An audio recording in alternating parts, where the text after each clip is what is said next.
Beyond Good and Evil, Prelude to a Philosophy of the Future, by Friedrich Nietzsche. Authorized translation by Helen Zimmern, 1907. Preface. Supposing that truth is a woman, what then? Is there not ground for suspecting that all philosophers, in so far as they have been dogmatists, have failed to understand women, that the terrible seriousness and clumsy importunity with which they have usually paid their addresses to truth have been unskilled and unseemly methods for winning a woman? Certainly she has never allowed herself to be won, and at present every kind of dogma stands with sad and discouraged mien, if, indeed, it stands at all. For there are scoffers who maintain that it has fallen, that all dogma lies on the ground, nay more, that it is at its last gasp. But to speak seriously, there are good grounds for hoping that all dogmatizing in philosophy, whatever solemn, whatever conclusive and decided airs it has assumed, may have been only a noble pluralism and tyrannism, and probably the time is at hand when it will be once and again understood what has actually sufficed for the basis of such imposing and absolute philosophical edifices as the dogmatists have hitherto reared. Perhaps some popular superstition of immemorial time, such as the soul superstition, which, in the form of subject and ego superstition, has not yet ceased doing mischief. Perhaps some play upon words, a deception on the part of grammar, or an audacious generalization of very restricted, very personal, very human, all too human facts. The philosophy of the dogmatists, it is to be hoped, was only a promise for thousands of years afterwards, as was astrology in still earlier times, in the service of which probably more labour, gold, acuteness and patience have been spent than on any actual science hitherto. We owe to it, and to its super-terrestrial pretensions in Asia and Egypt, the grand style of architecture.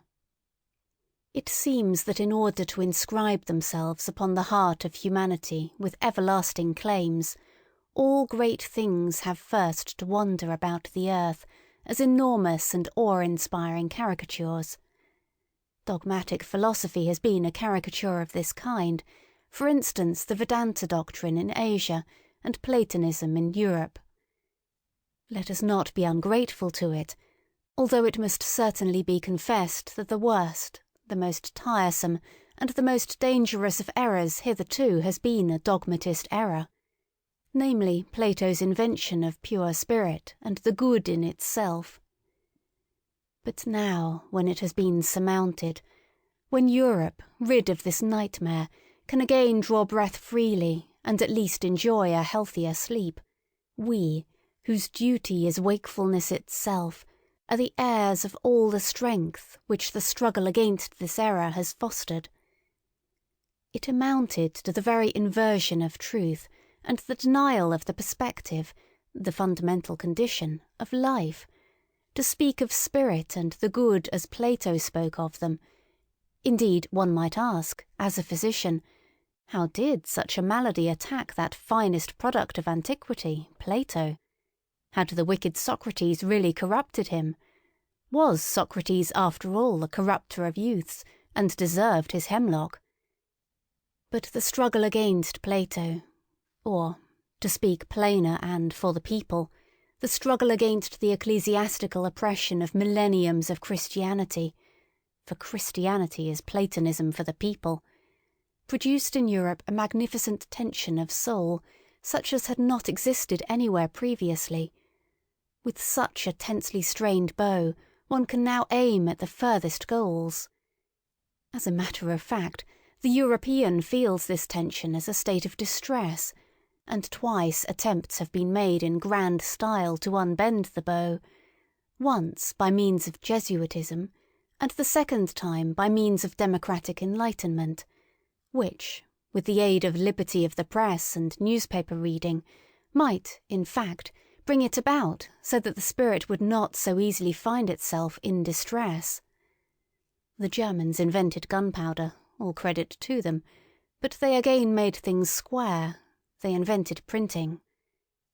But we, who are neither Jesuits, nor Democrats, nor even sufficiently Germans, we good Europeans and free, very free spirits, we have it still, all the distress of spirit and all the tension of its bow, and perhaps also the arrow, the duty, and, who knows, the goal to aim at. Sils Maria, Upper Engadine, June 1885. The will to truth, which is to tempt us to many a hazardous enterprise, the famous truthfulness of which all philosophers have hitherto spoken with respect, what questions has this will to truth not laid before us? What strange, perplexing, questionable questions!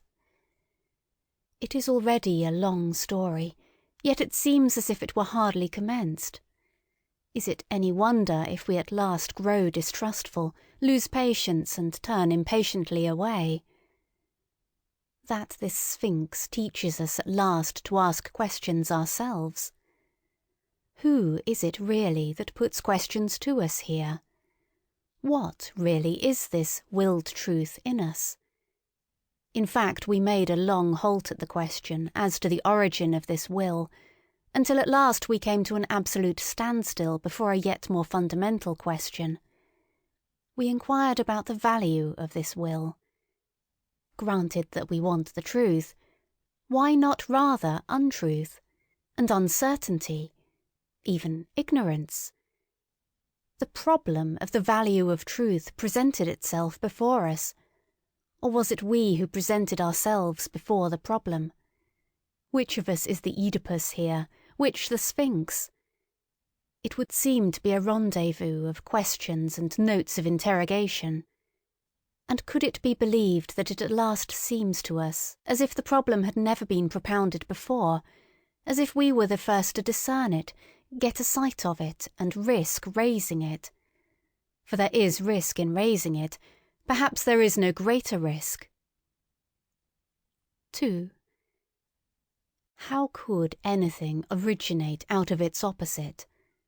For example, truth out of error, or the will to truth out of the will to deception, or the generous deed out of selfishness, or the pure sun-bright vision of the wise man out of covetousness.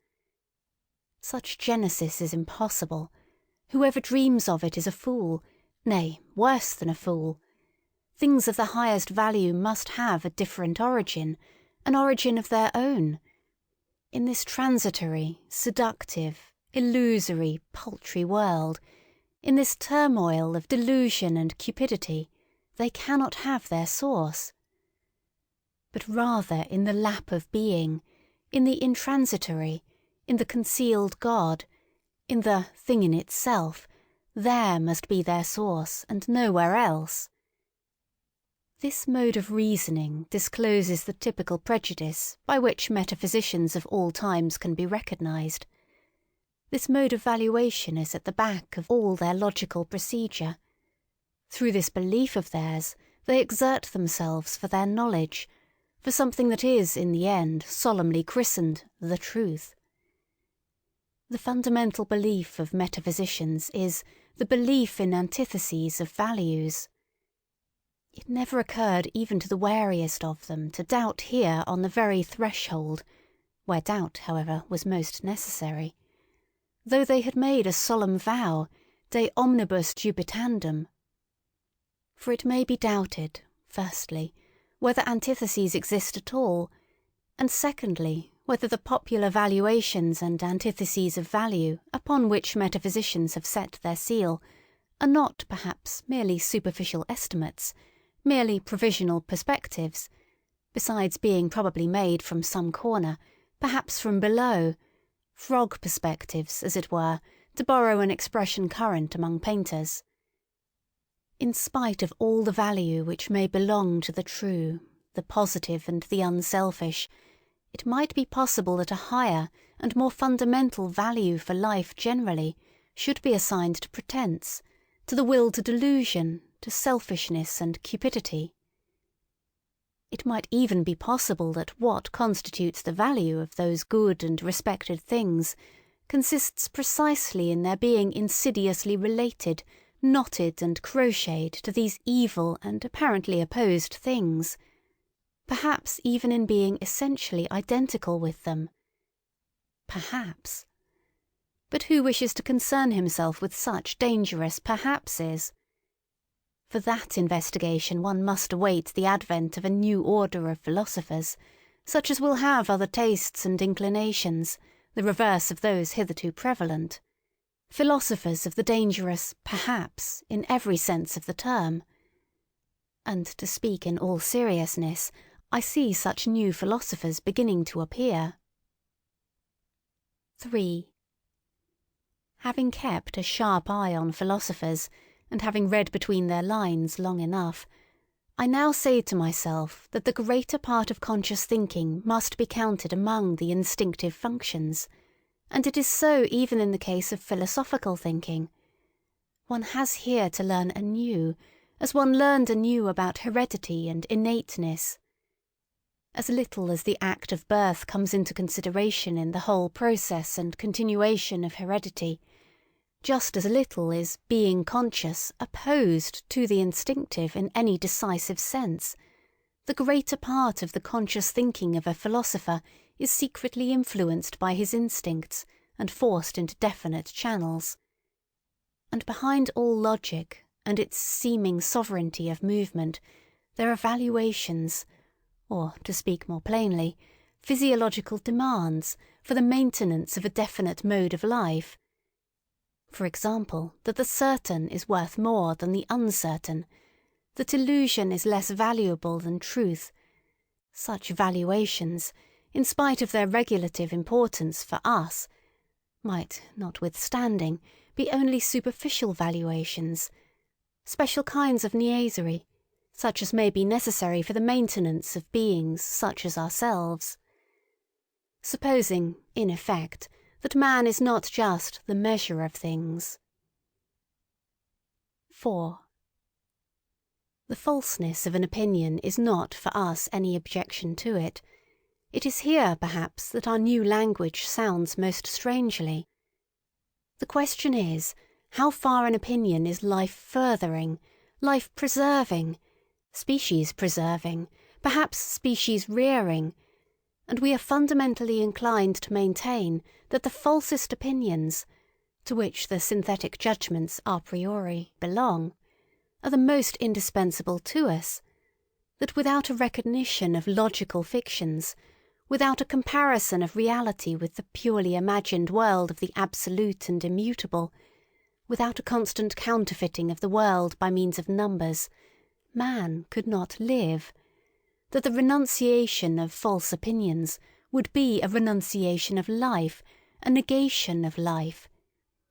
To recognize untruth as a condition of life, that is certainly to impugn the traditional ideas of value in a dangerous manner, and a philosophy which ventures to do so has thereby alone placed itself beyond good and evil. 5. That which causes philosophers to be regarded half distrustfully and half mockingly is not the oft-repeated discovery how innocent they are, how often and easily they make mistakes and lose their way, in short how childish and childlike they are, but that there is not enough honest dealing with them, whereas they all raise a loud and virtuous outcry when the problem of truthfulness is even hinted at in the remotest manner. They all pose as though their real opinions had been discovered and attained through the self-evolving of a cold, pure, divinely indifferent dialectic, in contrast to all sorts of mystics, who, fairer and foolisher, talk of inspiration, whereas, in fact, a prejudiced proposition, idea or suggestion, which is generally their heart's desire, abstracted and refined, is defended by them with arguments sought out after the event.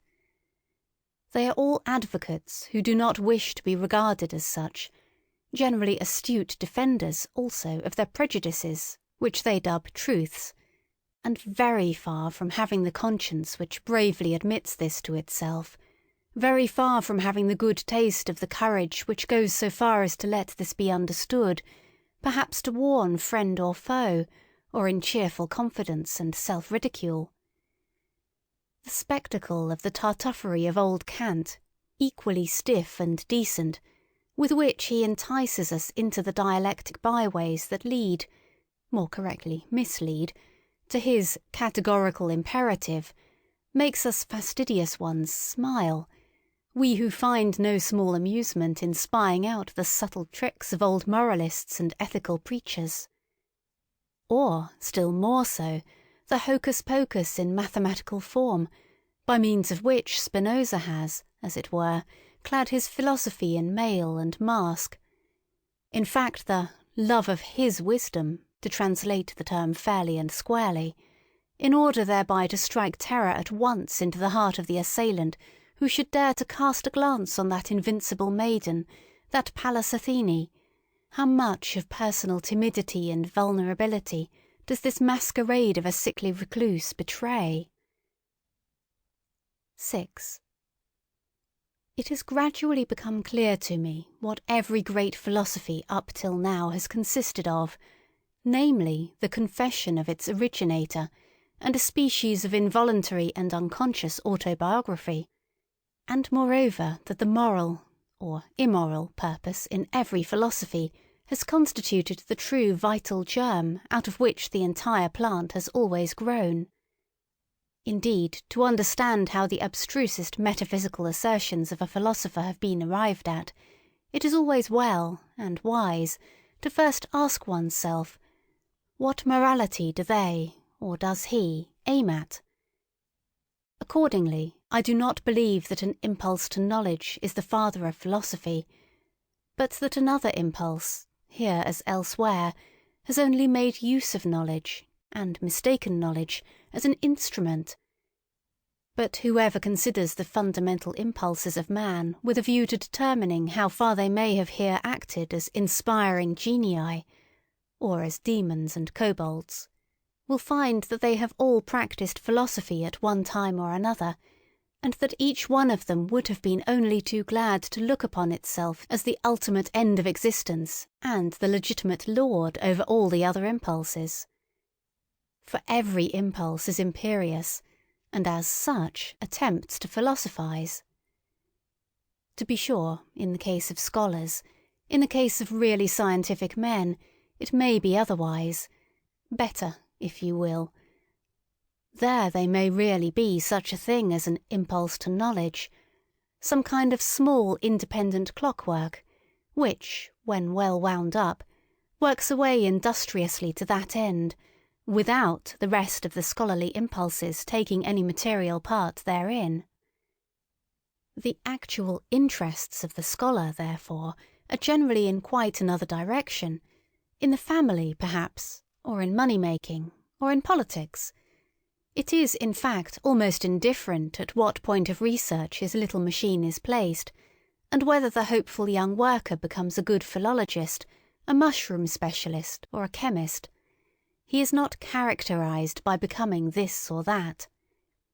In the philosopher, on the contrary, there is absolutely nothing impersonal, and above all his morality furnishes a decided and decisive testimony as to who he is, that is to say, in what order the deepest impulses of his nature stand to each other. 7. How malicious philosophers can be! I know of nothing more stinging than the joke Epicurus took the liberty of making on Plato and the Platonists. He called them Dionysiokolakes. In its original sense, and on the face of it, the word signifies flatterers of Dionysius, consequently tyrants' accessories and lickspittles. Besides this, however, it is as much to say, they are all actors, there is nothing genuine about them. For Dionysio-Colax was a popular name for an actor. And the latter is really the malignant reproach that Epicurus cast upon Plato. He was annoyed by the grandiose manner, the mise-en-scène style of which Plato and his scholars were masters, of which Epicurus was not a master. He, the old school-teacher of Samos, who sat concealed in his little garden at Athens and wrote 300 books, perhaps out of rage and ambitious envy of Plato, who knows? Greece took 100 years to find out who the garden god Epicurus really was. Did she ever find out? 8. There is a point in every philosophy at which the conviction of the philosopher appears on the scene, or, to put it in the words of an ancient mystery, adventavit asinus, pulcher et fortissimus. 9.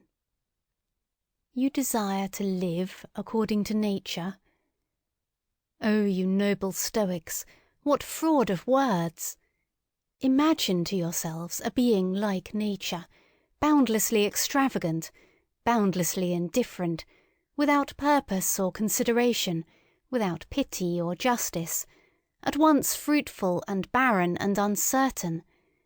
Imagine to yourselves indifference as a power. How could you live in accordance with such indifference? To live, is not that just endeavouring to be otherwise than this nature? Is not living, valuing, preferring, being unjust, being limited, endeavouring to be different? And granted that your imperative, living according to nature, means actually the same thing as living according to life, how could you do differently? Why should you make a principle out of what you yourselves are and must be? In reality, however, it is quite otherwise with you. While you pretend to read with rapture the canon of your law in nature, you want something quite the contrary, you extraordinary stage players and self-deluders. In your pride, you wish to dictate your morals and ideals to nature herself, and to incorporate them therein. You insist that it shall be nature, according to the Stoa, and would like everything to be made after your own image, as a vast, eternal glorification and generalization of Stoicism.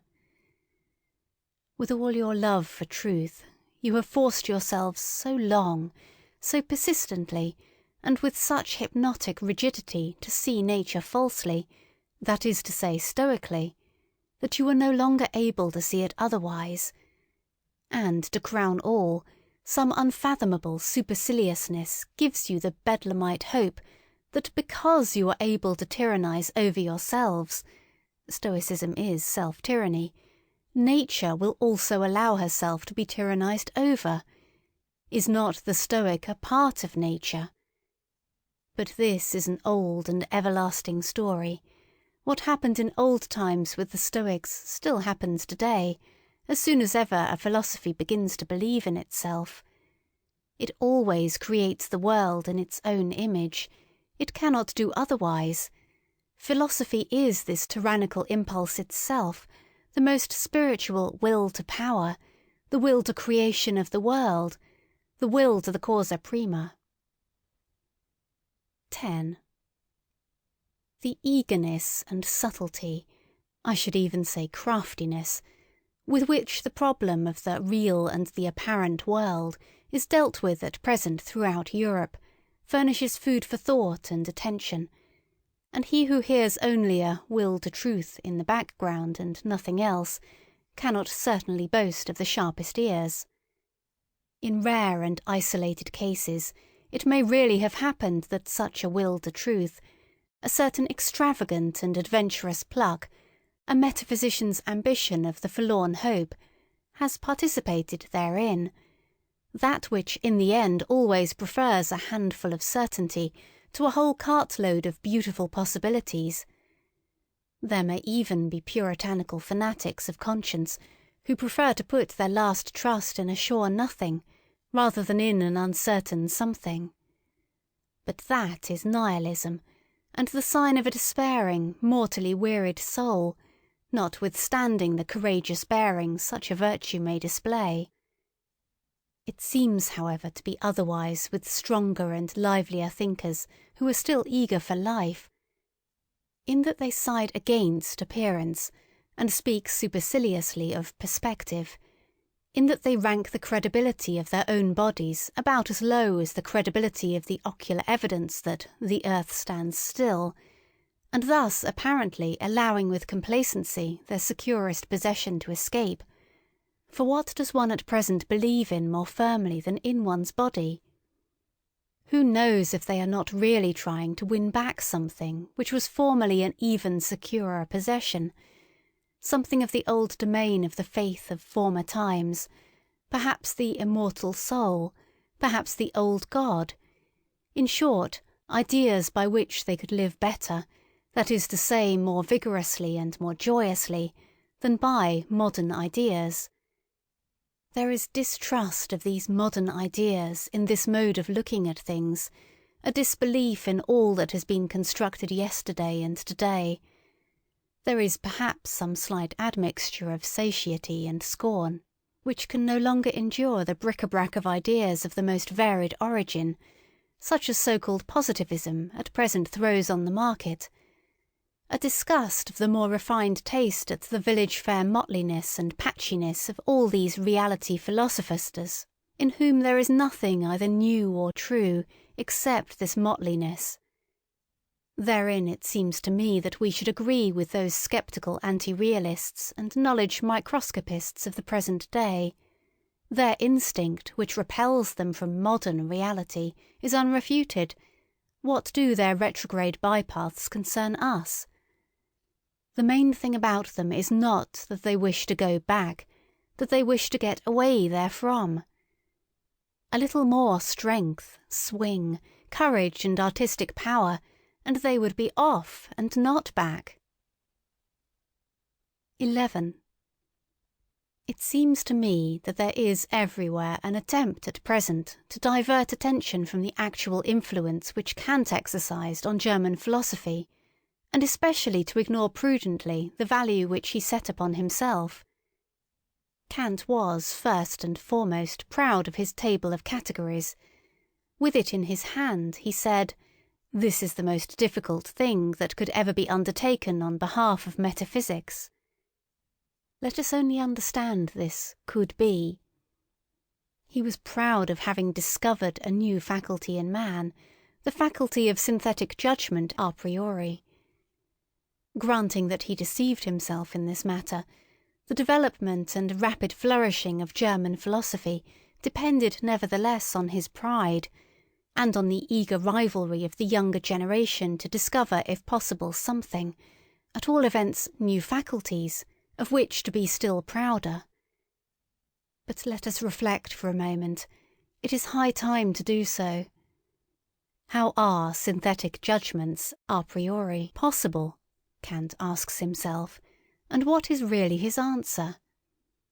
By means of a means, faculty. But unfortunately not in 5 words, but so circumstantially, imposingly, and with such display of German profundity and verbal flourishes, that one altogether loses sight of the comical niaiserie allemande involved in such an answer. People were beside themselves with delight over this new faculty, and the jubilation reached its climax when Kant further discovered a moral faculty in man. For at that time Germans were still moral, not yet dabbling in the politics of hard fact. Then came the honeymoon of German philosophy. All the young theologians of the Tübingen institution went immediately into the groves, all seeking for faculties.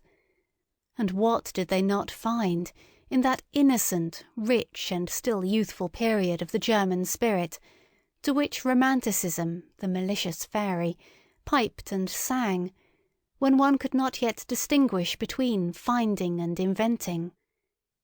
Above all, a faculty for the transcendental, Schelling christened it, intellectual intuition, and thereby gratified the most earnest longings of the naturally pious-inclined Germans. One can do no greater wrong to the whole of this exuberant and eccentric movement, which was really youthfulness, notwithstanding that it disguised itself so boldly in hoary and senile conceptions, than to take it seriously, or even treat it with moral indignation. Enough, however, the world grew older and the dream vanished. A time came when people rubbed their foreheads, and they still rub them today. People had been dreaming, and first and foremost old Kant. By means of a means, faculty, he had said, or at least meant to say. But is that an answer, an explanation, or is it not rather merely a repetition of the question? How does opium induce sleep? By means of a means, faculty, namely the virtus dormitiva, replies the doctor in Molière. Quia est in eo virtus dormitiva, cujus est natura sensus assuper. But such replies belong to the realm of comedy, and it is high time to replace the Kantian question, how are synthetic judgments a priori possible, by another question, why is belief in such judgments necessary? In effect, it is high time that we should understand that such judgments must be believed to be true for the sake of the preservation of creatures like ourselves, though they might still naturally be false judgments. Or, more plainly spoken, and roughly and readily, synthetic judgments a priori should not be possible at all. We have no right to them. In our mouths they are nothing but false judgments. Only, of course, the belief in their truth is necessary, as plausible belief and ocular evidence belong to the perspective view of life.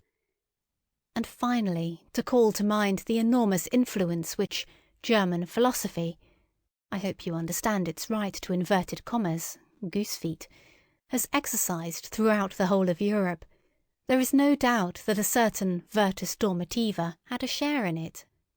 Thanks to German philosophy, it was a delight to the noble idlers, the virtuous, the mystics, the artistes, the three-fourths Christians, and the political obscurantists of all nations, to find an antidote to the still overwhelming sensualism which overflowed from the last century into this, in short, sensus assuper. 12. As regards materialistic atomism, it is one of the best refuted theories that have been advanced, and in Europe there is now perhaps no one in the learned world so unscholarly as to attach serious signification to it, except for convenient everyday use, as an abbreviation of the means of expression, thanks chiefly to the Pole Boskowicz. He and the Pole Copernicus have hitherto been the greatest and most successful opponents of ocular evidence. For while Copernicus has persuaded us to believe, contrary to all the senses, that the earth does not stand fast, Boskowicz has taught us to abjure the belief in the last thing that stood fast of the earth, the belief in substance, in matter, in the earth residuum and particle atom.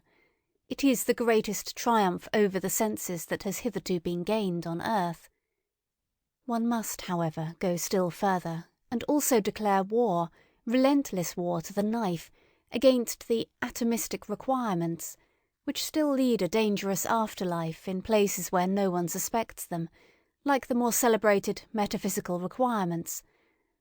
One must also, above all, give the finishing stroke to that other and more portentous atomism which Christianity has taught best and longest, the soul atomism. Let it be permitted to designate by this expression the belief which regards the soul as something indestructible, eternal, indivisible, as a monad, as an atomon. This belief ought to be expelled from science. Between ourselves, it is not at all necessary to get rid of the soul thereby, and thus renounce one of the oldest and most venerated hypotheses, as happens frequently to the clumsiness of naturalists, who can hardly touch upon the soul without immediately losing it. But the way is open for new acceptations and refinements of the soul hypothesis, and such conceptions as mortal soul and soul of subjective multiplicity and soul as social structure of the instincts and passions want henceforth to have legitimate rights in science. In that the new psychologist is about to put an end to the superstitions which have hitherto flourished with almost tropical luxuriance around the idea of the soul, he is really, as it were, thrusting himself into a new desert and a new distrust. It is possible that the older psychologists had a merrier and more comfortable time of it. Eventually, however, he finds that precisely thereby he is also condemned to invent, and who knows, perhaps to discover the new. 13. Psychologists should bethink themselves before putting down the instinct of self-preservation as the cardinal instinct of an organic being. A living thing seeks above all to discharge its strength. Life itself is will to power. Self-preservation is only one of the indirect and most frequent results thereof. In short, here, as everywhere else, let us beware of superfluous teleological principles, one of which is the instinct of self-preservation. We owe it to Spinoza's inconsistency. It is thus, in effect, that method ordains, which must be essentially economy of principles. 14. It is perhaps just dawning on 5 or 6 minds that natural philosophy is only a world exposition and world arrangement, according to us, if I may say so, and not a world explanation. But in so far as it is based on belief in the senses, it is regarded as more, and for a long time to come must be regarded as more, namely as an explanation. It has eyes and fingers of its own. It has ocular evidence and palpableness of its own. This operates fascinatingly, persuasively, and convincingly upon an age with fundamentally plebeian tastes. In fact, it follows instinctively the canon of truth of eternal popular sensualism. What is clear? What is explained? Only that which can be seen and felt. One must pursue every problem thus far. Obversely, however, the charm of the Platonic mode of thought, which was an aristocratic mode, consisted precisely in resistance to obvious sense evidence, perhaps among men who enjoyed even stronger and more fastidious senses than our contemporaries, but who knew how to find a higher triumph in remaining masters of them, and this by means of pale, cold, grey conceptional networks which they threw over the motley whirl of the senses, the mob of the senses, as Plato said. In this overcoming of the world and interpreting of the world in the manner of Plato, there was an enjoyment different from that which the physicists of today offer us, and likewise the Darwinists and anti-teleologists among the physiological workers, with their principle of the smallest possible effort and the greatest possible blunder. Where there is nothing more to see or to grasp, there is also nothing more for men to do. That is certainly an imperative different from the Platonic one, but it may notwithstanding be the right imperative for a hardy, laborious race of machinists and bridge builders of the future, who have nothing but rough work to perform. 15. To study physiology with a clear conscience, one must insist on the fact that the sense organs are not phenomena in the sense of the idealistic philosophy. As such, they certainly could not be causes. Sensualism, therefore, at least as regulative hypothesis, if not as heuristic principle. What? And others say even that the external world is the work of our organs. But then our body, as a part of this external world, would be the work of our organs. But then our organs themselves would be the work of our organs. It seems to me that this is a complete reductio ad absurdum. If the conception causa sui is something fundamentally absurd. Consequently, the external world is not the work of our organs. 16. There are still harmless self-observers who believe that there are immediate certainties. For instance, I think, or as the superstition of Schopenhauer puts it, I will, as though cognition here got hold of its object purely and simply as the thing in itself, without any falsification taking place either on the part of the subject or the object. I would repeat it, however, 100 times, that immediate certainty, as well as absolute knowledge and the thing in itself, involve a contradicto in adjecto. We really ought to free ourselves from the misleading significance of words. The people on their part may think that cognition is knowing all about things, but the philosopher must say to himself, when I analyse the process that is expressed in the sentence, I think, I find a whole series of daring assertions, the argumentative proof of which would be difficult, perhaps impossible. For instance, that it is I who think, that there must necessarily be something that thinks, that thinking is an activity and operation on the part of a being who is thought of as a cause, that there is an ego, and finally that it is already determined what is to be designated by thinking, that I know what thinking is.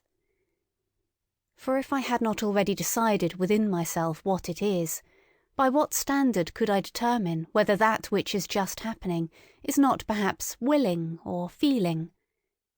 In short, the assertion I think assumes that I compare my state at the present moment with other states of myself which I know, in order to determine what it is.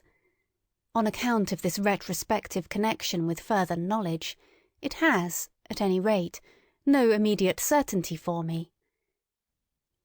In place of the immediate certainty in which the people may believe in the special case, the philosopher thus finds a series of metaphysical questions presented to him, veritable conscience questions of the intellect, to wit, whence did I get the notion of thinking? Why do I believe in cause and effect? What gives me the right to speak of an ego, and even of an ego as cause, and finally of an ego as cause of thought? He who ventures to answer these metaphysical questions at once by an appeal to a sort of intuitive perception, like the person who says, I think, and to know that this, at least, is true, actual, and certain, will encounter a smile and 2 notes of interrogation in a philosopher nowadays. Sir, the philosopher will perhaps give him to understand, it is improbable that you are not mistaken, but why should it be the truth? 17. With regard to the superstitions of logicians, I shall never tire of emphasizing a small, terse fact which is unwillingly recognized by these credulous minds, namely that a thought comes when it wishes, and not when I wish, so that it is a perversion of the facts of the case to say that the subject, I, is the condition of the predicate, think. One thinks, but that this one is precisely the famous old ego is, to put it mildly, only a supposition, an assertion, and assuredly not an immediate certainty. After all, one has even gone too far with this one thinks. Even the one contains an interpretation of the process, and does not belong to the process itself. One infers here according to the usual grammatical formula. To think is an activity. Every activity requires an agency that is active. Consequently, it was pretty much on the same lines that the older atomism sought, besides the operating power, the material particle wherein it resides and out of which it operates, the atom. More rigorous minds, however, learnt at last to get along without this earth residuum, and perhaps some day we shall accustom ourselves, even from the logician's point of view, to get along without the little one, to which the worthy old ego has refined itself. 18. It is certainly not the least charm of a theory that it is refutable. It is precisely thereby that it attracts the more subtle minds. It seems that the 100 times refuted theory of the free will owes its persistence to this charm alone. Someone is always appearing who feels himself strong enough to refute it. 19. Philosophers are accustomed to speak of the will as though it were the best known thing in the world.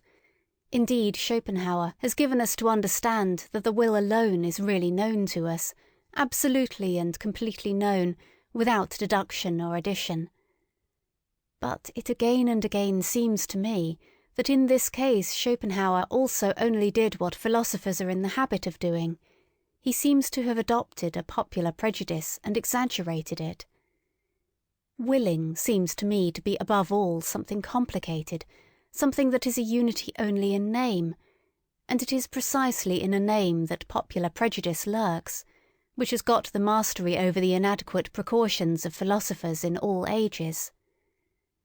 So let us for once be more cautious, let us be unphilosophical, let us say that in all willing there is firstly a plurality of sensations, namely the sensation of the condition away from which we go, the sensation of the condition towards which we go, the sensation of this from and towards itself, and then besides an accompanying muscular sensation, which, even without our putting in motion arms and legs, commences its action by force of habit directly we will anything.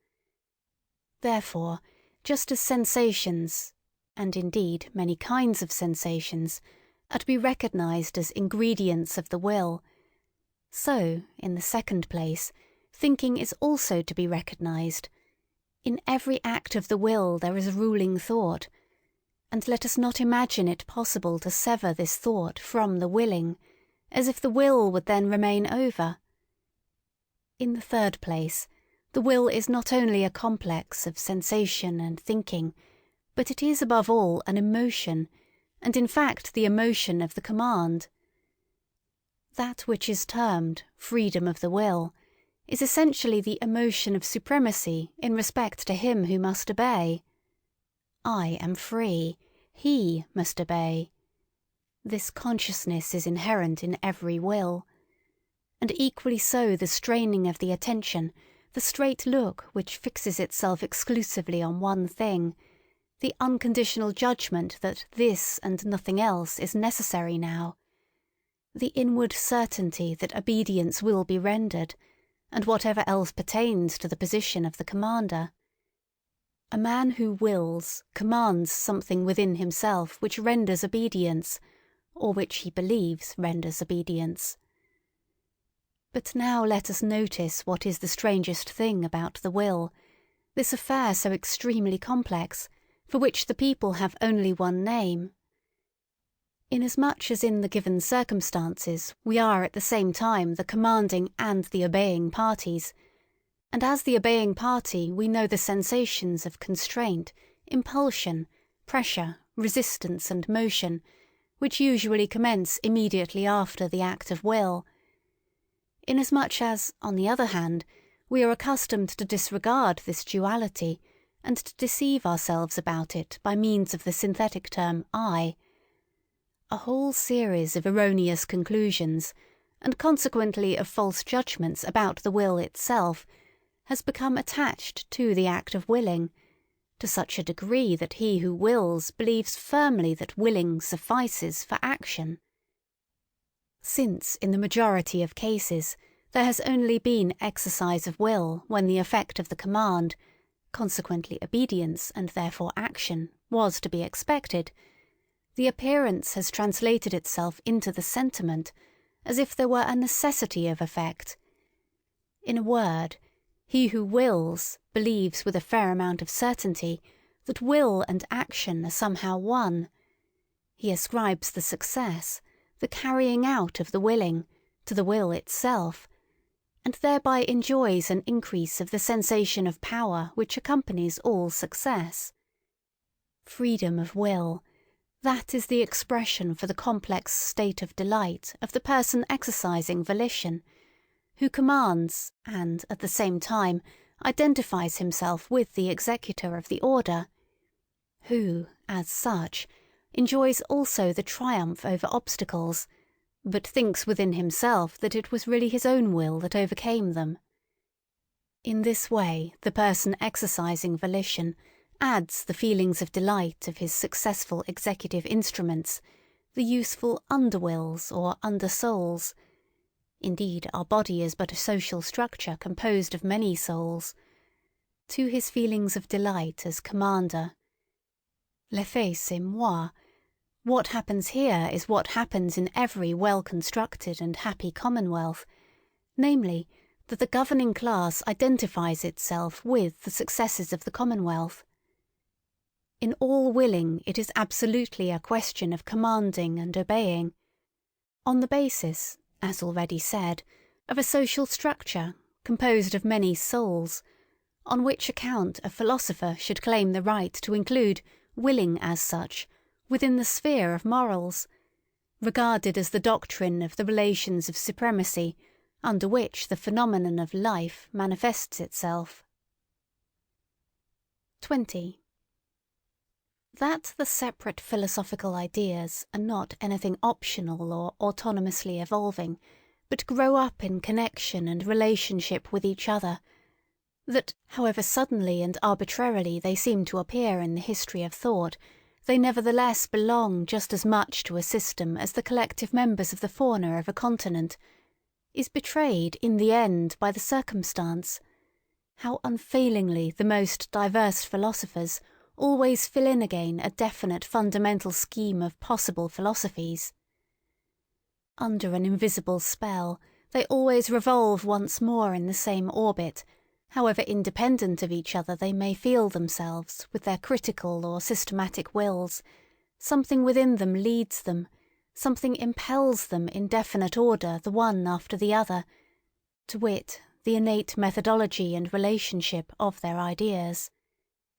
Their thinking is, in fact, far less a discovery than a re-recognizing, a remembering, a return and a homecoming to a far-off, ancient, common household of the soul, out of which those ideas formerly grew.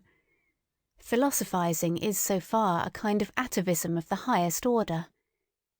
The wonderful family resemblance of all Indian, Greek, and German philosophizing is easily enough explained. In fact, where there is affinity of language, owing to the common philosophy of grammar, owing to the unconscious domination and guidance of similar grammatical functions, it cannot but be that everything is prepared at the outset for a similar development and succession of philosophical systems, just as the way seems barred against certain other possibilities of world interpretation. It is highly probable that philosophers within the domain of the Ural-Altaic languages, where the conception of the subject is least developed, look otherwise into the world, and will be found on paths of thought different from those of the Indo-Germans and Mussulmans. The spell of certain grammatical functions is ultimately also the spell of physiological valuations and racial conditions. So much by way of rejecting Locke's superficiality with regard to the origin of ideas. 21. The causa sui is the best self-contradiction that has yet been conceived. It is a sort of logical violation and unnaturalness. But the extravagant pride of man has managed to entangle itself, profoundly and frightfully, with this very folly.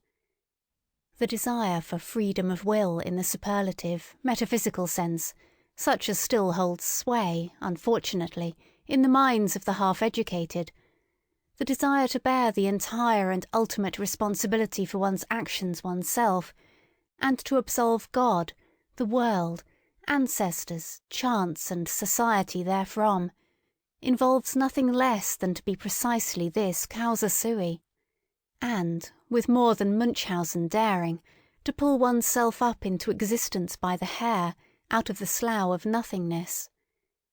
If anyone should find out in this manner the crass stupidity of the celebrated conception of free will, and put it out of his head altogether, I beg of him to carry his enlightenment a step further, and also put out of his head the contrary of this monstrous conception of free will, non-free will, which is tantamount to a misuse of cause and effect.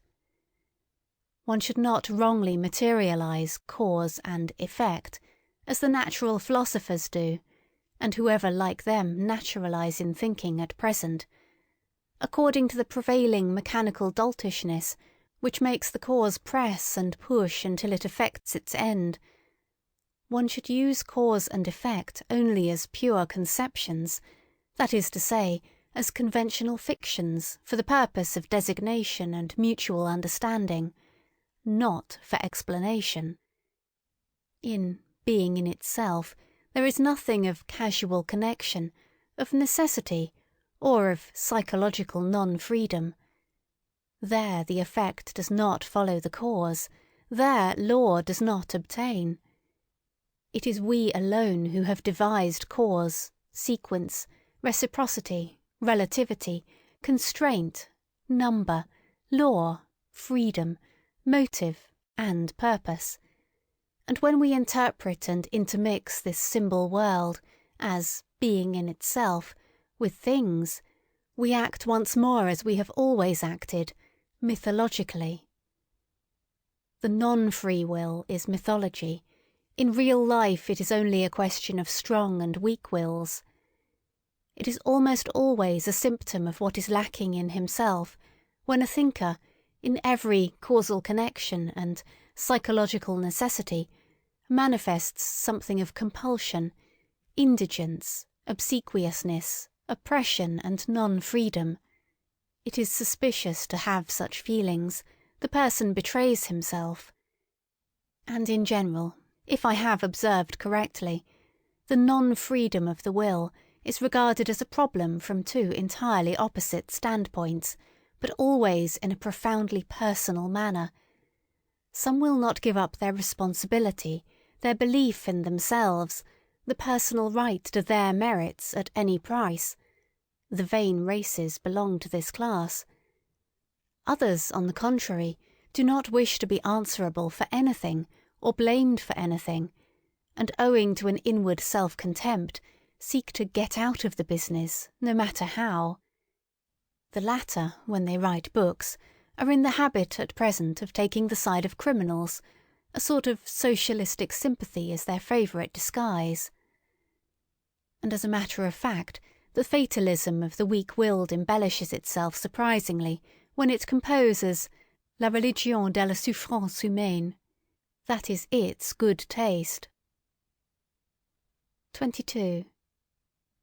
Let me be pardoned, as an old philologist who cannot desist from the mischief of putting his finger on bad modes of interpretation, but nature's conformity to law, of which you physicists talk so proudly, as though, why, it exists only owing to your interpretation and bad philology. It is no matter of fact, no text, but rather just a naively humanitarian adjustment and perversion of meaning, with which you make abundant concessions to the democratic instincts of the modern soul. Everywhere equality before the law, nature is not different in that respect, nor better than we. A fine instance of secret motive, in which the vulgar antagonism to everything privileged and autocratic, likewise a second and more refined atheism, is once more disguised. Ni Dieu, ni maître. That also is what you want. And therefore, cheers for natural law, is it not so? But, as has been said, that is interpretation, not text, and somebody might come along who, with opposite intentions and modes of interpretation, could read out of the same nature, and with regard to the same phenomena, just the tyrannically inconsiderate and relentless enforcement of the claims of power. An interpreter who should so place the unexceptionalness and unconditionalness of all will to power before your eyes, that almost every word, and the word tyranny itself, would eventually seem unsuitable, or like a weakening and softening metaphor, as being too human, and who should, nevertheless, end by asserting the same about this world as you do, namely that it has a necessary and calculable course, not, however, because laws obtain in it, but because they are absolutely lacking, and every power effects its ultimate consequences every moment. Granted that this is also only interpretation, and you will be eager enough to make this objection? Well, so much the better. 23. All psychology hitherto has run aground on moral prejudices and timidities. It has not dared to launch out into the depths. In so far as it is allowable to recognise in that which has hitherto been written evidence of that which has hitherto been kept silent, it seems as if nobody had yet harboured the notion of psychology as the morphology and development doctrine of the will to power, as I conceive of it. The power of moral prejudices has penetrated deeply into the most intellectual world, the world apparently most indifferent and unprejudiced, and has obviously operated in an injurious, obstructive, blinding and distorting manner. A proper physio-psychology has to contend with unconscious antagonism in the heart of the investigator. It has the heart against it even a doctrine of the reciprocal conditionalness of the good and the bad impulses, causes, as refined immorality, distress and aversion in a still strong and manly conscience, still more so, a doctrine of the derivation of all good impulses from bad ones. If, however, a person should regard even the emotions of hatred, envy, covetousness and imperiousness as life-conditioning emotions, as factors which must be present, fundamentally and essentially, in the general economy of life, which must, therefore, be further developed if life is to be further developed, he will suffer from such a view of things as from seasickness. And yet this hypothesis is far from being the strangest and most painful in this immense and almost new domain of dangerous knowledge, and there are in fact 100 good reasons why everyone should keep away from it who can do so. On the other hand, if one has once drifted hither with one's bark, well, very good, let us now set our teeth firmly, let us open our eyes and keep our hand fast on the helm. We sail away right over morality, we crush out, we destroy perhaps the remains of our own morality by daring to make our voyage thither, but what do we matter? Never yet did a profounder world of insight reveal itself to daring travellers and adventurers, and the psychologist who thus makes a sacrifice. It is not the sacrificio dell'intelletto. On the contrary, will at least be entitled to demand in return that psychology shall once more be recognised as the queen of the sciences, for whose service and equipment the other sciences exist.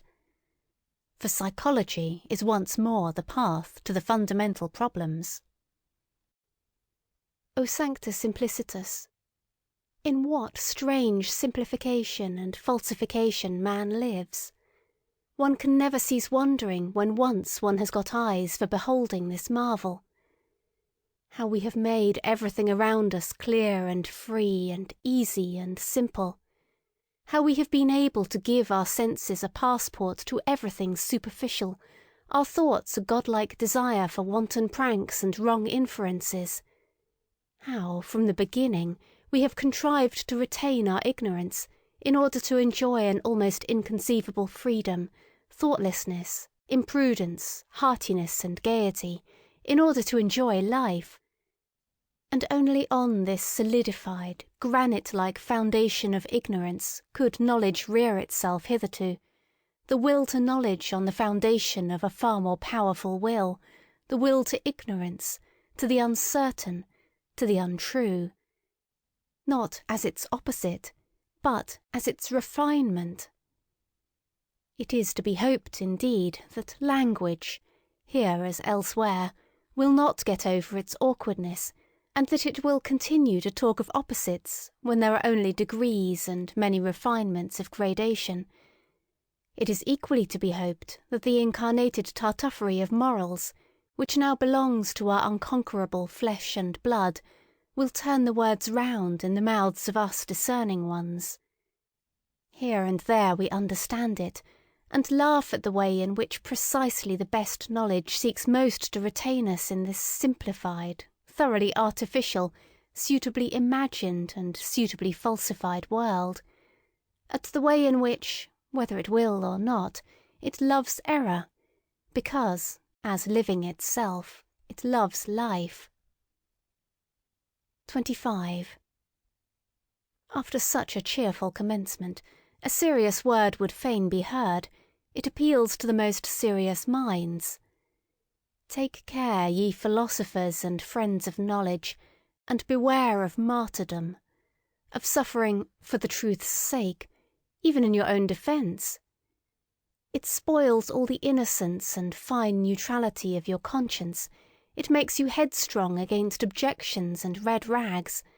It stupefies, animalizes, and brutalizes, when, in the struggle with danger, slander, suspicion, expulsion, and even worse consequences of enmity, ye have at last to play your last card as protectors of truth upon earth, as though the truth was such an innocent and incompetent creature as to require protectors, and you of all people, ye knights of the sorrowful countenance, Messrs. Loafers and cobweb spinners of the spirit.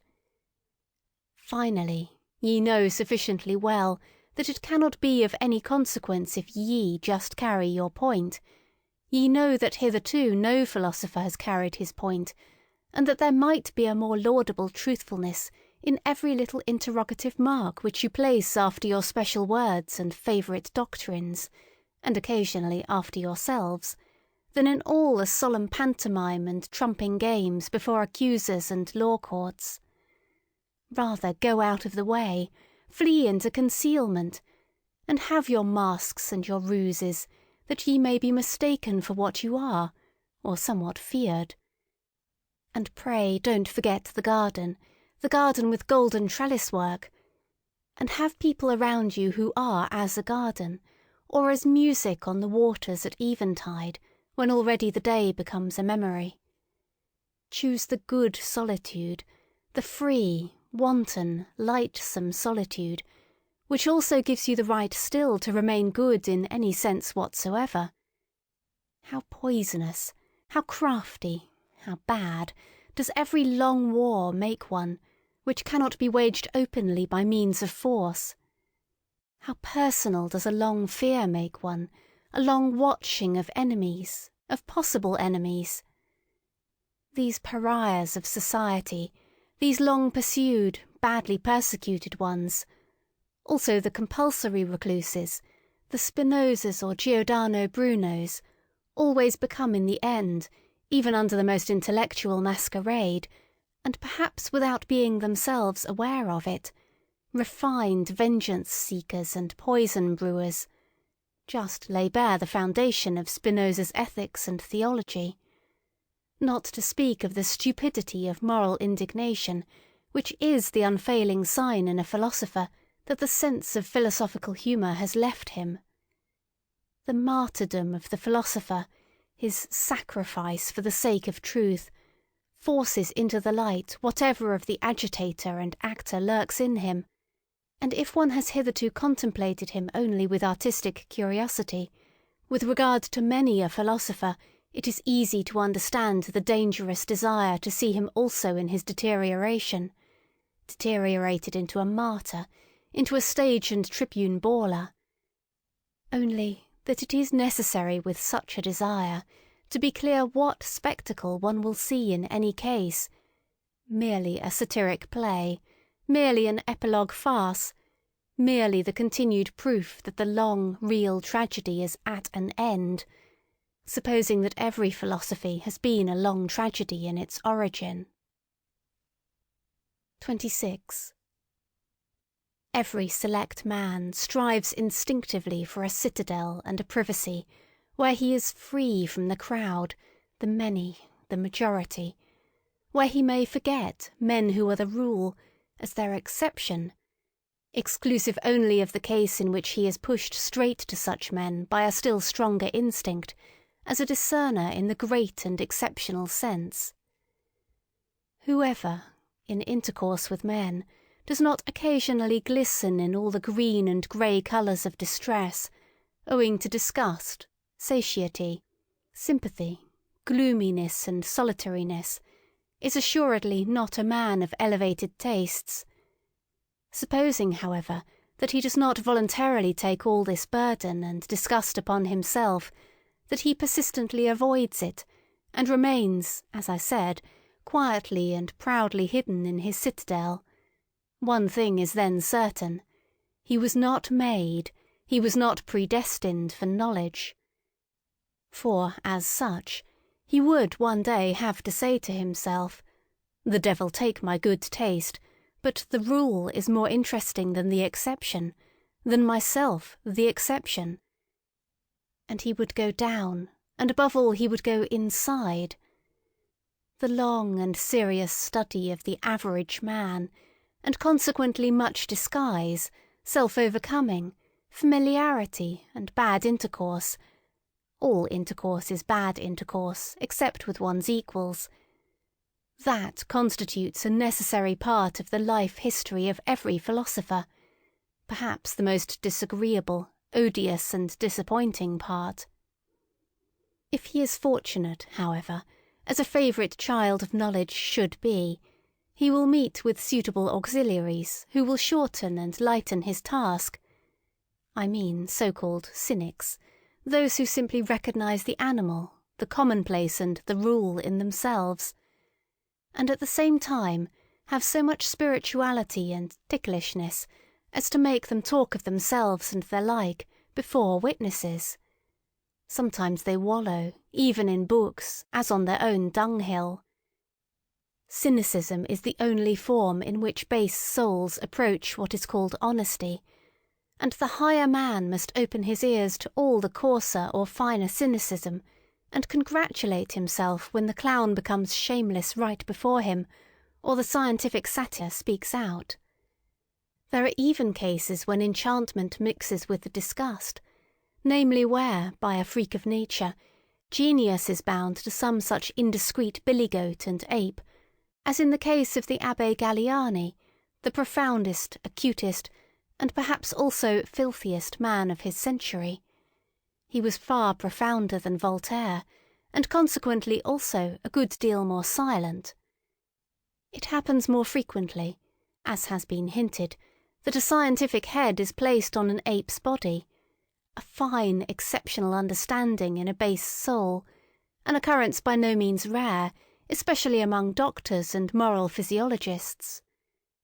And whenever anyone speaks without bitterness, or rather quite innocently, of man as a belly with two requirements, and a head with one, whenever anyone sees, seeks, and wants to see only hunger, sexual instinct, and vanity as the real and only motives of human actions, in short, when anyone speaks badly, and not even ill, of man, then ought the lover of knowledge to hearken attentively and diligently. He ought, in general, to have an open ear, wherever there is talk without indignation.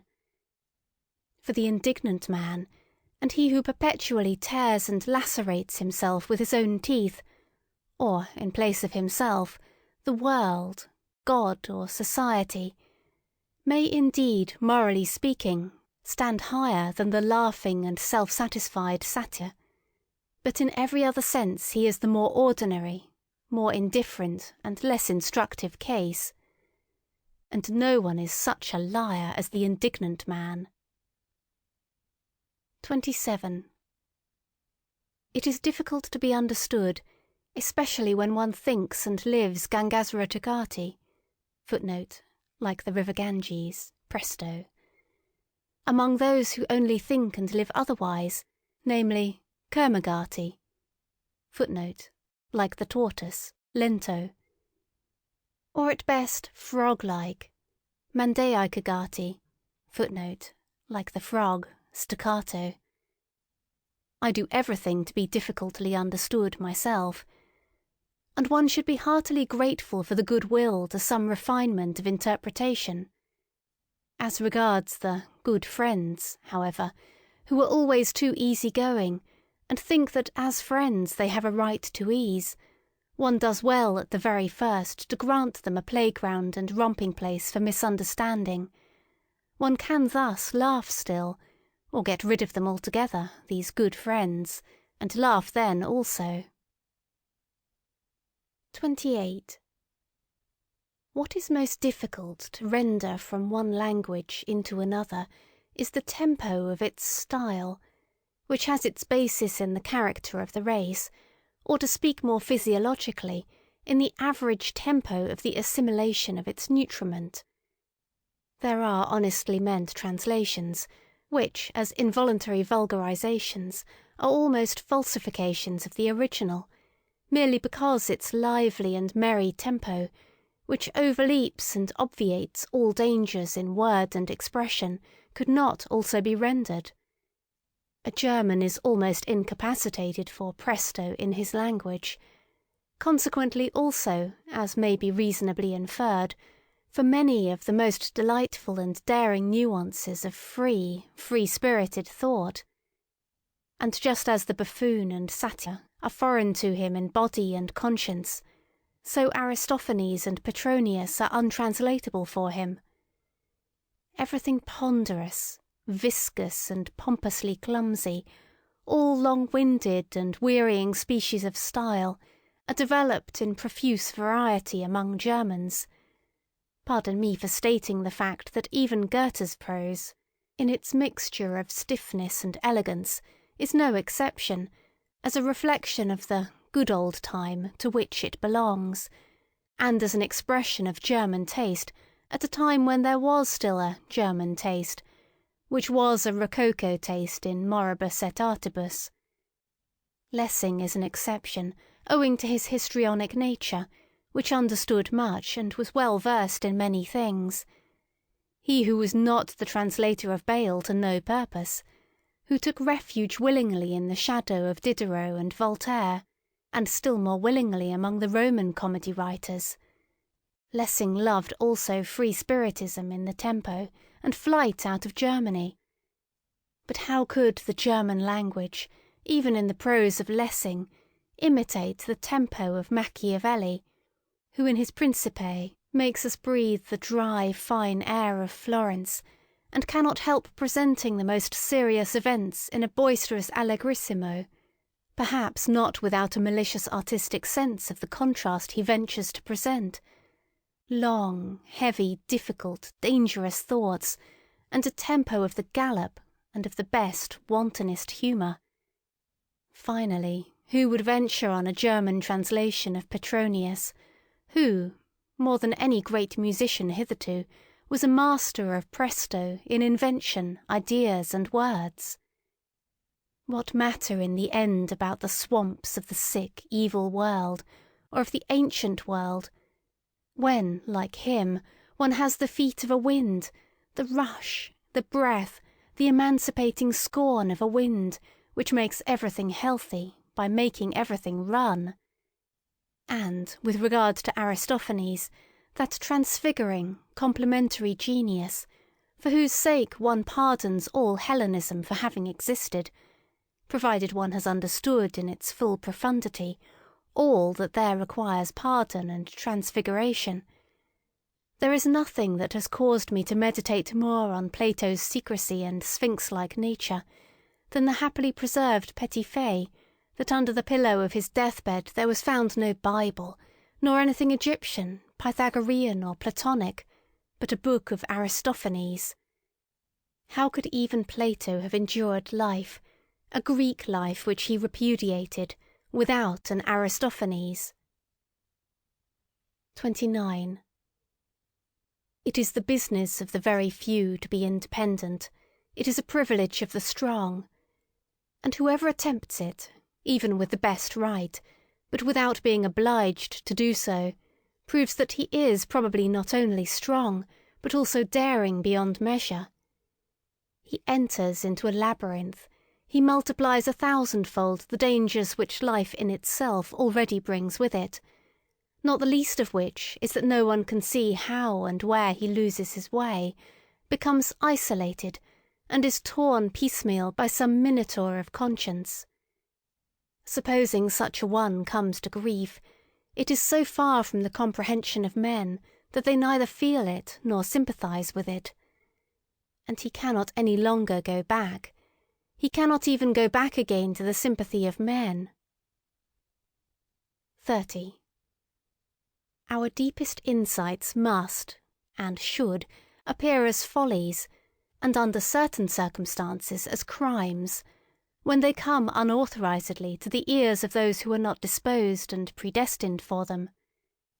The exoteric and the esoteric, as they were formerly distinguished by philosophers, among the Indians, as among the Greeks, Persians, and Mussulmans, in short, wherever people believed in gradations of rank and not in equality and equal rights, are not so much in contradistinction to one another in respect to the exoteric class, standing without and viewing, estimating, measuring, and judging from the outside and not from the inside.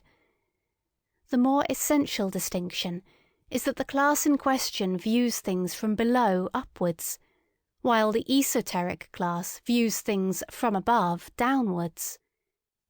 There are heights of the soul from which tragedy itself no longer appears to operate tragically. And if all the woe in the world were taken together, who would dare to decide whether the sight of it would necessarily seduce and constrain to sympathy, and thus to a doubling of the woe? That which serves the higher class of men for nourishment or refreshment must be almost poison to an entirely different and lower order of human beings. The virtues of the common man would perhaps mean vice and weakness in a philosopher. It might be possible for a highly developed man, supposing him to degenerate and go to ruin, to acquire qualities thereby alone, for the sake of which he would have to be honoured as a saint in the lower world into which he had sunk. There are books which have an inverse value for the soul and the health, according as the inferior soul and the lower vitality, or the higher and more powerful, make use of them. In the former case they are dangerous, disturbing, unsettling books. In the latter case they are herald calls which summon the bravest to their bravery. Books for the general reader are always ill-smelling books. The odour of paltry people clings to them. Where the populace eat and drink, and even where they reverence, it is accustomed to stink. One should not go into churches if one wishes to breathe pure air. 31. In our youthful years, we still venerate and despise without the art of nuance, which is the best gain of life, and we have rightly to do hard penance for having fallen upon men and things with yea and nay. Everything is so arranged that the worst of all tastes, the taste for the unconditional, is cruelly befooled and abused, until a man learns to introduce a little art into his sentiments, and prefers to try conclusions with the artificial, as do the real artists of life. The angry and reverent spirit peculiar to youth appears to allow itself no peace until it has suitably falsified men and things to be able to vent its passion upon them. Youth in itself, even, is something falsifying and deceptive. Later on, when the young soul, tortured by continual disillusions, finally turns suspiciously against itself, still ardent and savage even in its suspicion and remorse of conscience, how it upbraids itself, how impatiently it tears itself, how it revenges itself for its long self-blinding, as though it had been a voluntary blindness.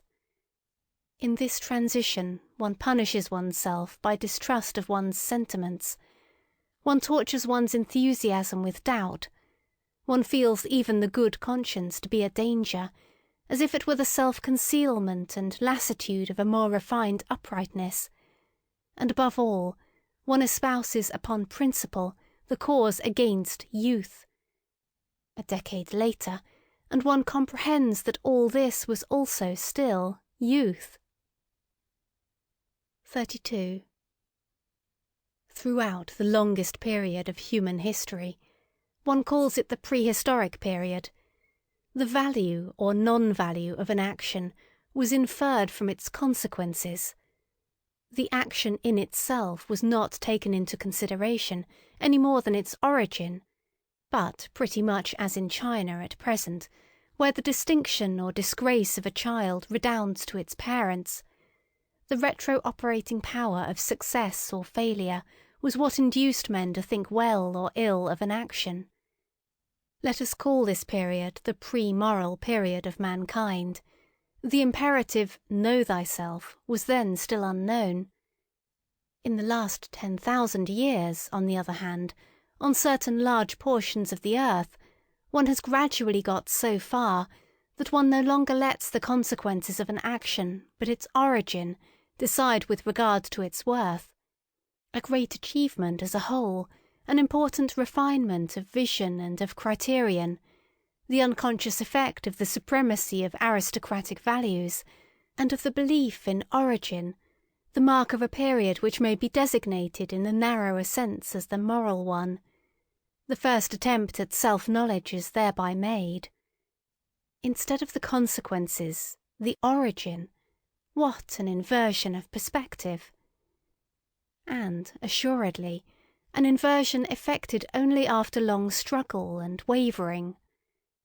To be sure, an ominous new superstition, a peculiar narrowness of interpretation, attained supremacy precisely thereby. The origin of an action was interpreted in the most definite sense possible, as origin out of an intention. People were agreed in the belief that the value of an action lay in the value of its intention. The intention as the sole origin and antecedent history of an action. Under the influence of this prejudice, moral praise and blame have been bestowed, and men have judged and even philosophized almost up to the present day. Is it not possible, however, that the necessity may now have arisen of again making up our minds with regard to the reversing and fundamental shifting of values, owing to a new self-consciousness and acuteness in man? Is it not possible that we may be standing on the threshold of a period which, to begin with, would be distinguished negatively as ultra-moral?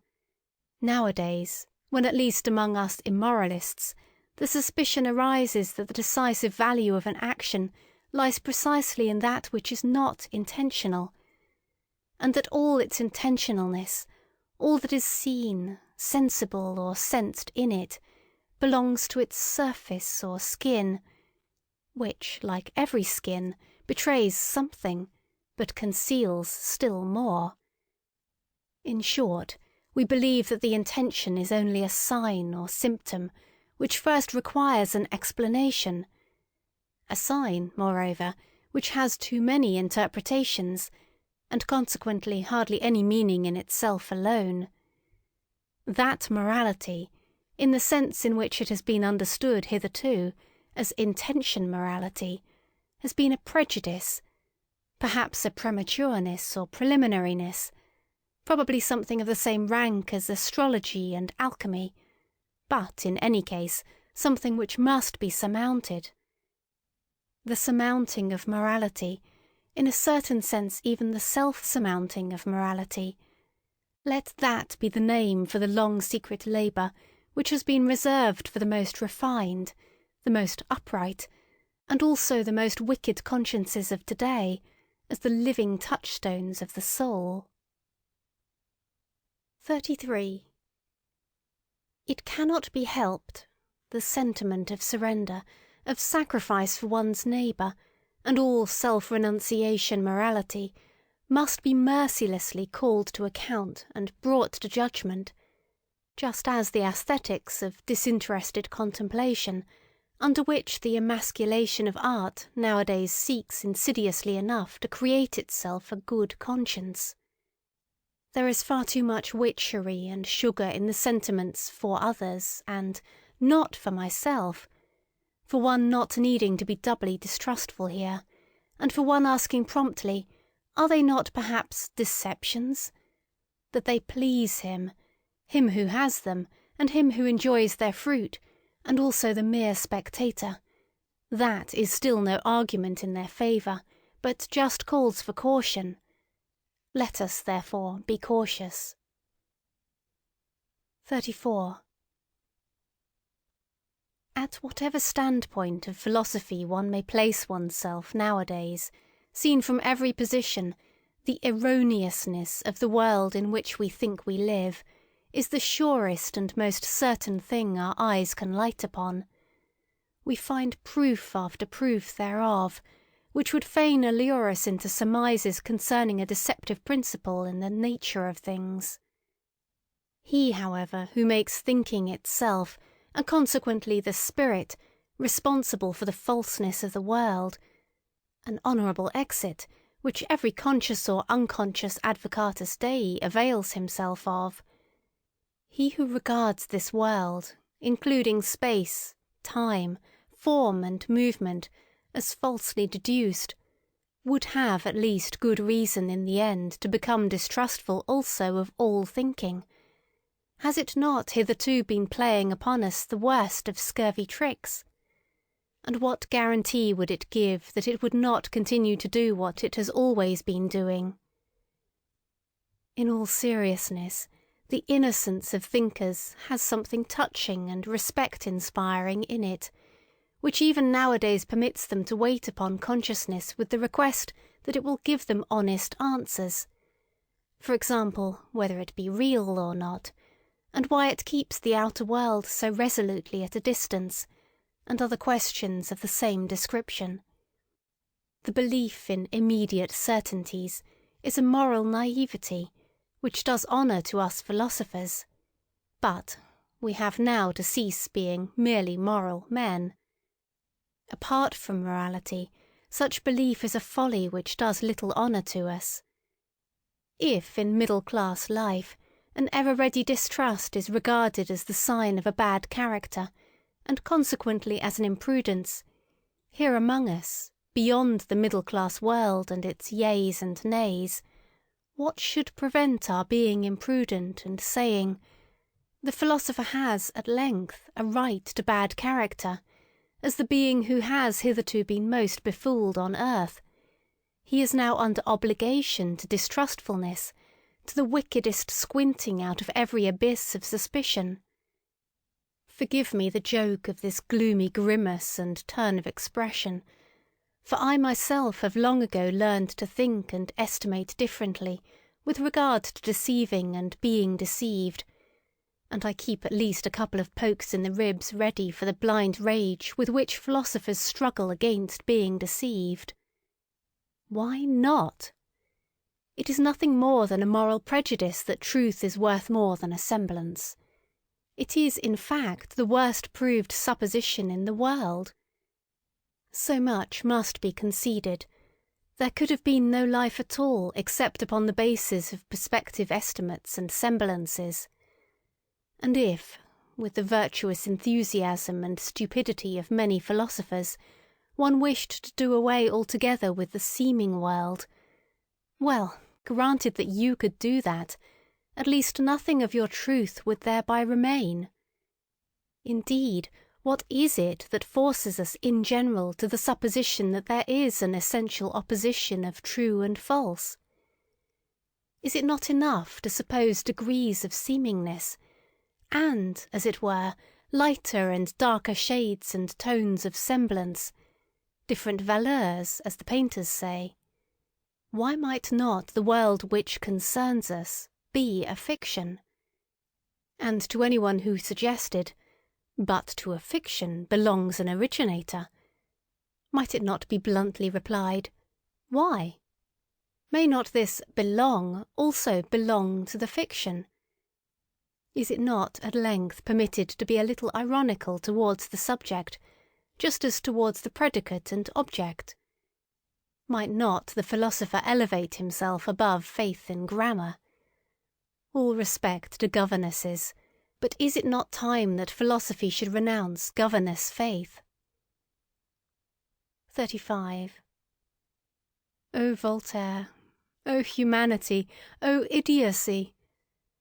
There is something ticklish in the truth, and in the search for the truth, and if man goes about it too humanely, il ne cherche le vrai que pour faire le bien, I wager he finds nothing. 36. Supposing that nothing else is given as real but our world of desires and passions, that we cannot sink or rise to any other reality but just that of our impulses, for thinking is only a relation of these impulses to one another, are we not permitted to make the attempt, and to ask the question whether this which is given does not suffice, by means of our counterparts, for the understanding even of the so-called mechanical or material world? I do not mean as an illusion, a semblance, a representation, in the Berkeleyan and Schopenhauerian sense, but as possessing the same degree of reality as our emotions themselves, as a more primitive form of the world of emotions, in which everything still lies locked in a mighty unity, which afterwards branches off and develops itself in organic processes, naturally also refines and debilitates, as a kind of instinctive life in which all organic functions, including self-regulation, assimilation, nutrition, secretion and change of matter, are still synthetically united with one another as a primary form of life. In the end, it is not only permitted to make this attempt, it is commanded by the conscience of logical method, not to assume several kinds of causality, so long as the attempt to get along with a single one has not been pushed to its furthest extent, to absurdity, if I may be allowed to say so. That is a morality of method which one may not repudiate nowadays. It follows from its definition, as mathematicians say. The question is ultimately whether we will really realize the will as operating, whether we believe in the causality of the will. If we do so, and fundamentally our belief in this is just our belief in causality itself, we must make the attempt to posit hypothetically the causality of the will as the only causality. Will can naturally only operate on will, and not on matter, not on nerves, for instance. In short, the hypothesis must be hazarded, whether will does not operate on will wherever effects are recognized, and whether all mechanical action, inasmuch as a power operates therein, is not just the power of will, the effect of will. Granted, finally, that we succeeded in explaining our entire instinctive life as the development and ramification of one fundamental form of will, namely the will to power, as my thesis puts it. Granted that all organic functions could be traced back to this will to power, and that the solution of the problem of generation and nutrition, it is one problem, could also be found therein, one would thus have acquired the right to define all active force unequivocally as will to power. The world seen from within, the world defined and designated according to its intelligible character, it would simply be will to power and nothing else. 37.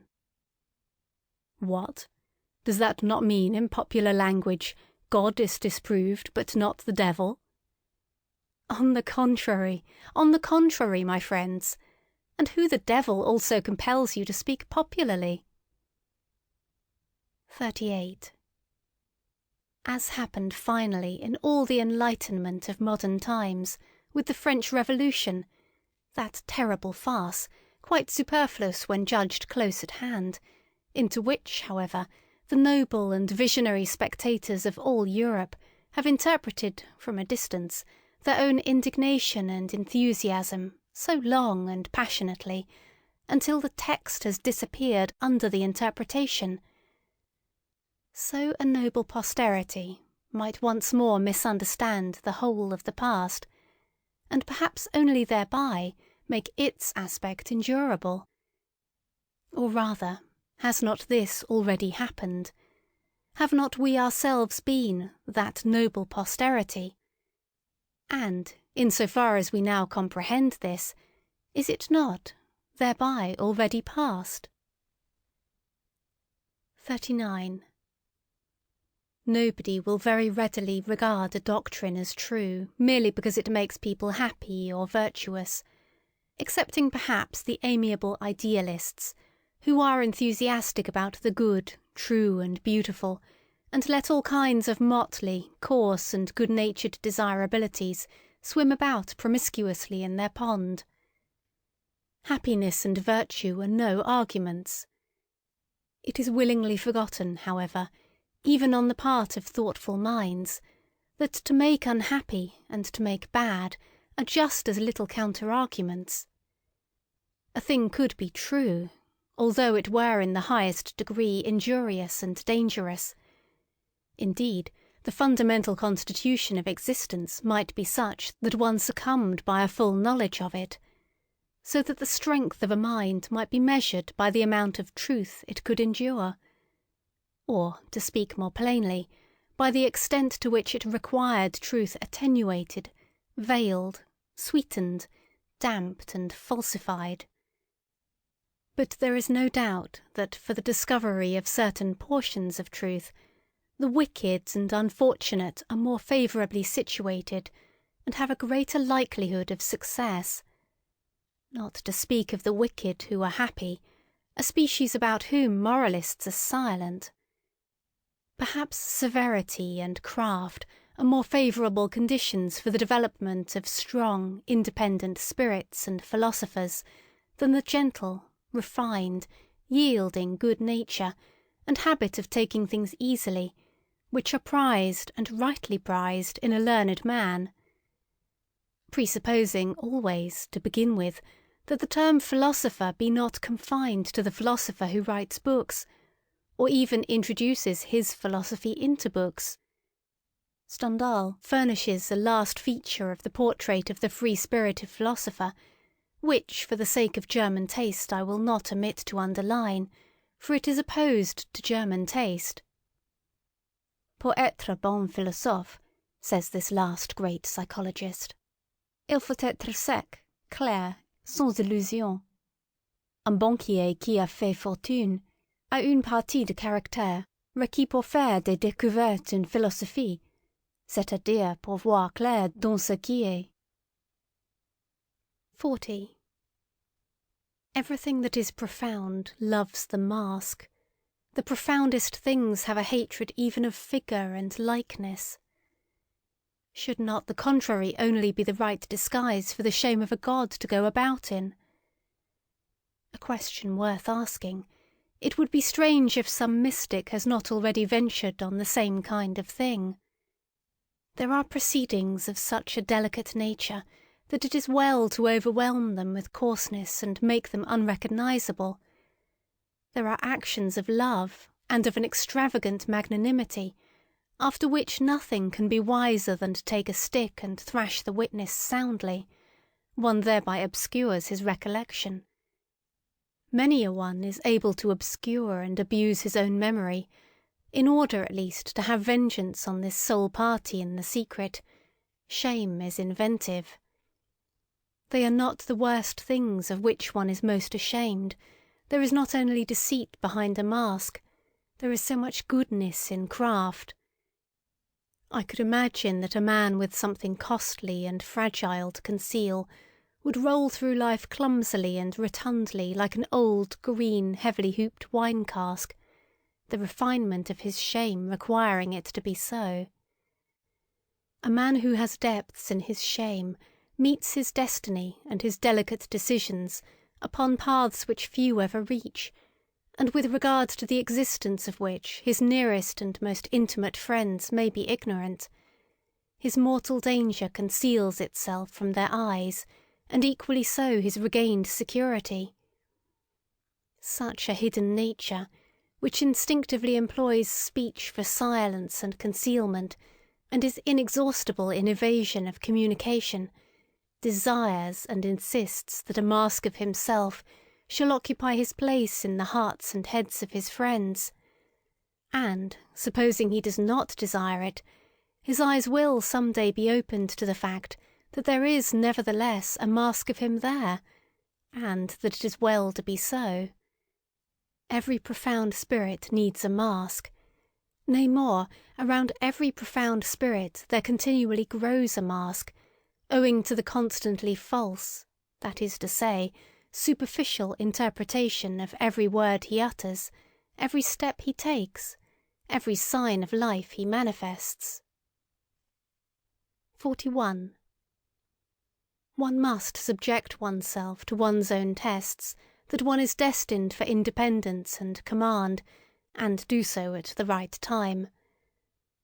One must not avoid one's tests, although they constitute perhaps the most dangerous game one can play, and are, in the end, tests made only before ourselves and before no other judge. Not to cleave to any person, be it even the dearest. Every person is a prison and also a recess.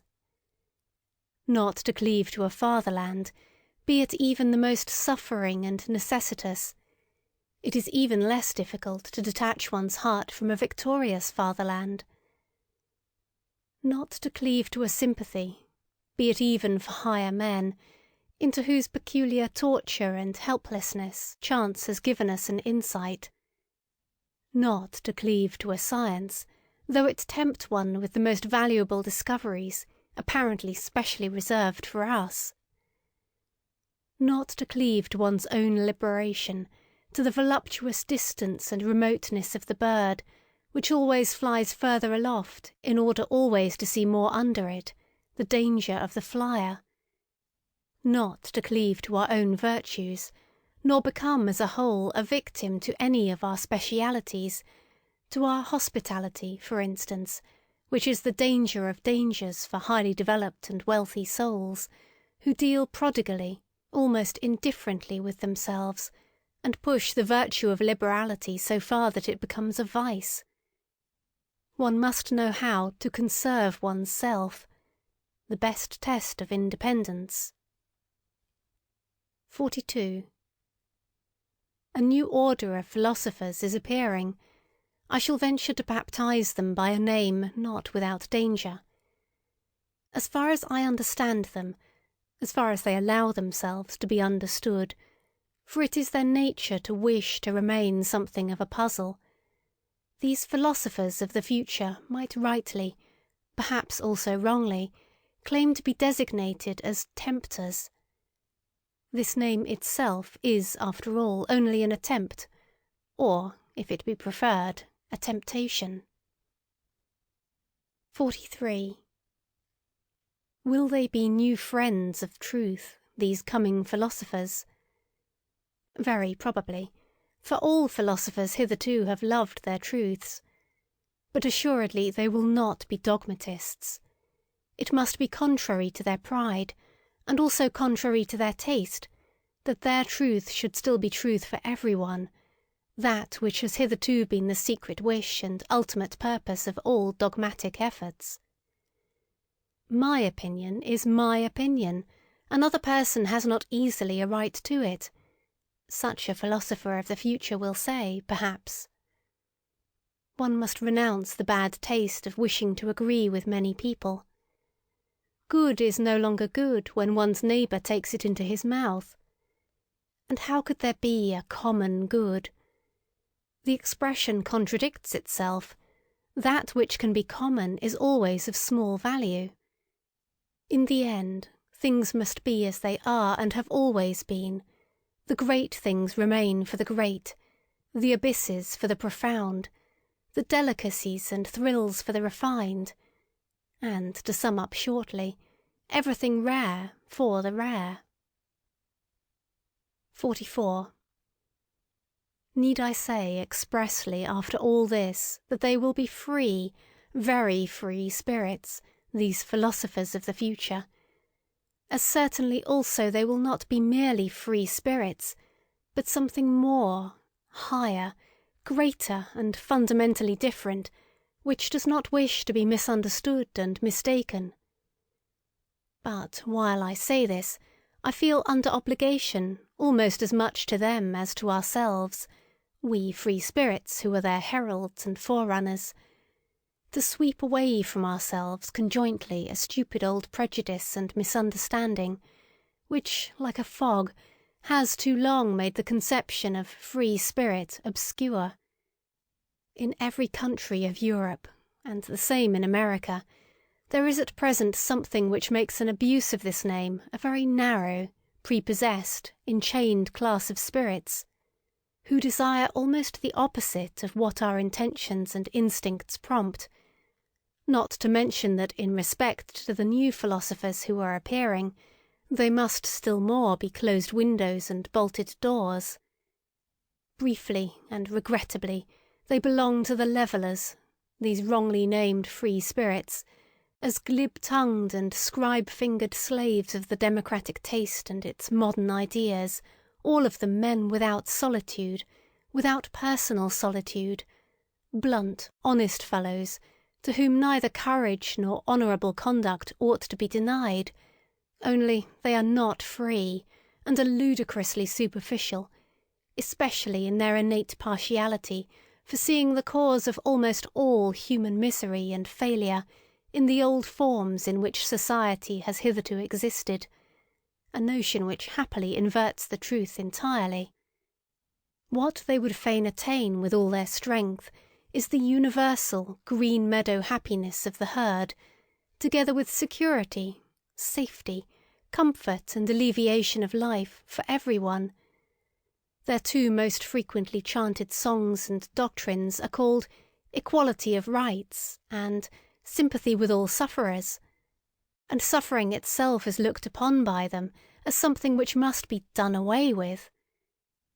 We opposite ones, however, who have opened our eye and conscience to the question how and where the plant, man, has hitherto grown most vigorously, believe that this has always taken place under the opposite conditions, that for this end the dangerousness of his situation had to be increased enormously, his inventive faculty and dissembling power, his spirit, had to develop into subtlety and daring under long oppression and compulsion, and his will to life had to be increased to the unconditioned will to power. We believe that severity, violence, slavery, danger in the street and in the heart, secrecy, stoicism, tempter's art and devilry of every kind, that everything wicked, terrible, tyrannical, predatory and serpentine in man serves as well for the elevation of the human species as its opposite.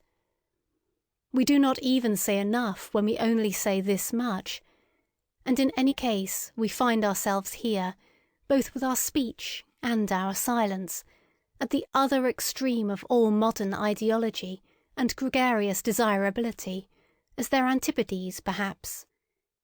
What wonder that we free spirits are not exactly the most communicative spirits, that we do not wish to betray in every respect what a spirit can free itself from, and where perhaps it will then be driven. And as to the import of the dangerous formula, beyond good and evil, with which we at least avoid confusion, we are something else than libres penseurs, liberi pensatori, free thinkers, and whatever these honest advocates of modern ideas like to call themselves. Having been at home, or at least guests, in many realms of the spirit, having escaped again and again from the gloomy, agreeable nooks in which preferences and prejudices, youth, origin, the accident of men and books, or even the weariness of travel seemed to confine us, full of malice against the seductions of dependency, which lie concealed in honours, money, positions, or exaltation of the senses, grateful even for distress and the vicissitudes of illness, because they always free us from some rule and its prejudice, grateful to the god, devil, sheep, and worm in us, inquisitive to a fault, investigators to the point of cruelty, with unhesitating fingers for the intangible, with teeth and stomachs for the most indigestible, ready for any business that requires sagacity and acute senses, ready for every adventure, owing to an excess of free will, with anterior and posterior souls, into the ultimate intentions of which it is difficult to pry, with foregrounds and backgrounds to the end of which no foot may run, hidden ones under the mantles of light, appropriators, although we resemble heirs and spendthrifts, arrangers and collectors from morning till night, misers of our wealth and our full-crammed drawers, economical in learning and forgetting, inventive in scheming, sometimes proud of tables of categories, sometimes pedants, sometimes night owls of work, even in full day, yea, if necessary, even scarecrows. And it is necessary nowadays, that is to say, inasmuch as we are the born, sworn, jealous friends of solitude, of our own profoundest midnight and midday solitude. Such kind of men are we free spirits. And perhaps ye are also something of the same kind, ye coming ones, ye new philosophers. The human soul and its limits, the range of man's inner experiences hitherto attained, the heights, depths, and distances of these experiences, the entire history of the soul up to the present time, and its still unexhausted possibilities, this is the preordained hunting domain for a born psychologist and lover of a big hunt. But how often must he say despairingly to himself, "A single individual, alas, only a single individual, and this great forest, this virgin forest." So he would like to have some hundreds of hunting assistants and fine-trained hounds that he could send into the history of the human soul to drive his game together. In vain. Again and again he experiences, profoundly and bitterly, how difficult it is to find assistants and dogs for all the things that directly excite his curiosity. The evil of sending scholars into new and dangerous hunting domains, where courage, sagacity, and subtlety in every sense are required, is that they are no longer serviceable just when the big hunt, and also the great danger, commences. It is precisely then that they lose their keen eye and nose. In order, for instance, to divine and determine what sort of history the problem of knowledge and conscience has hitherto had in the souls of homines religiosi, a person would perhaps himself have to possess as profound, as bruised, as immense an experience as the intellectual conscience of Pascal, and then he would still require that widespread heaven of clear, wicked spirituality, which, from above, would be able to oversee, arrange, and effectively formalize this mass of dangerous and painful experiences. But who could do me this service? And who would have time to wait for such servants? They evidently appear too rarely. They are so improbable at all times. Eventually one must do everything one's self in order to know something, which means that one has much to do. But a curiosity like mine is once for all the most agreeable of vices. Pardon me, I mean to say that the love of truth has its reward in heaven and already upon earth.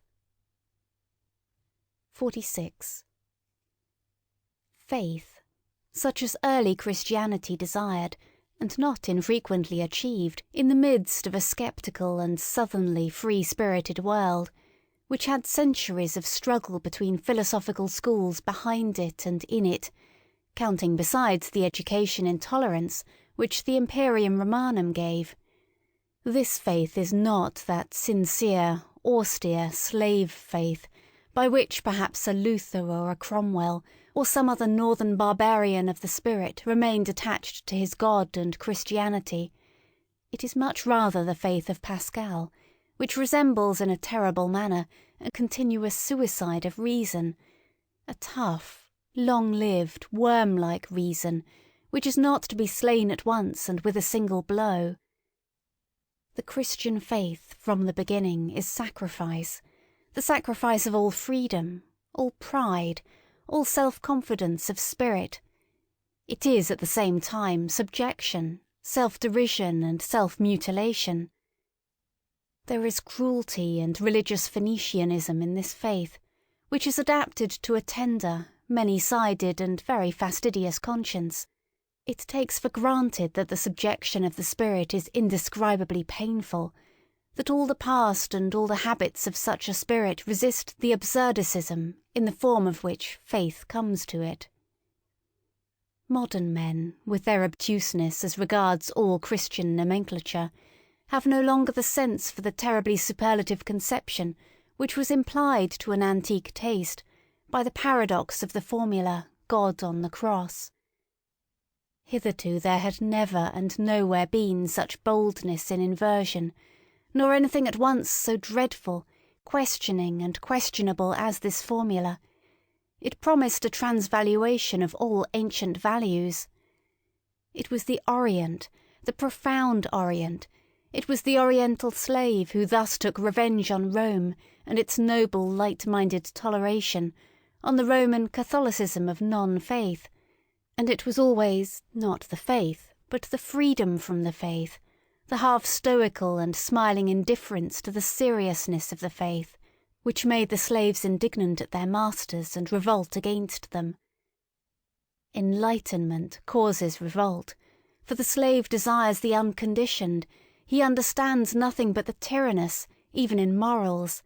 He loves as he hates, without nuance, to the very depths, to the point of pain, to the point of sickness. His many hidden sufferings make him revolt against the noble taste which seems to deny suffering.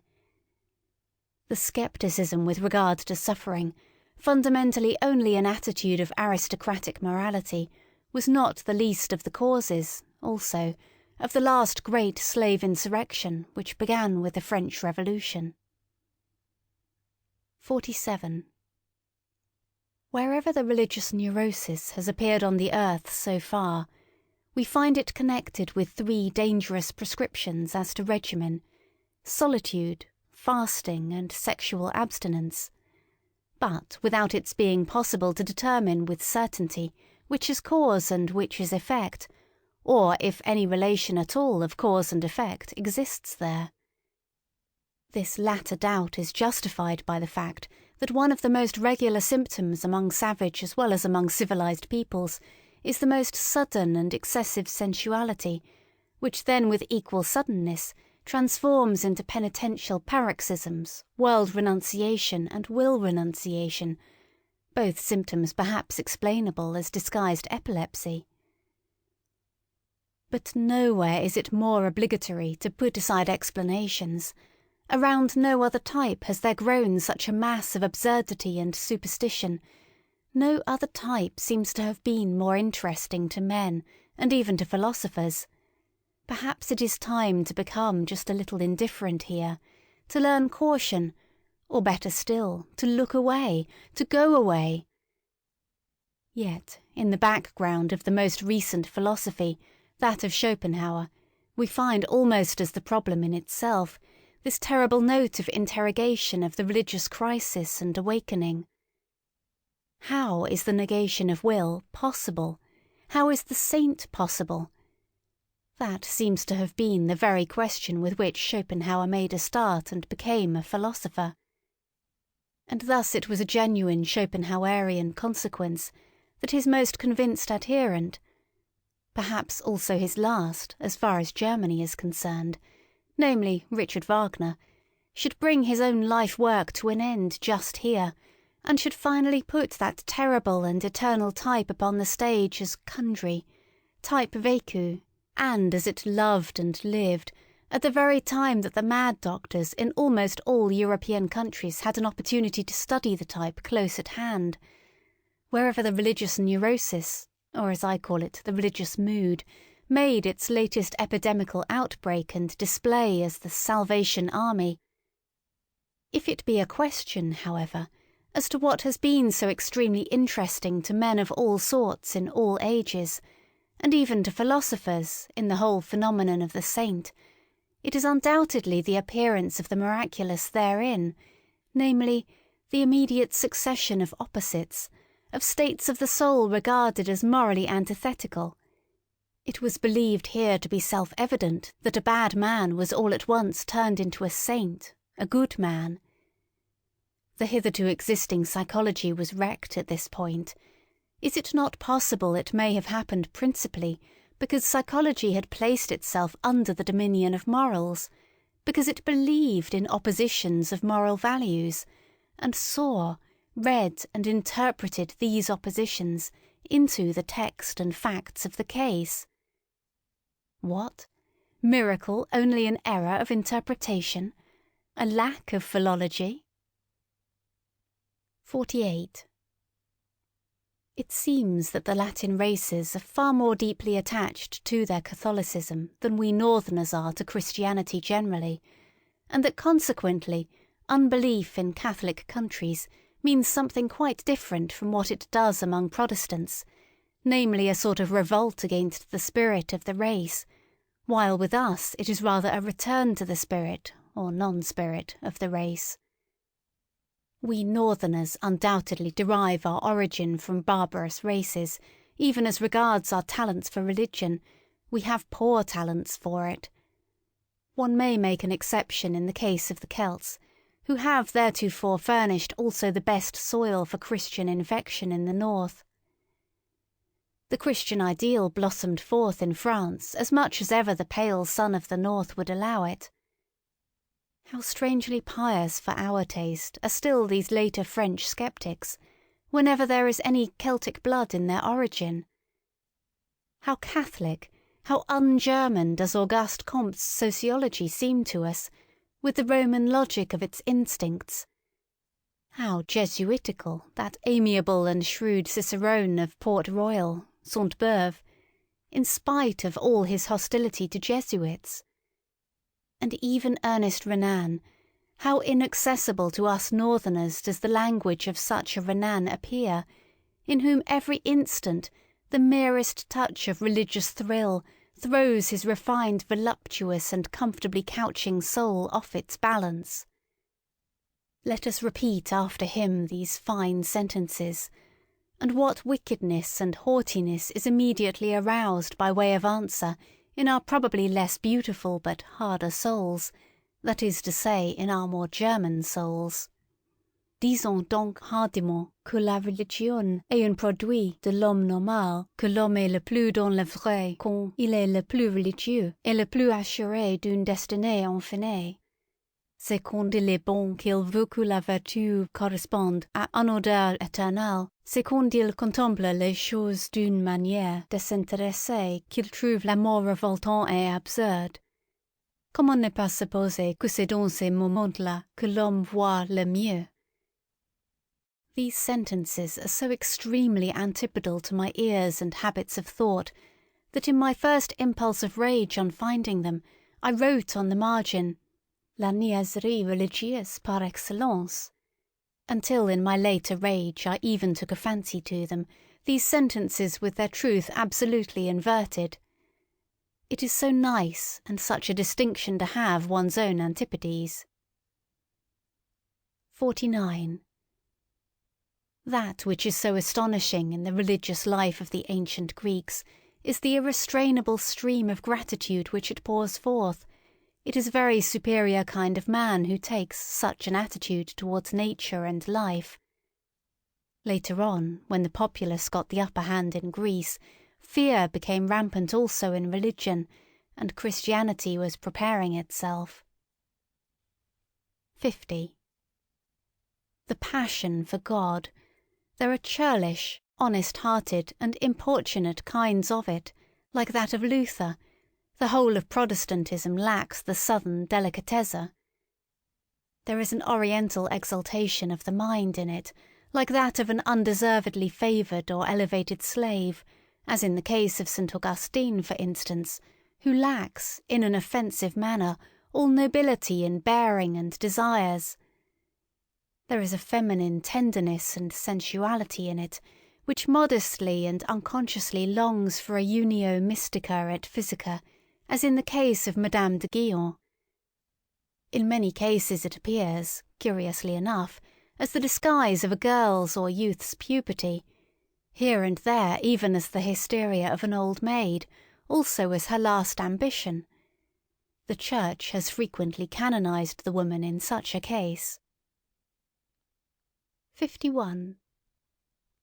The mightiest men have hitherto always bowed reverently before the saint, as the enigma of self-subjugation and utter voluntary privation. Why did they thus bow? They divined in him, and as it were behind the questionableness of his frail and wretched appearance, the superior force which wished to test itself by such a subjugation, the strength of will in which they recognized their own strength and love of power, and knew how to honour it. They honoured something in themselves when they honoured the saint. In addition to this, the contemplation of the saint suggested to them a suspicion. Such an enormity of self-negation and anti-naturalness will not have been coveted for nothing, they have said inquiringly. There is perhaps a reason for it, some very great danger, about which the ascetic may wish to be more accurately informed through his secret interlocutors and visitors. In a word, the mighty ones of the world learned to have a new fear before him. They divined a new power, a strange, still unconquered enemy. It was the will to power which obliged them to halt before the saint. They had to question him. 52. In the Jewish Old Testament, the book of divine justice, there are men, things and sayings on such an immense scale that Greek and Indian literature has nothing to compare with it. One stands with fear and reverence before those stupendous remains of what man was formerly, and one has sad thoughts about old Asia and its little outpushed peninsula, Europe, which would like, by all means, to figure before Asia as the progress of mankind. To be sure, he who is himself only a slender, tame house animal, and knows only the wants of a house animal, like our cultured people of today, including the Christians of cultured Christianity, need neither be amazed nor even sad amid those ruins. The taste for the Old Testament is a touchstone with respect to great and small.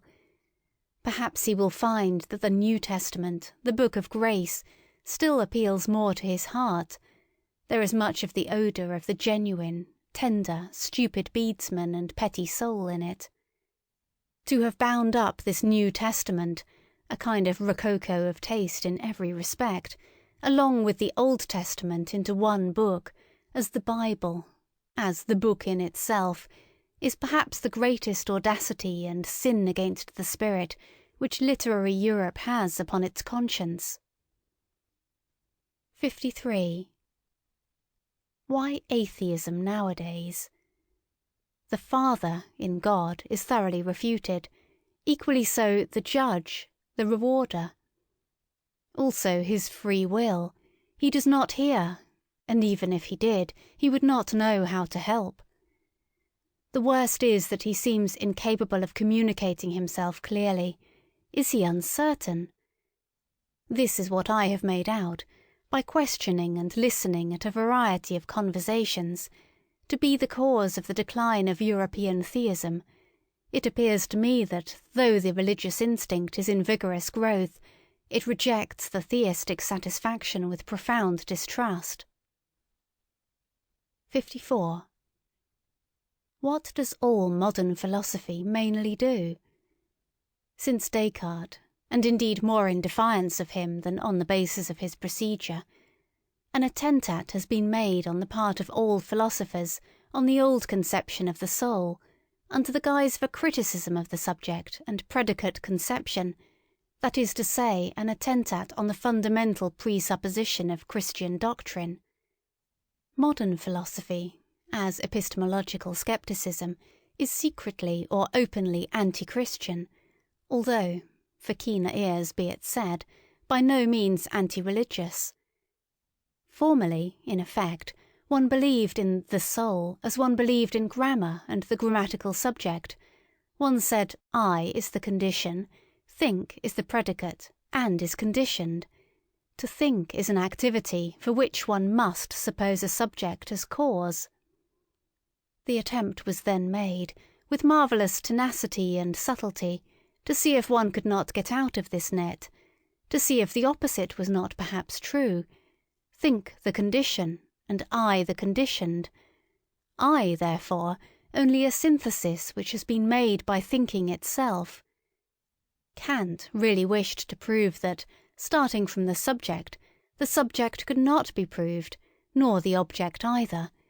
The possibility of an apparent existence of the subject, and therefore of the soul, may not always have been strange to him. The thought which once had an immense power on earth as the Vedanta philosophy. 55.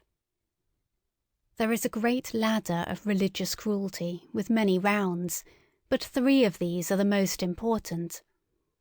Once on a time men sacrificed human beings to their God, and perhaps just those they loved the best. To this category belong the firstling sacrifices of all primitive religions, and also the sacrifice of the Emperor Tiberius in the Mithra grotto on the island of Capri, that most terrible of all Roman anachronisms. Then, during the moral epoch of mankind, they sacrificed to their God the strongest instincts they possessed, their nature. This festal joy shines in the cruel glances of ascetics and anti-natural fanatics. Finally, what still remained to be sacrificed? Was it not necessary in the end for man to sacrifice everything comforting, holy, healing, all hope, all faith in hidden harmonies, in future blessedness and justice?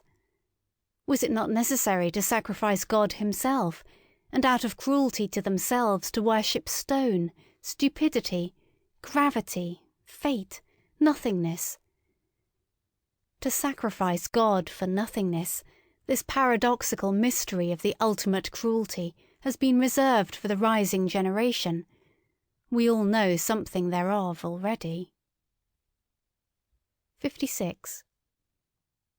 Whoever, like myself, prompted by some enigmatical desire, has long endeavoured to go to the bottom of the question of pessimism and free it from the half-Christian, half-German narrowness and stupidity in which it has finally presented itself to this century, namely in the form of Schopenhauer's philosophy. Whoever, with an Asiatic and super-Asiatic eye, has actually looked inside and into the most world-renouncing of all possible modes of thought, beyond good and evil, and no longer like Buddha and Schopenhauer, under the dominion and delusion of morality. Whoever has done this has perhaps just thereby, without really desiring it, opened his eyes to behold the opposite ideal, the ideal of the most world-approving, exuberant and vivacious man, who has not only learnt to compromise and arrange with that which was and is, but wishes to have it again as it was and is for all eternity, insatiably calling out da capo, not only to himself, but to the whole piece and play, and not only the play, but actually to him who requires the play, and makes it necessary, because he always requires himself anew, and makes himself necessary. What? And this would not be circulus vitiosus Deus? 57. The distance, and as it were the space around man, grows with the strength of his intellectual vision and insight. His world becomes profounder, new stars, new enigmas and notions are ever coming into view. Perhaps everything on which the intellectual eye has exercised its acuteness and profundity has just been an occasion for its exercise, something of a game, something for children and childish minds.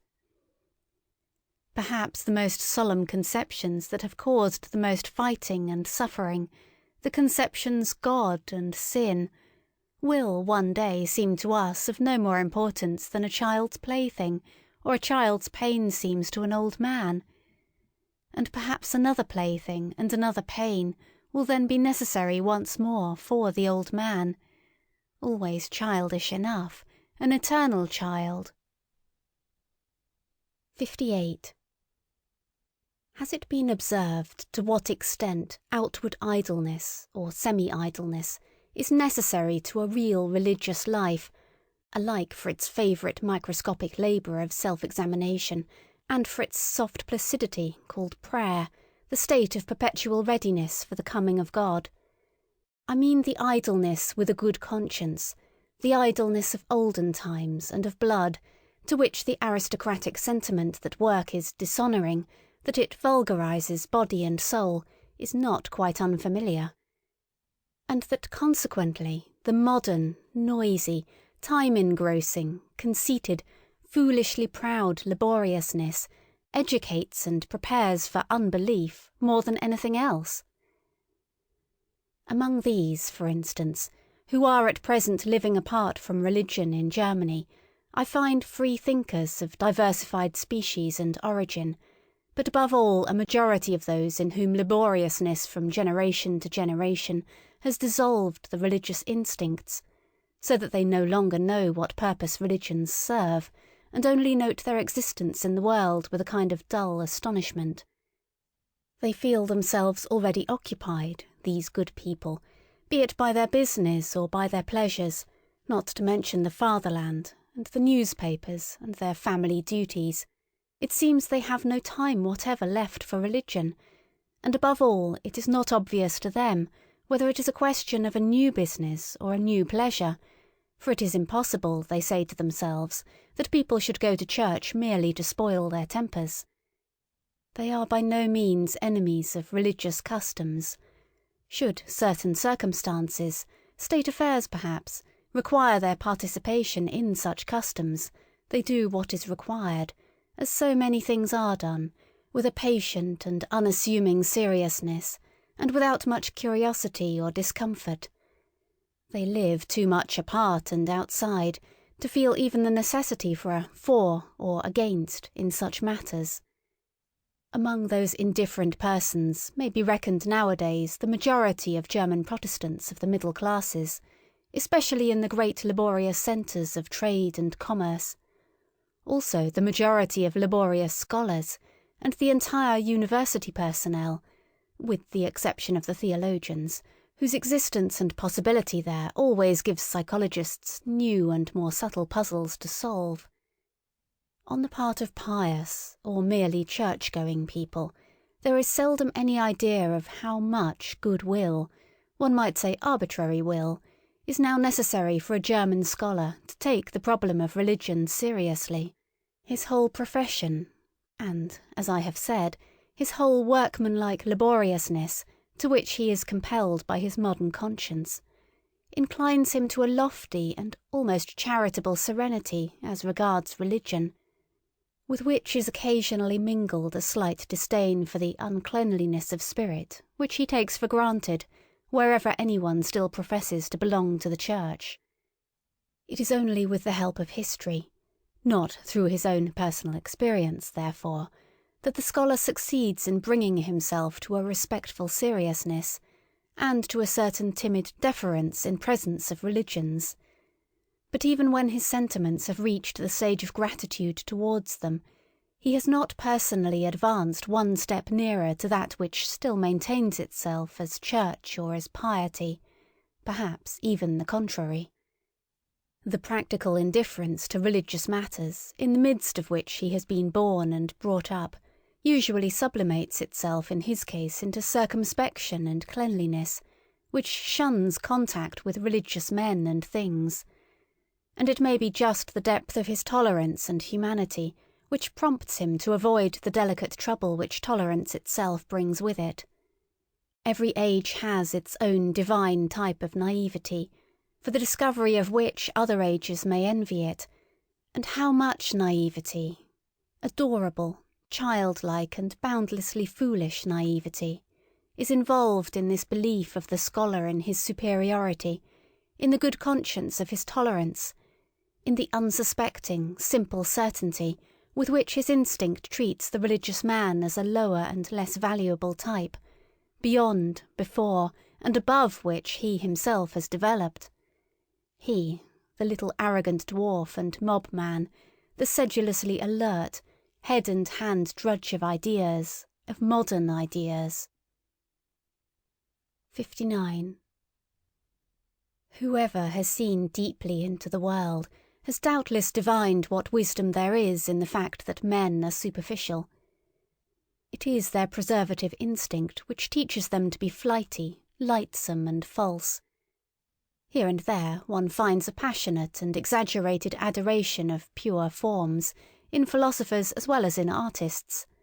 It is not to be doubted that whoever has need of the cult of the superficial to that extent has at one time or another made an unlucky dive beneath it.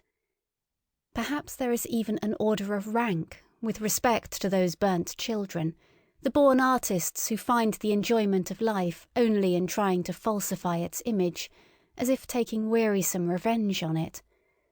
One might guess to what degree life has disgusted them, by the extent to which they wish to see its image falsified, attenuated, ultrified, and deified. One might reckon the homines religiosi among the artists as their highest rank. It is the profound, suspicious fear of an incurable pessimism which compels whole centuries to fasten their teeth into a religious interpretation of existence, the fear of the instinct which divines that truth might be attained too soon, before man has become strong enough, hard enough, artist enough.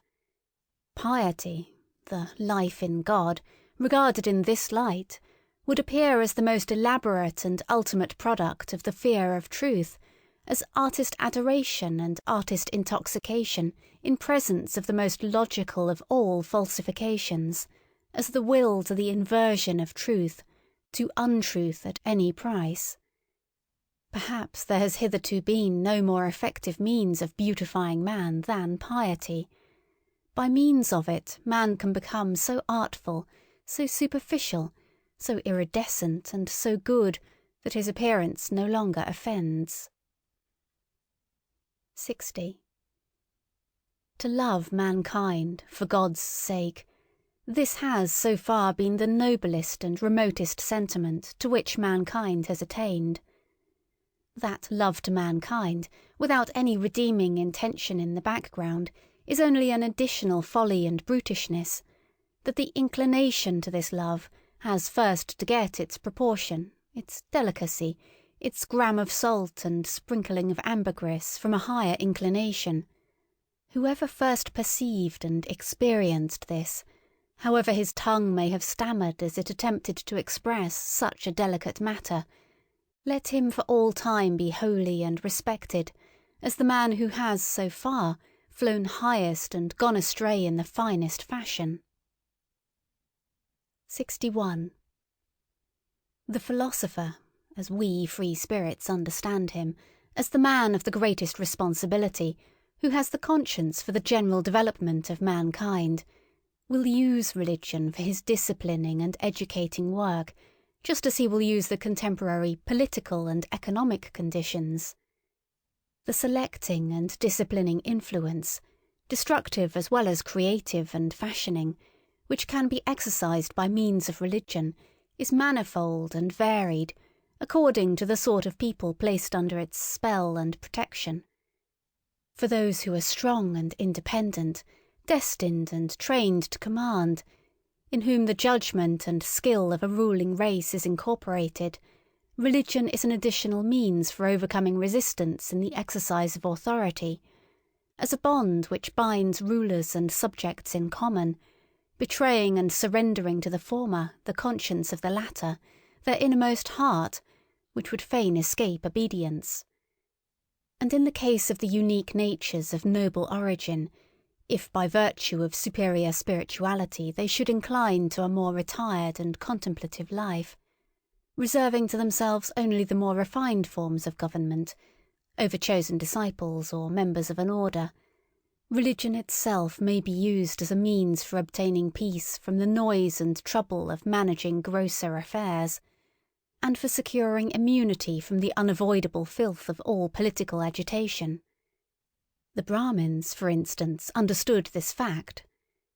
With the help of a religious organisation, they secured to themselves the power of nominating kings for the people, while their sentiments prompted them to keep apart and outside, as men with a higher and superregal mission. At the same time, religion gives inducement and opportunity to some of the subjects to qualify themselves for future ruling and commanding the slowly ascending ranks and classes, in which, through fortunate marriage customs, volitional power and delight in self-control are on the increase. To them, religion offers sufficient incentives and temptations to aspire to higher intellectuality, and to experience the sentiments of authoritative self-control, of silence, and of solitude. Asceticism and Puritanism are almost indispensable means of educating and ennobling a race which seeks to rise above its hereditary baseness and work itself upwards to future supremacy. And finally, to ordinary men, to the majority of the people, who exist for service and general utility, and are only so far entitled to exist, religion gives invaluable contentedness with their lot and condition, peace of heart, ennoblement of obedience, additional social happiness and sympathy, with something of transfiguration and embellishment, something of justification of all the commonplaceness, all the meanness, all the semi-animal poverty of their souls. Religion, together with the religious significance of life, sheds sunshine over such perpetually harassed men, and makes even their own aspect endurable to them. It operates upon them as the Epicurean philosophy usually operates upon sufferers of a higher order, in a refreshing and refining manner, almost turning suffering to account, and in the end even hallowing and vindicating it. There is perhaps nothing so admirable in Christianity and Buddhism as their art of teaching even the lowest to elevate themselves by piety to a seemingly higher order of things, and thereby to retain their satisfaction with the actual world in which they find it difficult enough to live, this very difficulty being necessary. 62. To be sure, to make also the bad counter-reckoning against such religions, and to bring to light their secret dangers, the cost is always excessive and terrible when religions do not operate as an educational and disciplinary medium in the hands of the philosopher, but rule voluntarily and paramountly, when they wish to be the final end, and not a means along with other means. Among men, as among all other animals, there is a surplus of defective, diseased, degenerating, infirm, and necessarily suffering individuals. The successful cases, among men also, are always the exception, and in view of the fact that man is the animal not yet properly adapted to his environment, the rare exception. But worse still, the higher the type a man represents, the greater is the improbability that he will succeed. The accidental, the law of irrationality in the general constitution of mankind, manifests itself most terribly in its destructive effect on the higher orders of men, the conditions of whose lives are delicate, diverse, and difficult to determine. What, then, is the attitude of the two greatest religions above mentioned to the surplus of failures in life? They endeavour to preserve and keep alive whatever can be preserved. In fact, as the religions for sufferers, they take the part of these upon principle. They are always in favour of those who suffer from life as from a disease, and they would fain treat every other experience of life as false and impossible. However highly we may esteem this indulgent and preservative care, inasmuch as in applying to others it has applied and applies also to the highest and usually the most suffering type of man, the hitherto paramount religions, to give a general appreciation of them, are among the principal causes which have kept the type of man upon a lower level. They have preserved too much that which should have perished. One has to thank them for invaluable services, and who is sufficiently rich in gratitude not to feel poor at the contemplation of all that the spiritual men of Christianity have done for Europe hitherto? But when they had given comfort to the sufferers, courage to the oppressed and despairing, a staff and support to the helpless, and when they had allured from society into convents and spiritual penitentiaries the broken-hearted and distracted, what else had they to do in order to work systematically in that fashion, and with a good conscience, for the preservation of all the sick and suffering, which means, in deed and in truth, to work for the deterioration of the European race? To reverse all estimates of value, that is what they had to do. And to shatter the strong, to spoil great hopes, to cast suspicion on the delight in beauty, to break down everything autonomous, manly, conquering and imperious, all instincts which are natural to the highest and most successful type of man, into uncertainty, distress of conscience and self-destruction. Forsooth, to invert all love of the earthly and of supremacy over the earth into hatred of the earth and earthly things, that is the task the Church imposed on itself, and was obliged to impose, until, according to its standard of value, unworldliness, unsensuousness, and higher man fused into one sentiment. If one could observe the strangely painful, equally coarse and refined comedy of European Christianity, with the derisive and impartial eye of an Epicurean god, I should think one would never cease marvelling and laughing. Does it not actually seem that some single will has ruled over Europe for 18 centuries in order to make a sublime abortion of man? He, however, who, with opposite requirements, no longer Epicurean, and with some divine hammer in his hand, could approach this almost voluntary degeneration and stunting of mankind, as exemplified in the European Christian, Pascal, for instance, would he not have to cry aloud with rage, pity, and horror, "O you bunglers, presumptuous, pitiful bunglers, what have you done? Was that a work for your hands? How you have hacked and botched my finest stone! What have you presumed to do? I should say that Christianity has hitherto been the most portentous of presumptions. Men, not great enough nor hard enough to be entitled as artists to take part in fashioning man. Men not sufficiently strong and far-sighted to allow, with sublime self-constraint, the obvious law of the thousandfold failures and perishings to prevail. Not sufficiently noble to see the radically different grades of rank and intervals of rank that separate man from man.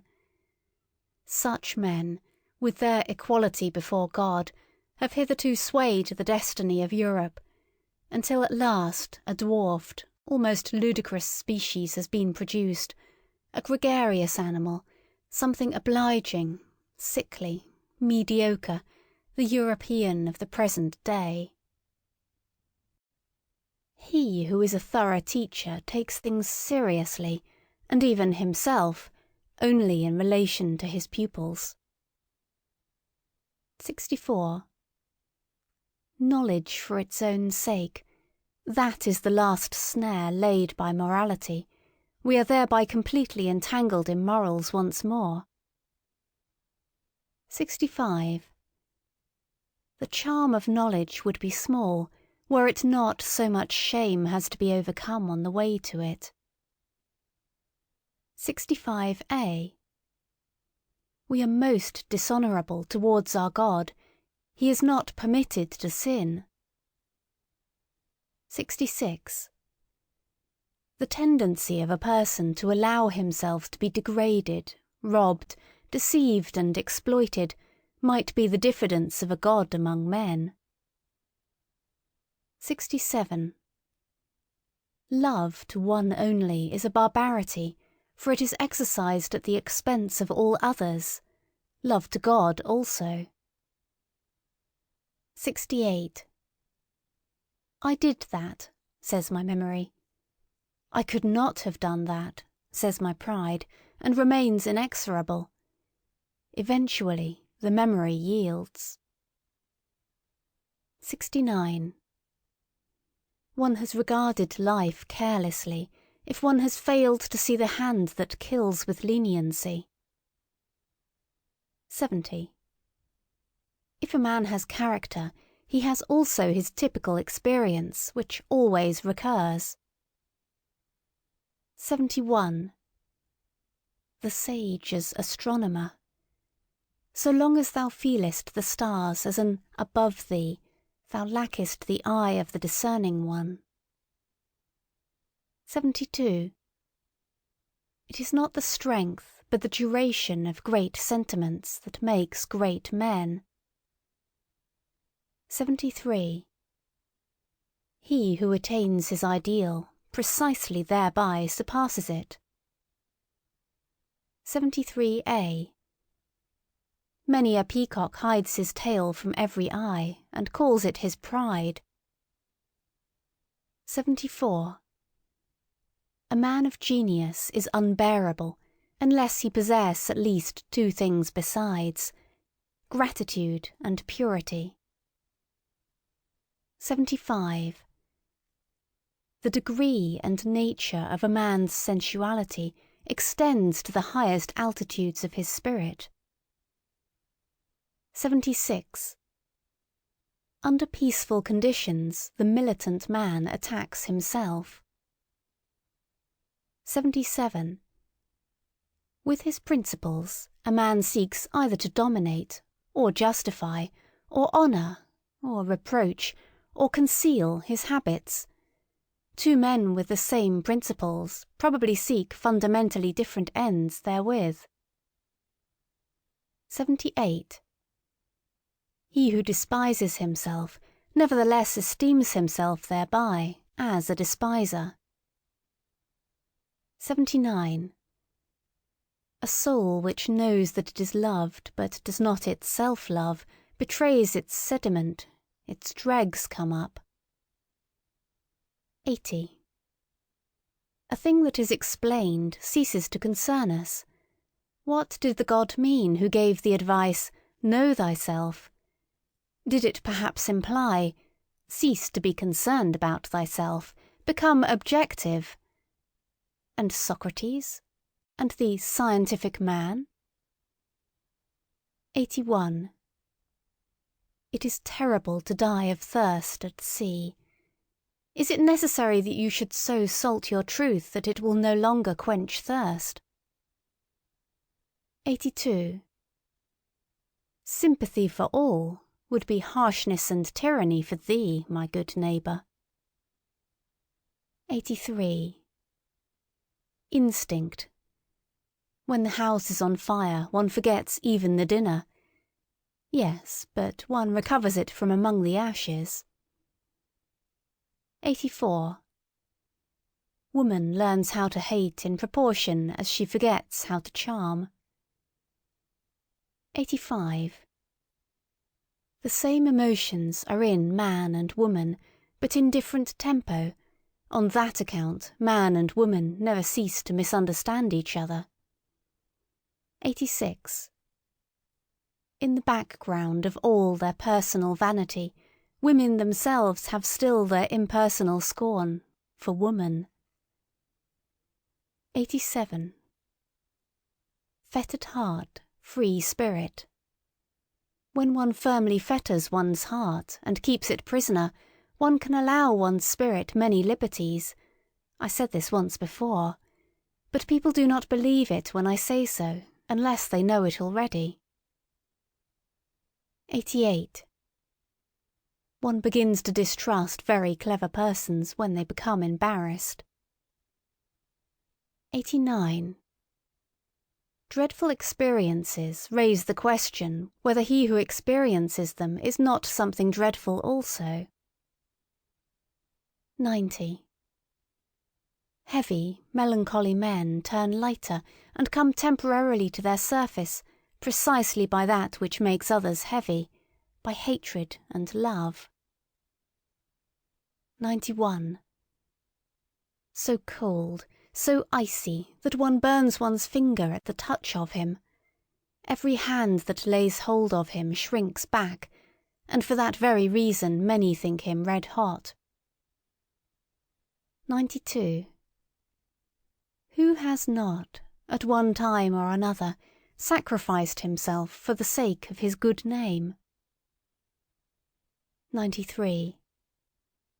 In affability there is no hatred of men, but precisely on that account a great deal too much contempt of men. 94. The maturity of man, that means to have reacquired the seriousness that one had as a child at play. 95.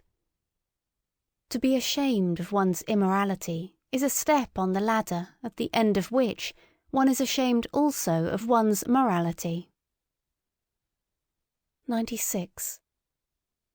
One should part from life as Ulysses parted from Nausicaa, blessing it rather than in love with it. 97. What? A great man? I always see merely the play actor of his own ideal. 98. When one trains one's conscience, it kisses one while it bites. 99. The disappointed one speaks. I listened for the echo, and I heard only praise. 100. We all feign to ourselves that we are simpler than we are. We thus relax ourselves away from our fellows. 101. A discerning one might easily regard himself at present as the animalization of God. 102. Discovering reciprocal love should really disenchant the lover with regard to the beloved. What? She is modest enough to love even you? Or stupid enough? Or... 103. The danger in happiness. Everything now turns out best for me. I now love every fate. Who would like to be my fate? 104. Not their love of humanity, but the impotence of their love, prevents the Christians of today burning us. 105. The pia fraus is still more repugnant to the taste, the piety, of the free spirit, the pious man of knowledge, than the impia fraus. Hence the profound lack of judgment, in comparison with the Church, characteristic of the type free spirit, as its non-freedom. 106. By means of music, the very passions enjoy themselves. 107. A sign of strong character, when once the resolution has been taken to shut the ear even to the best counter-arguments. Occasionally, therefore, a will to stupidity. 108. There is no such thing as moral phenomena, but only a moral interpretation of phenomena. 109. The criminal is often enough not equal to his deed. He extenuates and maligns it. 110. The advocates of a criminal are seldom artists enough to turn the beautiful terribleness of the deed to the advantage of the doer. 111. Our vanity is most difficult to wound just when our pride has been wounded. 112. To him who feels himself preordained to contemplation and not to belief, all believers are too noisy and obtrusive. He guards against them. 113. You want to prepossess him in your favour? Then you must be embarrassed before him. 114. The immense expectation with regard to sexual love, and the coyness in this expectation, spoils all the perspectives of women at the outset. 115.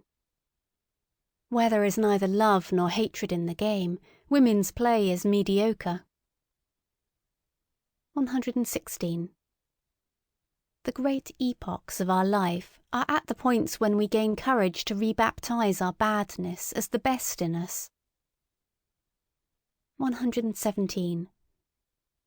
The will to overcome an emotion is ultimately only the will of another, or of several other, emotions.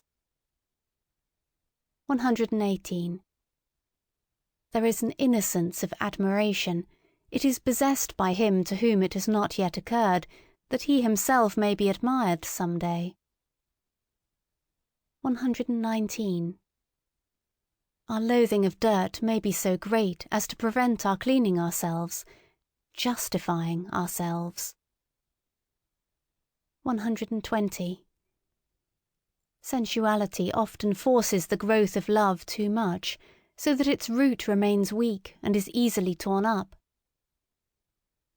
121. It is a curious thing that God learned Greek when he wished to turn author, and that he did not learn it better. 122. To rejoice on account of praise is in many cases merely politeness of heart, and the very opposite of vanity of spirit. 123. Even concubinage has been corrupted by marriage. 124. He who exults at the stake does not triumph over pain, but because of the fact that he does not feel pain where he expected it. A parable. 125. When we have to change an opinion about anyone, we charge heavily to his account the inconvenience he thereby causes us. 126. A nation is a detour of nature to arrive at 6 or 7 great men. Yes, and then to get round them. 127. In the eyes of all true women, science is hostile to the sense of shame. They feel as if one wished to peep under their skin with it, or worse still, under their dress and finery. 128. The more abstract the truth you wish to teach, the more must you allure the senses to it. 129. The devil has the most extensive perspectives for God. On that account he keeps so far away from him. The devil, in effect, as the oldest friend of knowledge. 130. What a person is begins to betray itself when his talent decreases, when he ceases to show what he can do. Talent is also an adornment is also a concealment. 131. The sexes deceive themselves about each other. The reason is that in reality they honour and love only themselves, or their own ideal, to express it more agreeably. Thus man wishes woman to be peaceable, but in fact woman is essentially unpeaceable, like the cat, however well she may have assumed the peaceable demeanour. 132. One is punished best for one's virtues. 133.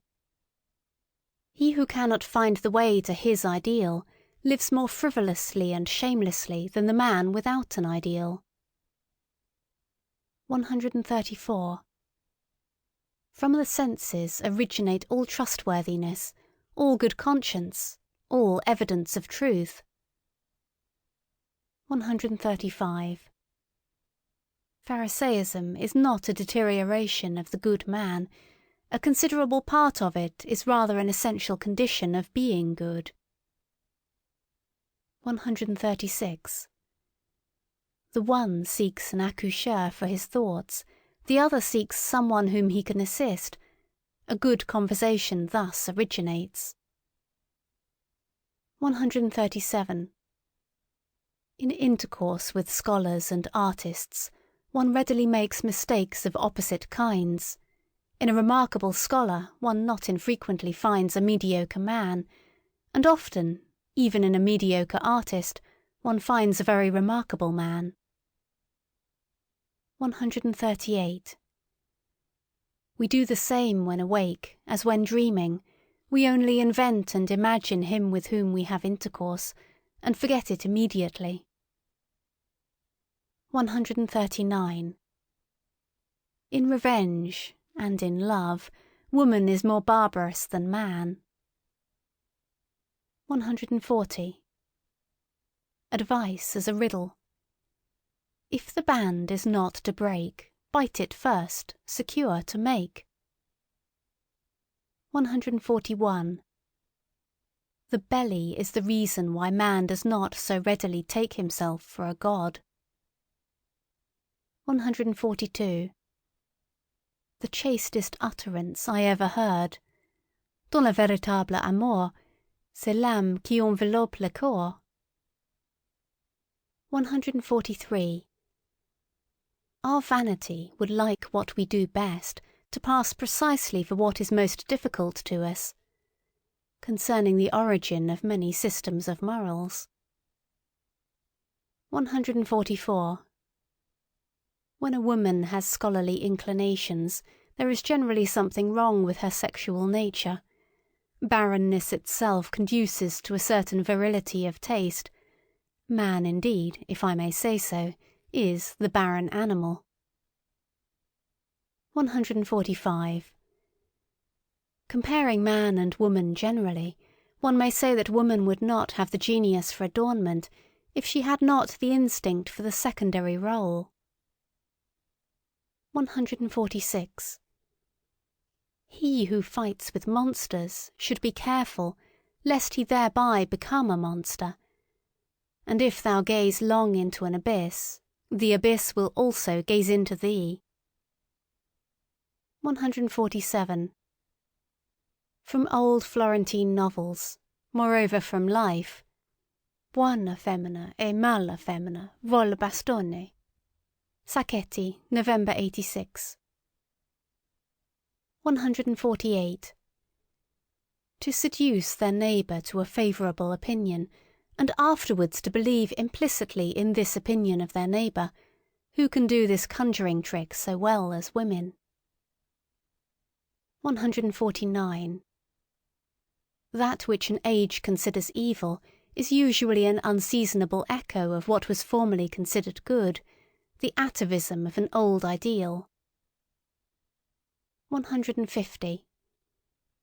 Around the hero everything becomes a tragedy. Around the demigod everything becomes a satyr play, and around God everything becomes what? Perhaps a world? 151. It is not enough to possess a talent, one must also have your permission to possess it, eh, my friends? 152. Where there is the tree of knowledge there is always paradise. So say the most ancient and the most modern serpents. 153. What is done out of love always takes place beyond good and evil. 154. Objection, evasion, joyous distrust, and love of irony are signs of health. Everything absolute belongs to pathology. 155. The sense of the tragic increases and declines with sensuousness. 156. Insanity in individuals is something rare, but in groups, parties, nations and epochs it is the rule. 157. The thought of suicide is a great consolation. By means of it one gets successfully through many a bad night. 158. Not only our reason, but also our conscience, truckles to our strongest impulse, the tyrant in us. 159.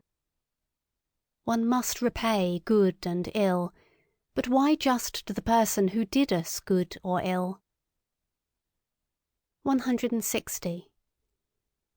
One no longer loves one's knowledge sufficiently after one has communicated it, 161. Poets act shamelessly towards their experiences. They exploit them. 162. Our fellow creature is not our neighbour, but our neighbour's neighbour. So thinks every nation. 163. Love brings to light the noble and hidden qualities of a lover, his rare and exceptional traits. It is thus liable to be deceptive as to his normal character. 164. Jesus said to his Jews, "The law was for servants. Love God as I love him, as his son. What have we sons of God to do with morals?" 165. In sight of every party. A shepherd has always need of a bellwether, or he has himself to be a wether occasionally. 166. One may indeed lie with the mouth, but with the accompanying grimace one nevertheless tells the truth. 167.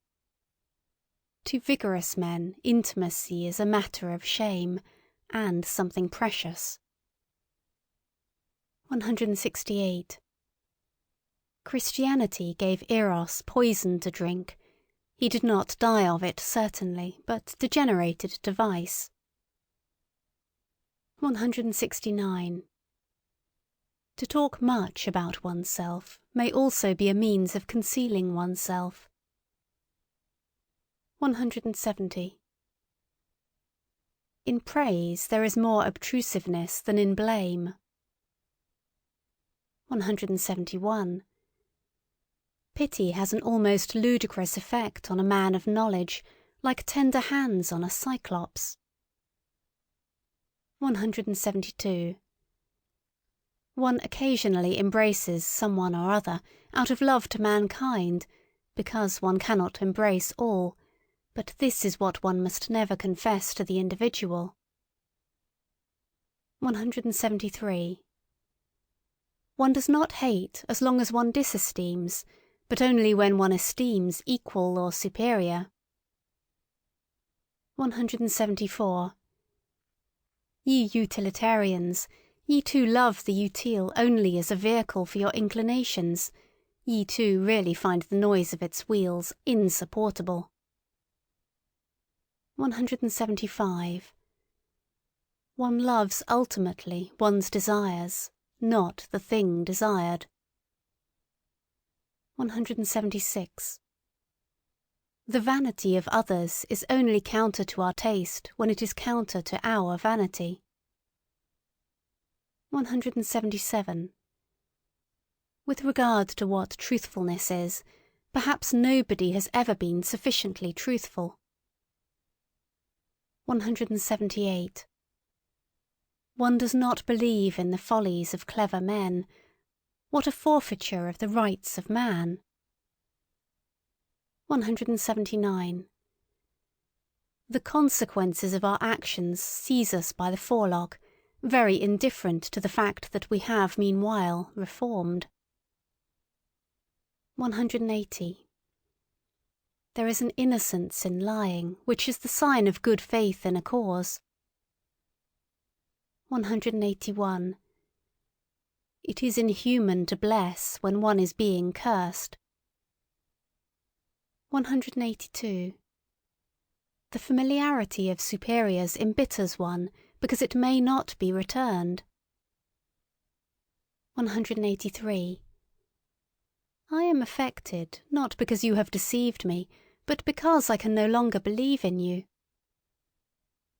184. There is a haughtiness of kindness which has the appearance of wickedness. 185. I dislike him. Why? I am not a match for him.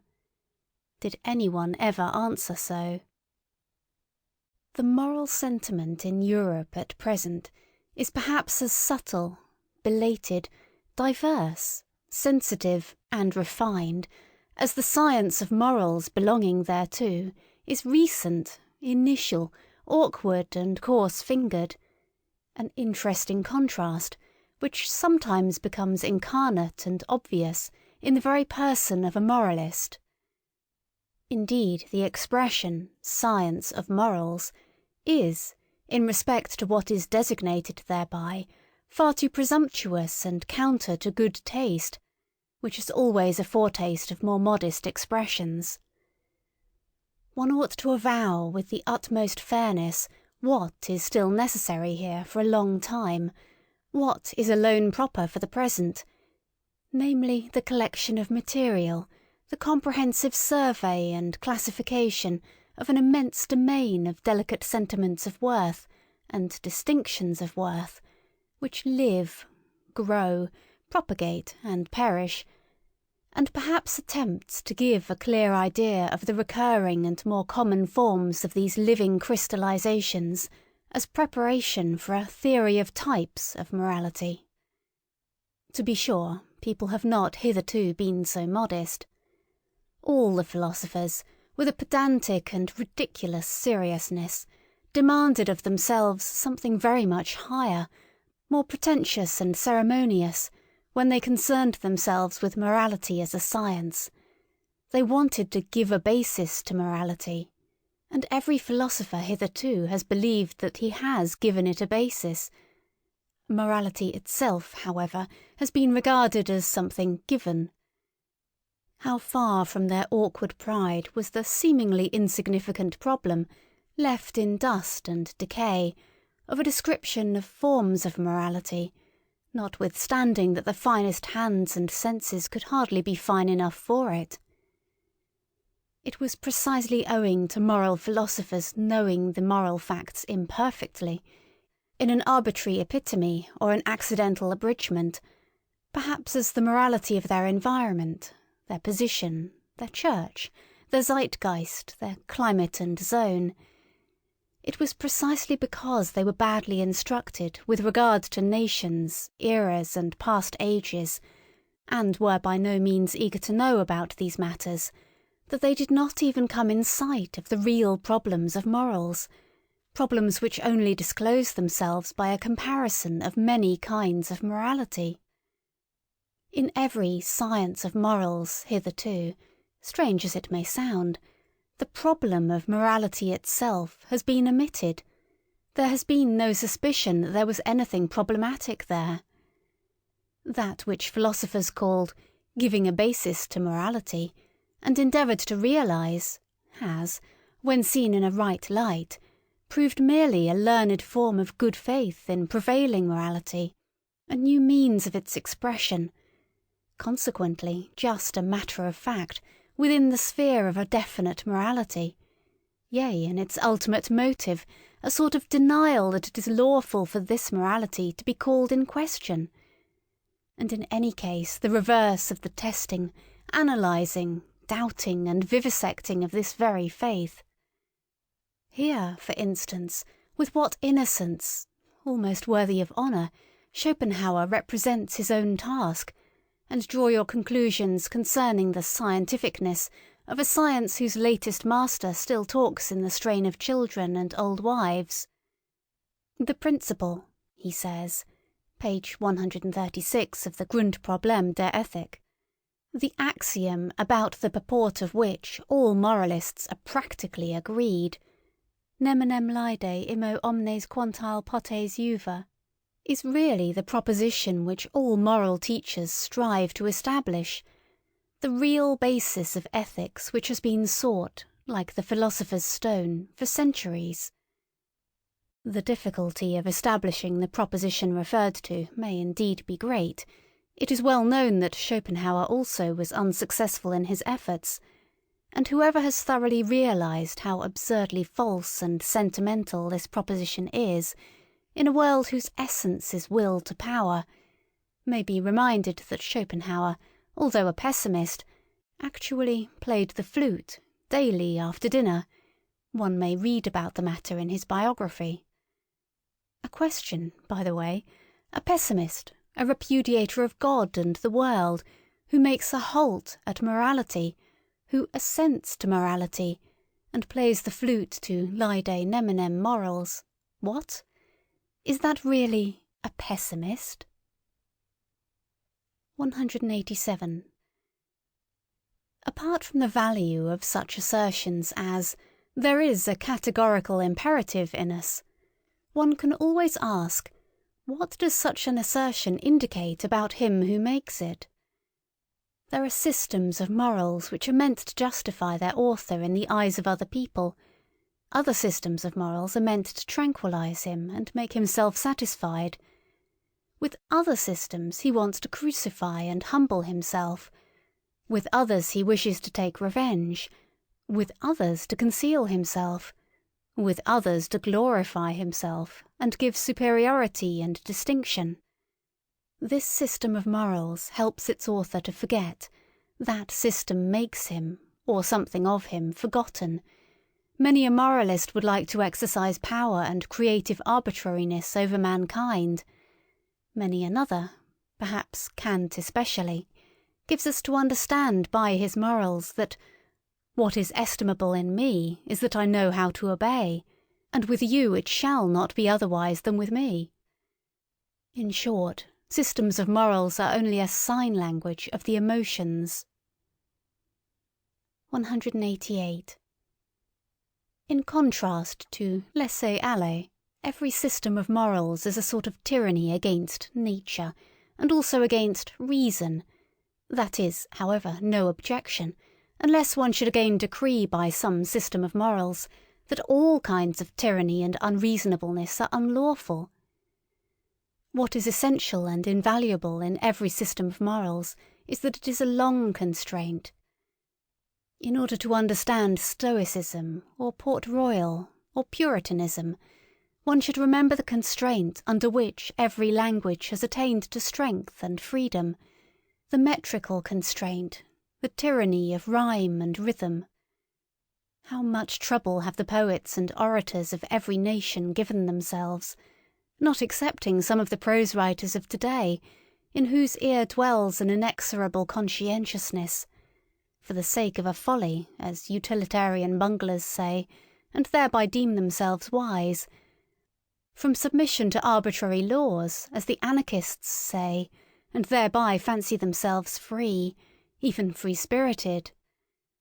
The singular fact remains, however, that everything of the nature of freedom, elegance, boldness, dance, and masterly certainty, which exists or has existed, whether it be in thought itself, or in administration, or in speaking and persuading, in art just as in conduct, has only developed by means of the tyranny of such arbitrary law, and, in all seriousness, it is not at all improbable that precisely this is nature and natural, and not laisser-aller. Every artist knows how different from the state of letting himself go is his most natural condition, the free arranging, locating, disposing and constructing in the moments of inspiration, and how strictly and delicately he then obeys 1,000 laws, which, by their very rigidness and precision, defy all formulation by means of ideas. Even the most stable idea has, in comparison therewith, something floating, manifold, and ambiguous in it. The essential thing in heaven and in earth is apparently, to repeat it once more, that there should be long obedience in the same direction. There thereby results, and has always resulted in the long run, something which has made life worth living, for instance, virtue, art, music, dancing, reason, spirituality, anything whatever that is transfiguring, refined, foolish, or divine. The long bondage of the spirit, the distrustful constraint in the communicability of ideas, the discipline which the thinker imposed on himself to think in accordance with the rules of a church or a court, or conformable to Aristotelian premises, the persistent spiritual will to interpret everything that happened according to a Christian scheme, and in every occurrence to rediscover and justify the Christian God. All this violence, arbitrariness, severity, dreadfulness, and unreasonableness, has proved itself the disciplinary means whereby the European spirit has attained its strength, its remorseless curiosity and subtle mobility.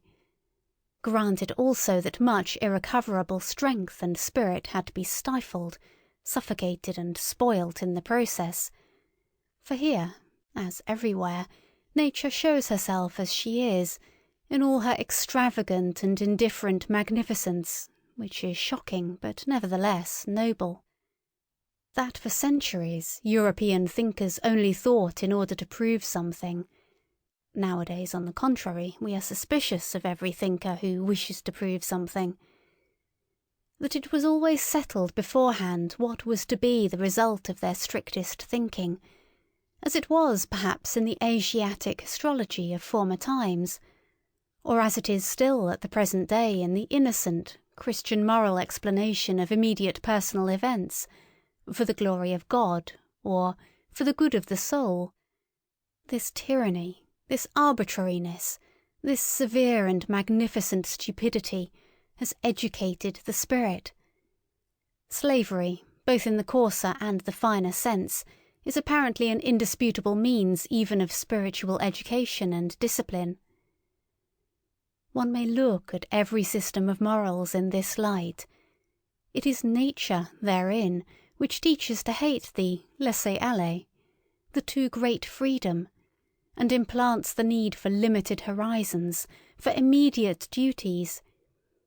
It teaches the narrowing of perspectives, and thus, in a certain sense, that stupidity is a condition of life and development.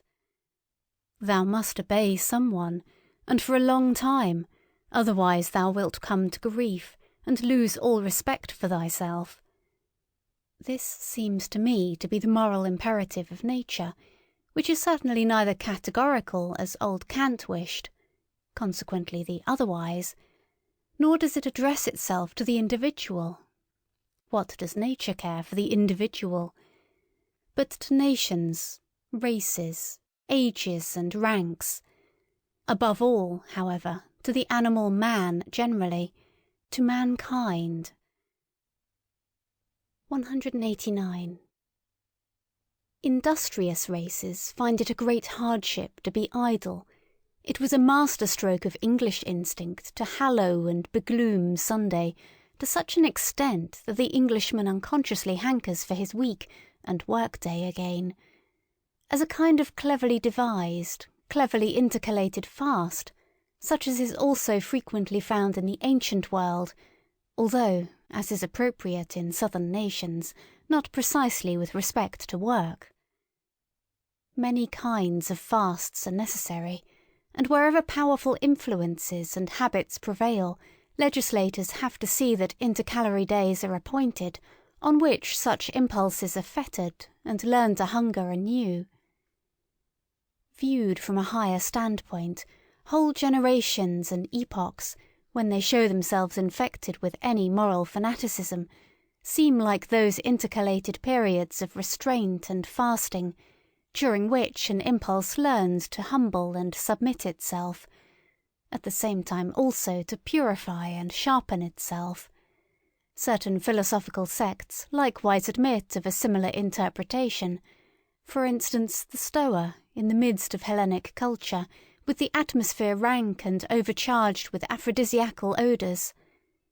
Here also is a hint for the explanation of the paradox, why it was precisely in the most Christian period of European history, and in general only under the pressure of Christian sentiments, that the sexual impulse sublimated into love, amor passion. 190.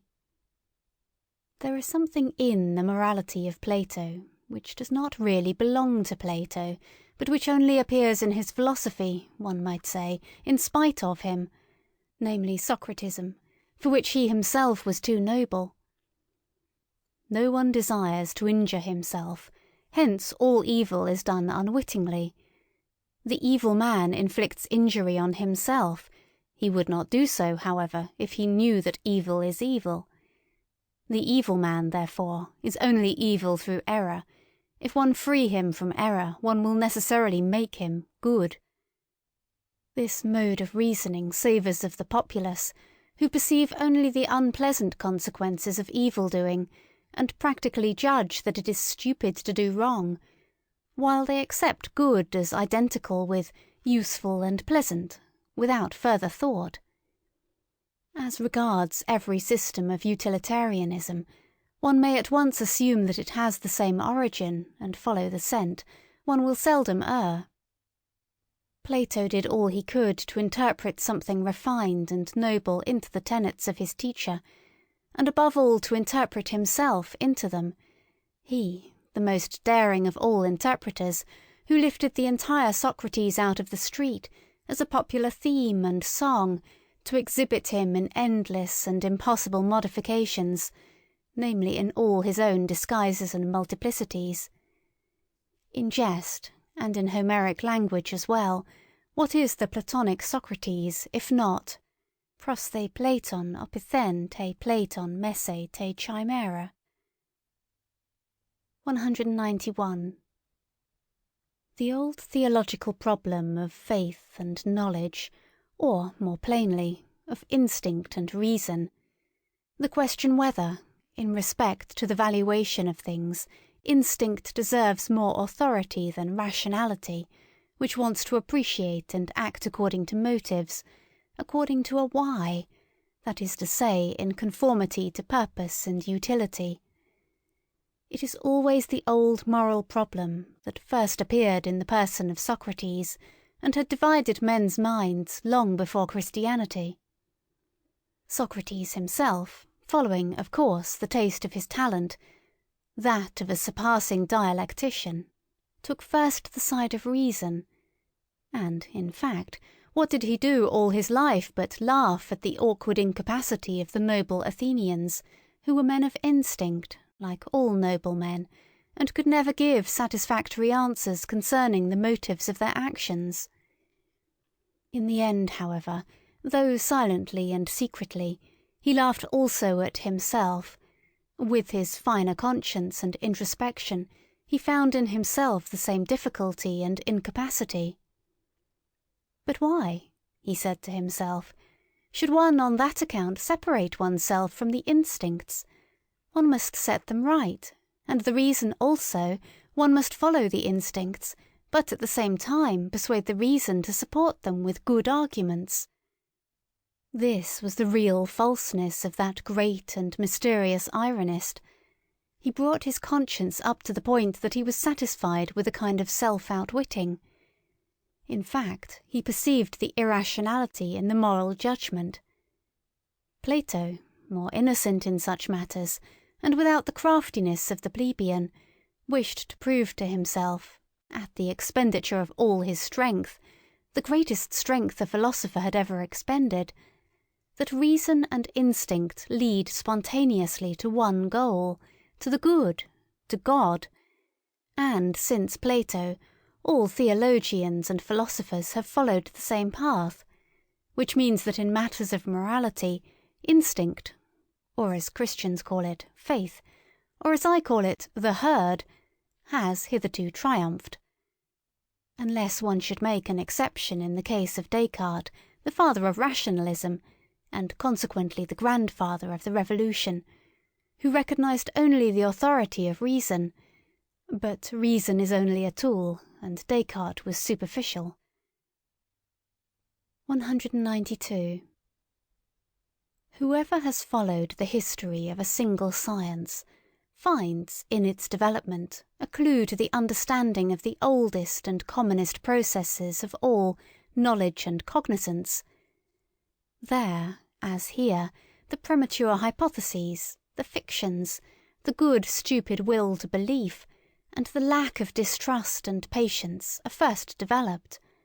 Our senses learn late, and never learn completely, to be subtle, reliable, and cautious organs of knowledge.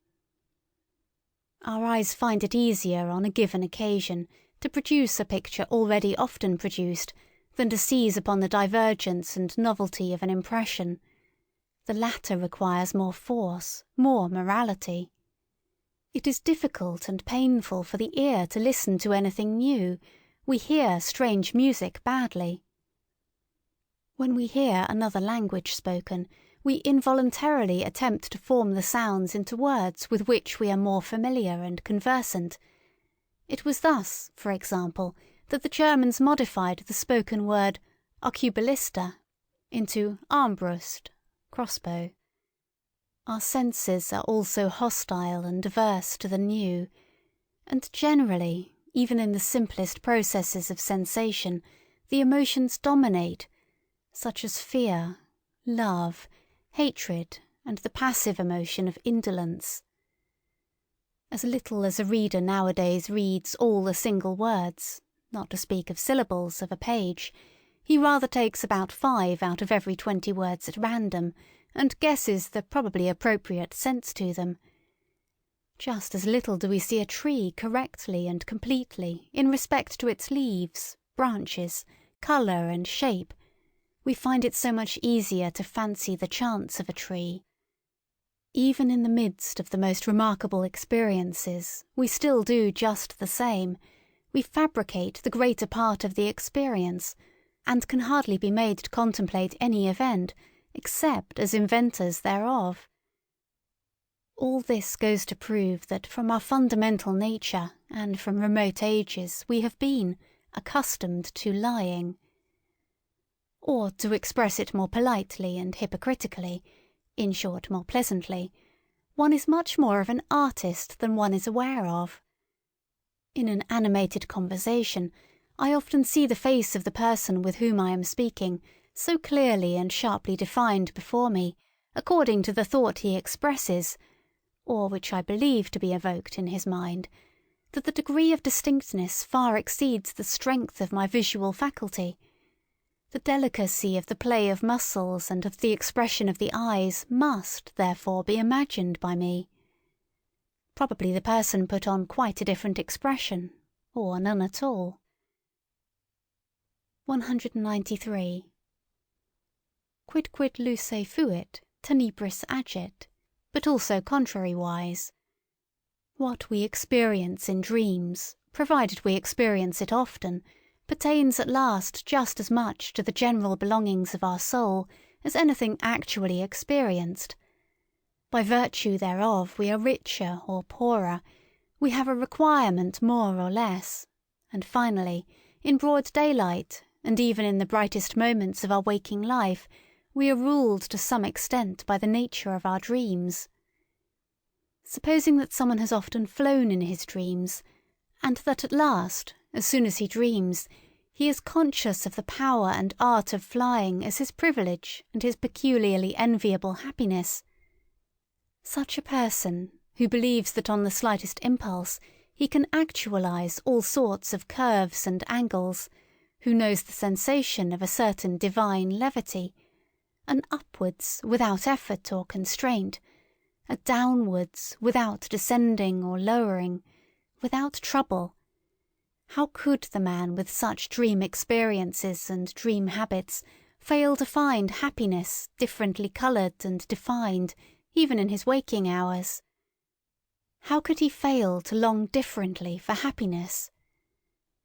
Flight, such as is described by poets, must, when compared with his own flying, be far too earthly, muscular, violent, far too troublesome for him. 194. The difference among men does not manifest itself only in the difference of their lists of desirable things, in their regarding different good things as worth striving for, and being disagreed as to the greater or less value, the order of rank, of the commonly recognized desirable things. It manifests itself much more in what they regard as actually having and possessing a desirable thing. As regards a woman, for instance, the control over her body and her sexual gratification serves as an amply sufficient sign of ownership and possession to the more modest man. Another, with a more suspicious and ambitious thirst for possession, sees the questionableness, the mere apparentness of such ownership, and wishes to have finer tests in order to know especially whether the woman not only gives herself to him, but also gives up for his sake what she has or would like to have, only then does he look upon her as possessed. A third, however, has not even here got to the limit of his distrust and his desire for possession. He asks himself whether the woman, when she gives up everything for him, does not perhaps do so for a phantom of him. He wishes first to be thoroughly, indeed profoundly well known. In order to be loved at all, he ventures to let himself be found out. Only then does he feel the beloved one fully in his possession, when she no longer deceives herself about him, when she loves him just as much for the sake of his devilry and concealed insatiability, as for his goodness, patience, and spirituality. One man would like to possess a nation, and he finds all the higher arts of Cagliostro and Catalina suitable for his purpose. Another, with a more refined thirst for possession, says to himself, "One may not deceive where one desires to possess." He is irritated and impatient at the idea that a mask of him should rule in the hearts of the people. I must, therefore, make myself known, and first of all learn how to know myself. Among helpful and charitable people, one almost always finds the awkward craftiness which first gets up suitably him who has to be helped. As though, for instance, he should merit help, seek just their help, and would show himself deeply grateful, attached, and subservient to them for all help. With these conceits they take control of the needy as a property, just as in general they are charitable and helpful out of a desire for property. One finds them jealous when they are crossed or forestalled in their charity. Parents involuntarily make something like themselves out of their children. They call that education. No mother doubts at the bottom of her heart that the child she has borne is thereby her property. No father hesitates about his right to his own ideas and notions of worth. Indeed, in former times, fathers deemed it right to use their discretion concerning the life or death of the newly born, as among the ancient Germans. And like the father, so also do the teacher, the class, the priest, and the prince still see in every new individual an unobjectionable opportunity for a new possession. The consequence is 195. The Jews, a people born for slavery, as Tacitus and the whole ancient world say of them, the chosen people among the nations, as they themselves say and believe, the Jews performed the miracle of the inversion of valuations, by means of which life on earth obtained a new and dangerous charm for a couple of millenniums. Their prophets fused into one the expressions rich, godless, wicked, violent, sensual, and for the first time coined the term world as a term of reproach. In this inversion of valuations, in which is also included the use of the word poor as synonymous with saint and friend, the significance of the Jewish people is to be found. It is with them that the slave insurrection in morals commences. 196. It is to be inferred that there are countless dark bodies near the sun, such as we shall never see. Among ourselves this is an allegory, and the psychologist of morals reads the whole star-writing merely as an allegorical and symbolic language in which much may be unexpressed. 197. The beast of prey and the man of prey, for instance Caesar Borgia, are fundamentally misunderstood. Nature is misunderstood, so long as one seeks a morbidness in the constitution of these healthiest of all tropical monsters and growths, or even an innate hell in them, as almost all moralists have done hitherto. Does it not seem that there is a hatred of the virgin forest and of the tropics among moralists? and that the tropical man must be discredited at all costs, whether as disease and deterioration of mankind, or as his own hell and self-torture. And why? In favour of the temperate zones? In favour of the temperate men? The moral? The mediocre? This for the chapter, Morals as Timidity. 198.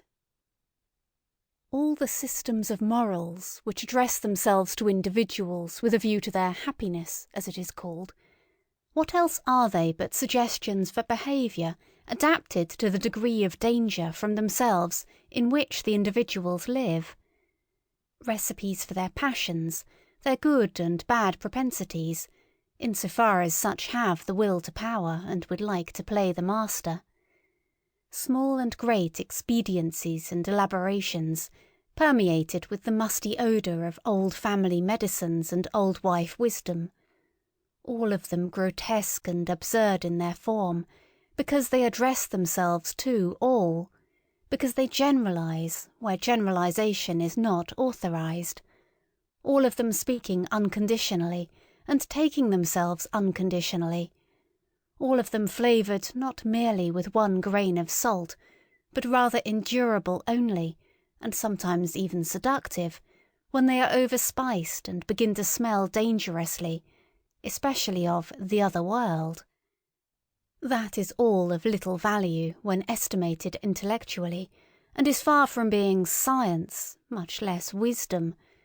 But repeated once more, and 3 times repeated, it is expediency, expediency, expediency, mixed with stupidity, stupidity, stupidity, whether it be the indifference and statuesque coldness towards the heated folly of the emotions, which the Stoics advised and fostered, or the no more laughing and no more weeping of Spinoza, the destruction of the emotions by their analysis and vivisection, which he recommended so naively, or the lowering of the emotions to an innocent mean at which they may be satisfied, the Aristotelianism of morals, or even morality as the enjoyment of the emotions in a voluntary attenuation and spiritualization by the symbolism of art, perhaps as music or as love of God, and of mankind for God's sake. For in religion the passions are once more enfranchised, provided that... Or even finally, even the complacent and wanton surrender to the emotions, as has been taught by Hafiz and Goethe, the bold letting go of the reins, the spiritual and corporeal licentia morum in the exceptional cases of wise old codgers and drunkards, with whom it no longer has much danger. This also for the chapter, Morals as Timidity. 199. Inasmuch as in all ages, as long as mankind has existed, there have also been human herds, family alliances, communities, tribes, peoples, states, churches, and always a great number who obey in proportion to the small number who command. In view, therefore, of the fact that obedience has been most practised and fostered among mankind hitherto, one may reasonably suppose that, generally speaking, the need thereof is now innate in every one, as a kind of formal conscience, which gives the command, "Thou shalt unconditionally do something, unconditionally refrain from something. In short, thou shalt." This need tries to satisfy itself and to fill its form with a content according to its strength, impatience, and eagerness. It at once seizes as an omnivorous appetite with little selection, and accepts whatever is shouted into its ear by all sorts of commanders, parents, teachers, laws, class prejudices, or public opinion. The extraordinary limitation of human development, the hesitation, protractedness, frequent retrogression and turning thereof, is attributable to the fact that the herd instinct of obedience is transmitted best, and at the cost, of the art of command. If one imagine this instinct increasing to its greatest extent, commanders and independent individuals will finally be lacking altogether, or they will suffer inwardly from a bad conscience and will have to impose a deception on themselves in the first place in order to be able to command just as if they also were only obeying. This condition of things actually exists in Europe at present. I call it the moral hypocrisy of the commanding class. They know no other way of protecting themselves from their bad conscience than by playing the role of executors of older and higher orders, of predecessors, of the Constitution, of justice, of the law, or of God himself, or they even justify themselves by maxims from the current opinions of the herd, as first servants of their people, or instruments of the public weal. On the other hand, the gregarious European man nowadays assumes an air as if he were the only kind of man that is allowable. He glorifies his qualities, such as public spirit, kindness, deference, industry, temperance, modesty, indulgence, sympathy, by virtue of which he is gentle, endurable, and useful to the herd, as the peculiarly human virtues. In cases, however, where it is believed that the leader and bellwether cannot be dispensed with, attempt after attempt is made nowadays to replace commanders by the summing together of clever gregarious men. All representative constitutions, for example, are of this origin. In spite of all, what a blessing, what a deliverance from a weight becoming unendurable, is the appearance of an absolute ruler for these gregarious Europeans. Of this fact the effect of the appearance of Napoleon was the last great proof. The history of the influence of Napoleon is almost the history of the higher happiness to which the entire century has attained in its worthiest individuals and periods. 200.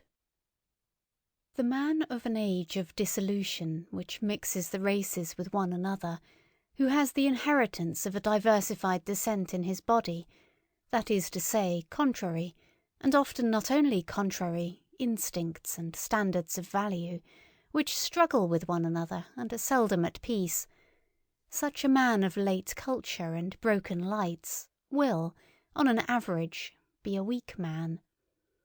His fundamental desire is that the war which is in him should come to an end. Happiness appears to him in the character of a soothing medicine and mode of thought, for instance Epicurean or Christian, as above all things the happiness of repose, of undisturbedness, of repletion, of final unity, as the Sabbath of Sabbaths, to use the expression of the holy rhetorician St. Augustine, who was himself such a man. Should, however, the contrariety and conflict in such natures operate as an additional incentive and stimulus to life, and if, on the other hand, in addition to their powerful and irreconcilable instincts, they have also inherited and indoctrinated into them a proper mastery and subtlety for carrying on the conflict with themselves, that is to say, the faculty of self-control and self-deception. There then arise those marvellously incomprehensible and inexplicable beings, those enigmatical men predestined for conquering and circumventing others, the finest examples of which are Alcibiades and Caesar, with whom I should like to associate the first of Europeans, according to my taste, the Hohenstaufen, Friedrich II. And among artists, perhaps Leonardo da Vinci. They appear precisely in the same periods when that weaker type, with its longing for repose, comes to the front. The two types are complementary to each other and spring from the same causes. 201. As long as the utility which determines moral estimates is only gregarious utility, as long as the preservation of the community is only kept in view, and the immoral is sought precisely and exclusively in what seems dangerous to the maintenance of the community, there can be no morality of love to one's neighbour. Granted even that there is already a little constant exercise of consideration, sympathy, fairness, gentleness, and mutual assistance. Granted that even in this condition of society all those instincts are already active which are latterly distinguished by honourable names as virtues, and eventually almost coincide with the conception morality. In that period they do not as yet belong to the domain of moral valuations, they are still ultra-moral. A sympathetic action, for instance, is neither called good nor bad, moral nor immoral, in the best period of the Romans, and should it be praised, a sort of resentful disdain is compatible with this praise, even at the best, directly the sympathetic action is compared with one which contributes to the welfare of the whole, to the res publica. After all, love to our neighbour is always a secondary matter, partly conventional and arbitrarily manifest in relation to our fear of our neighbour. After the fabric of society seems on the whole established and secured against external dangers, it is this fear of our neighbour which again creates new perspectives of moral valuation. Certain strong and dangerous instincts, such as the love of enterprise, foolhardiness, revengefulness, astuteness, rapacity, and love of power, which up till then had not only to be honoured from the point of view of general utility, under other names, of course, than those here given, but had to be fostered and cultivated because they were perpetually required in the common danger against the common enemies, are now felt in their dangerousness to be doubly strong, when the outlets for them are lacking, and are gradually branded as immoral and given over to calumny. The contrary instincts and inclinations now attain to moral honour, the gregarious instinct gradually draws its conclusions. How much or how little dangerousness to the community or to equality is contained in an opinion, a condition, an emotion, a disposition, or an endowment, that is now the moral perspective. Here again fear is the mother of morals. It is by the loftiest and strongest instincts, when they break out passionately and carry the individual far above and beyond the average and the low level of the gregarious conscience, that the self-reliance of the community is destroyed. Its belief in itself, its backbone, as it were, breaks. Consequently, these very instincts will be most branded and defamed. The lofty, independent spirituality, the will to stand alone, and even the cogent reason, are felt to be dangers. Everything that elevates the individual above the herd, and is a source of fear to the neighbour, is henceforth called evil. The tolerant, unassuming, self-adapting, self-equalizing disposition, the mediocrity of desires, attains to moral distinction and honour. Finally, under very peaceful circumstances, there is always less opportunity and necessity for training the feelings to severity and rigour, and now every form of severity, even injustice, begins to disturb the conscience. A lofty and rigorous nobleness and self-responsibility almost offends, and awakens distrust. The lamb, and still more the sheep, wins respect. There is a point of diseased mellowness and effeminacy in the history of society, at which society itself takes the part of him who injures it, the part of the criminal, and does so, in fact, seriously and honestly. To punish appears to it to be somehow unfair. It is certain that the idea of punishment and the obligation to punish are then painful and alarming to people. Is it not sufficient if the criminal be rendered harmless? Why should we still punish? Punishment itself is terrible. With these questions, gregarious morality, the morality of fear, draws its ultimate conclusion.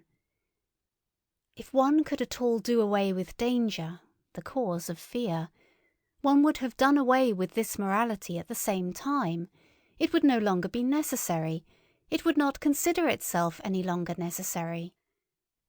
Whoever examines the conscience of the present-day European will always elicit the same imperative from its thousand moral folds and hidden recesses, the imperative of the timidity of the herd.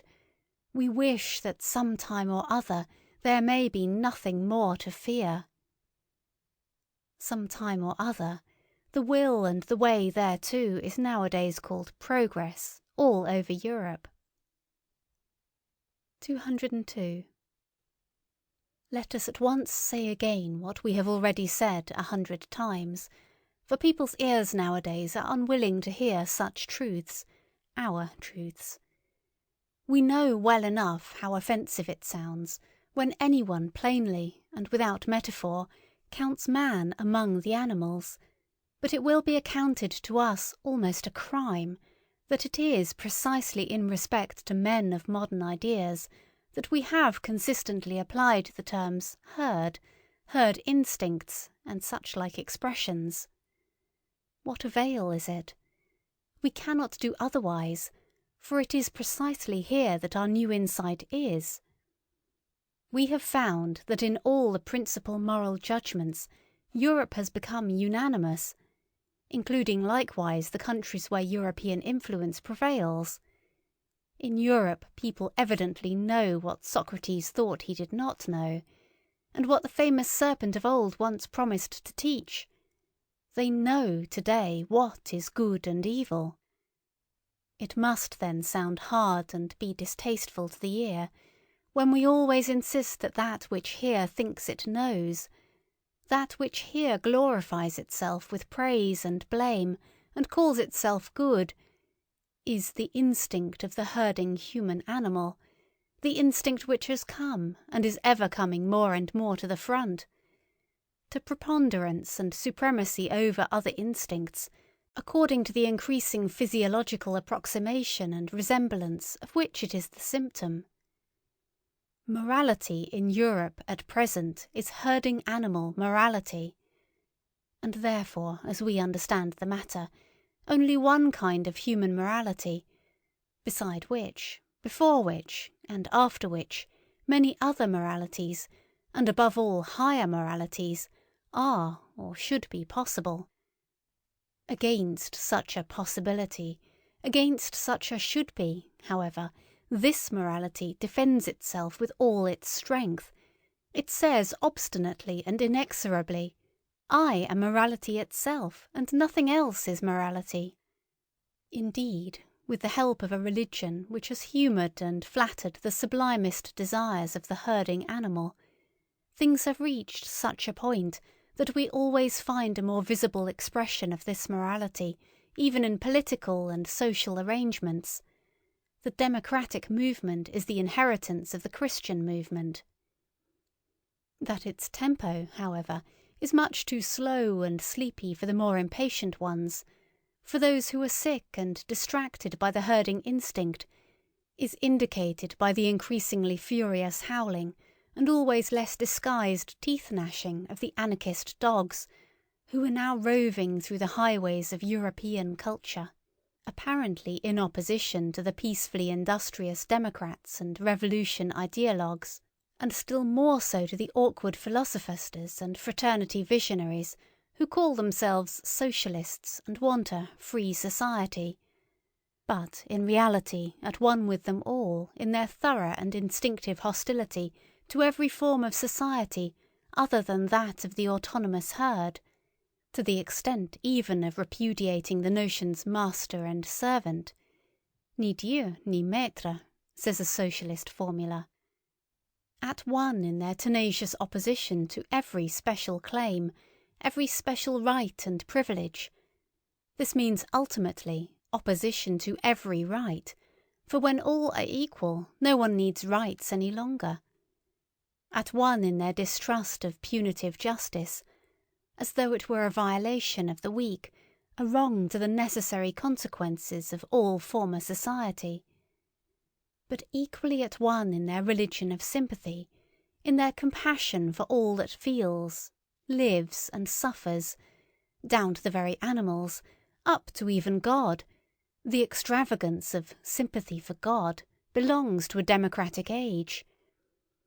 Altogether at one in the cry and impatience of their sympathy, in their deadly hatred of suffering generally, in their almost feminine incapacity for witnessing it or allowing it, at one in their involuntary beglooming and besoftening, under the spell of which Europe seems to be threatened with a new Buddhism, at one in their belief in the morality of mutual sympathy as though it were morality in itself, the climax, the attained climax of mankind, the sole hope of the future, the consolation of the present, the great discharge from all the obligations of the past, altogether at one in their belief in the community as the deliverer, in the herd, and therefore in themselves. 203.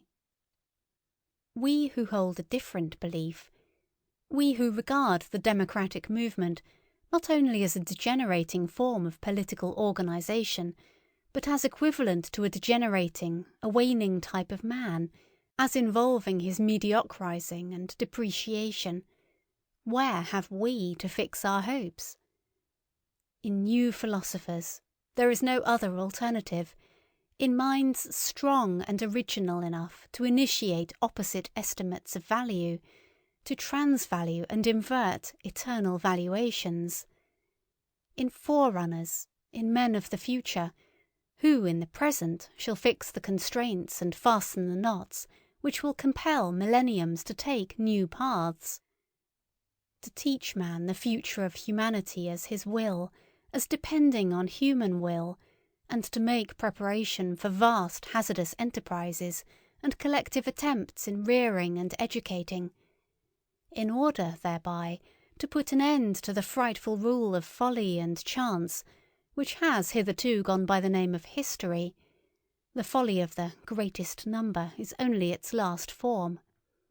For that purpose a new type of philosopher and commander will some time or another be needed, at the very idea of which everything that has existed in the way of occult, terrible and benevolent beings might look pale and dwarfed. The image of such leaders hovers before our eyes. Is it lawful for me to say it aloud, ye free spirits? The conditions which one would partly have to create and partly utilize for their genesis, the presumptive methods and tests by virtue of which a soul should grow up to such an elevation and power as to feel a constraint to these tasks, a transvaluation of values, under the new pressure and hammer of which a conscience should be steeled and a heart transformed into brass, so as to bear the weight of such responsibility, and, on the other hand, the necessity for such leaders, the dreadful danger that they might be lacking, or miscarry and degenerate. These are our real anxieties and glooms, ye know it well, ye free spirits. These are the heavy distant thoughts and storms which sweep across the heaven of our life. There are few pains so grievous as to have seen, divined, or experienced how an exceptional man has missed his way and deteriorated. But he who has the rare eye for the universal danger of man himself deteriorating, he who like us has recognized the extraordinary fortuitousness which has hitherto played its game in respect to the future of mankind, a game in which neither the hand nor even a finger of God has participated. He who divines the fate that is hidden under the idiotic unwariness and blind confidence of modern ideas, and still more under the whole of Christo-European morality, suffers from an anguish with which no other is to be compared.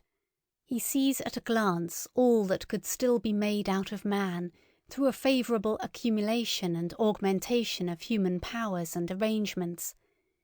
He knows with all the knowledge of his conviction how unexhausted man still is for the greatest possibilities, and how often in the past the type man has stood in presence of mysterious decisions and new paths. He knows still better from his painfullest recollections on what wretched obstacles promising developments of the highest rank have hitherto usually gone to pieces, broken down, sunk and become contemptible.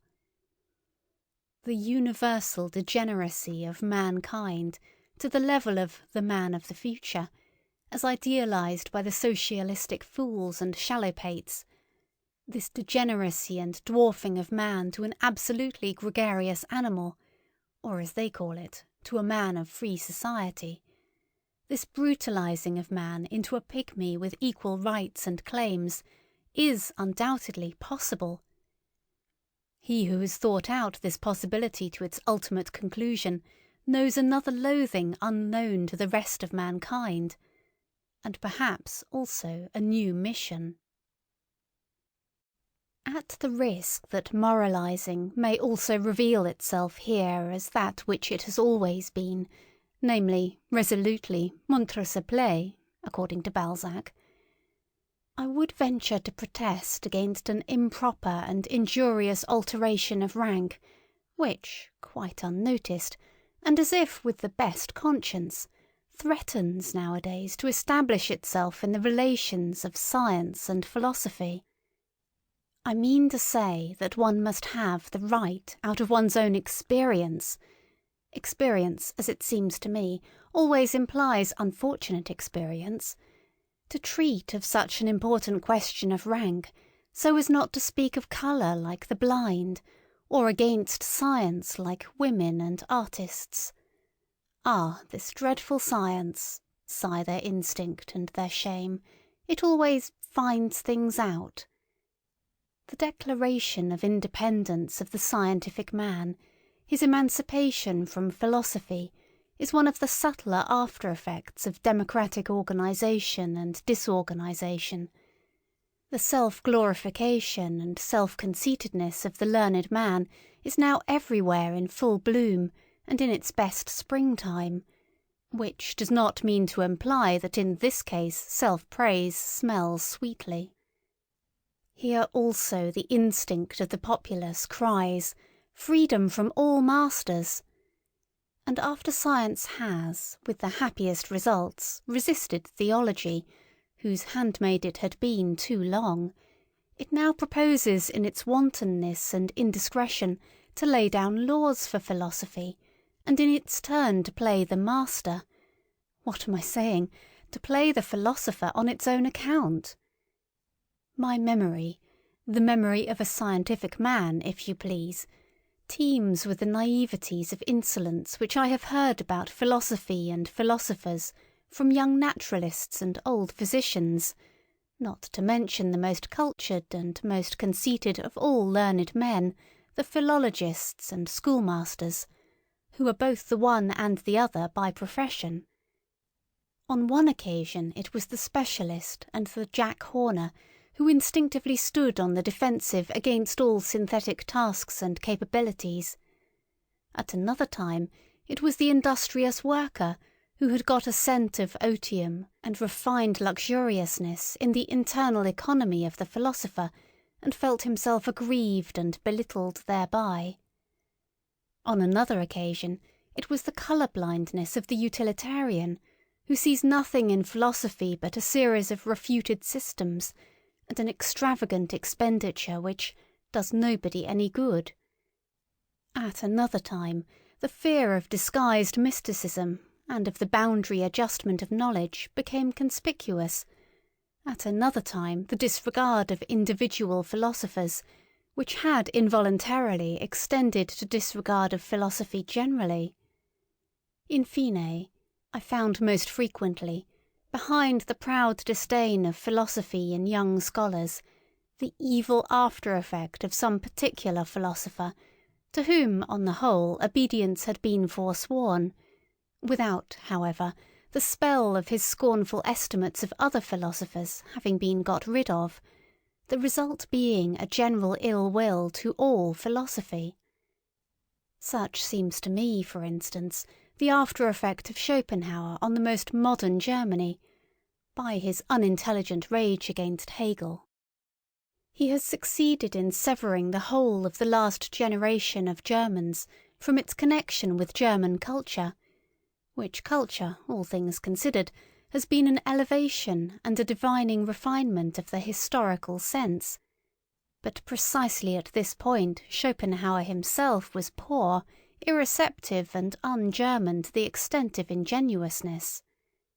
On the whole, speaking generally, it may just have been the humanness, all too humanness of the modern philosophers themselves, in short, their contemptibleness, which has injured most radically the reverence for philosophy and opened the doors to the instinct of the populace.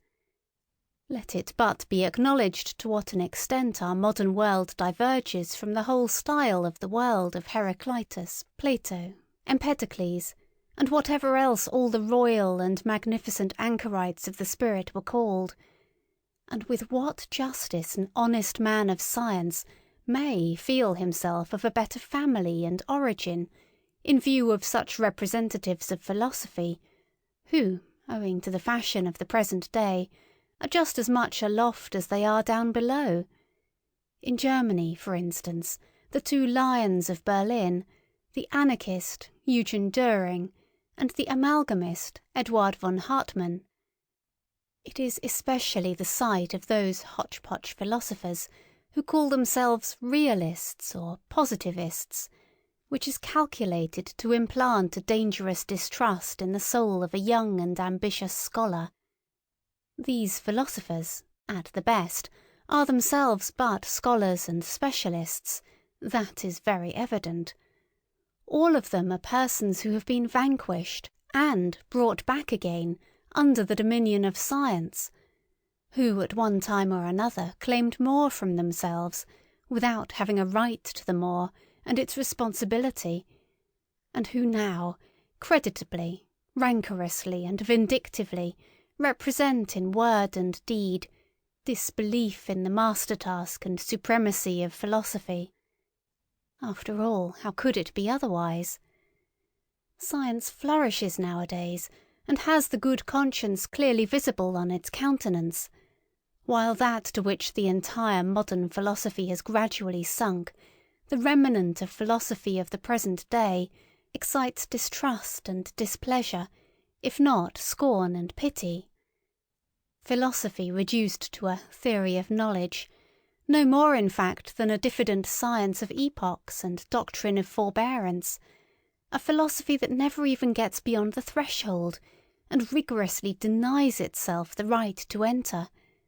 That is philosophy in its last throes, an end, an agony, something that awakens pity.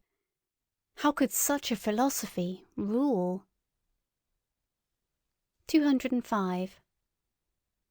The dangers that beset the evolution of the philosopher are, in fact, so manifold nowadays that one might doubt whether this fruit could still come to maturity.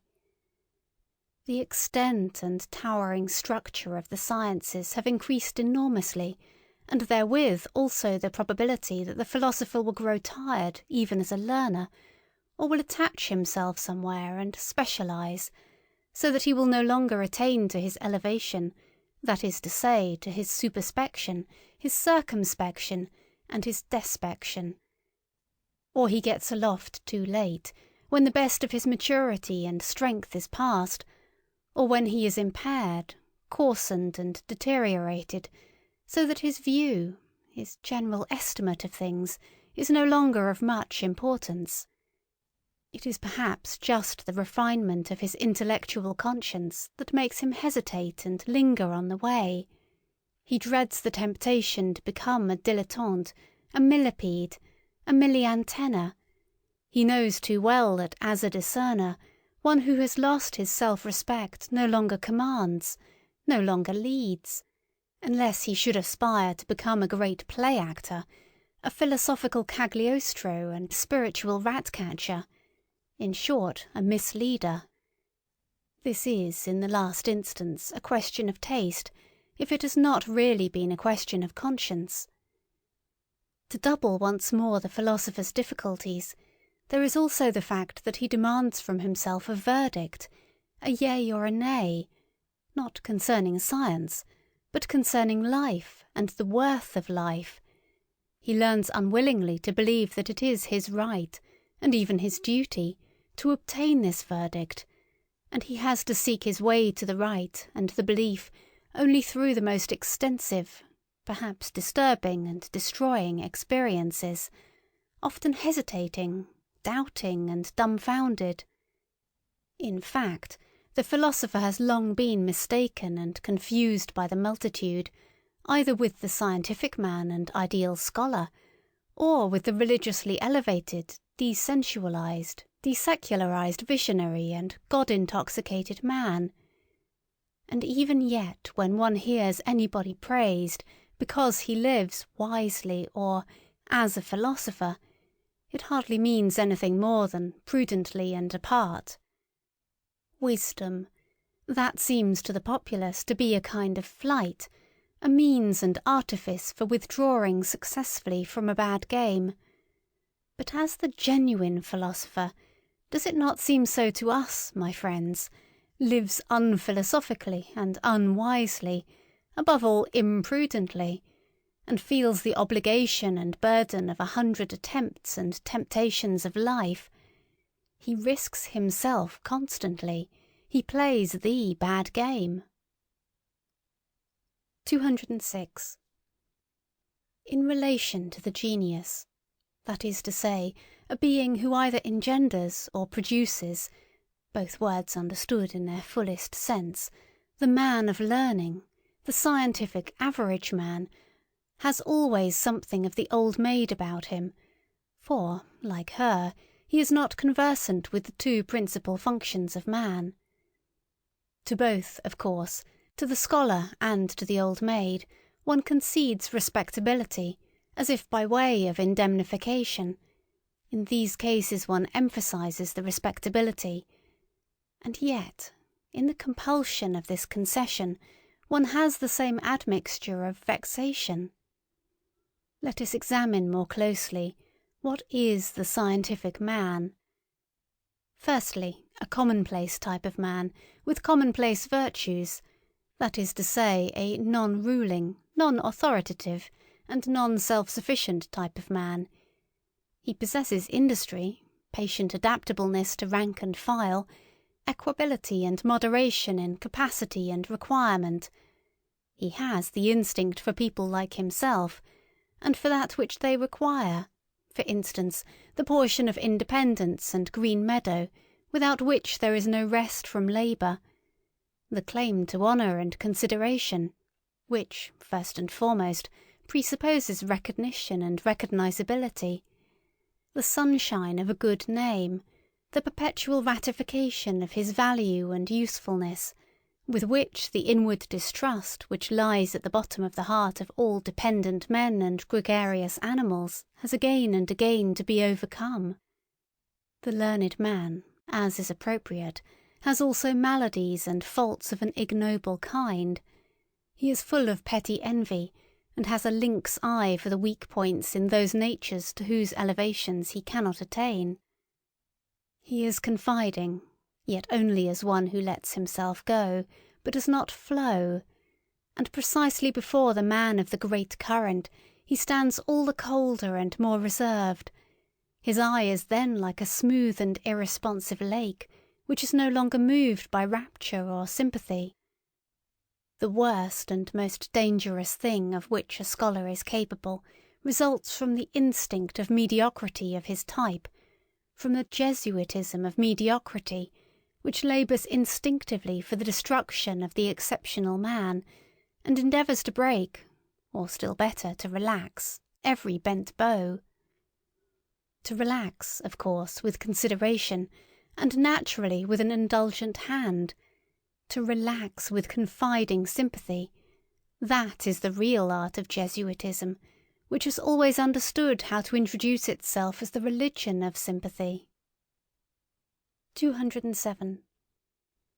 However gratefully one may welcome the objective spirit, and who has not been sick to death of all subjectivity and its confounded ipsissimosity, in the end, however, one must learn caution, even with regard to one's gratitude, and put a stop to the exaggeration with which the unselfing and depersonalizing of the spirit has recently been celebrated, as if it were the goal in itself, as if it were salvation and glorification, as is especially accustomed to happen in the pessimist school, which has also in its turn good reasons for paying the highest honours to disinterested knowledge.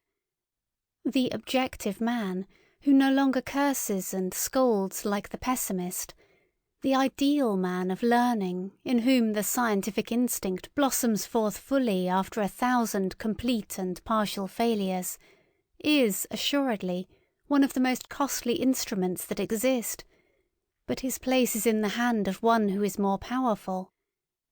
He is only an instrument, we may say he is a mirror, he is no purpose in himself. The objective man is, in truth, a mirror, accustomed to prostration before everything that wants to be known, with such desires only as knowing or reflecting imply. He waits until something comes, and then expands himself sensitively, so that even the light footsteps and gliding past of spiritual beings may not be lost on his surface and film. Whatever personality he still possesses seems to him accidental, arbitrary, or still oftener disturbing, so much as he come to regard himself as the passage and reflection of outside forms and events. He calls up the recollection of himself with an effort, and not infrequently wrongly. He readily confounds himself with other persons. He makes mistakes with regard to his own needs, and here only is he unrefined and negligent. Perhaps he is troubled about the health, or the pettiness and confined atmosphere of wife and friend, or the lack of companions and society.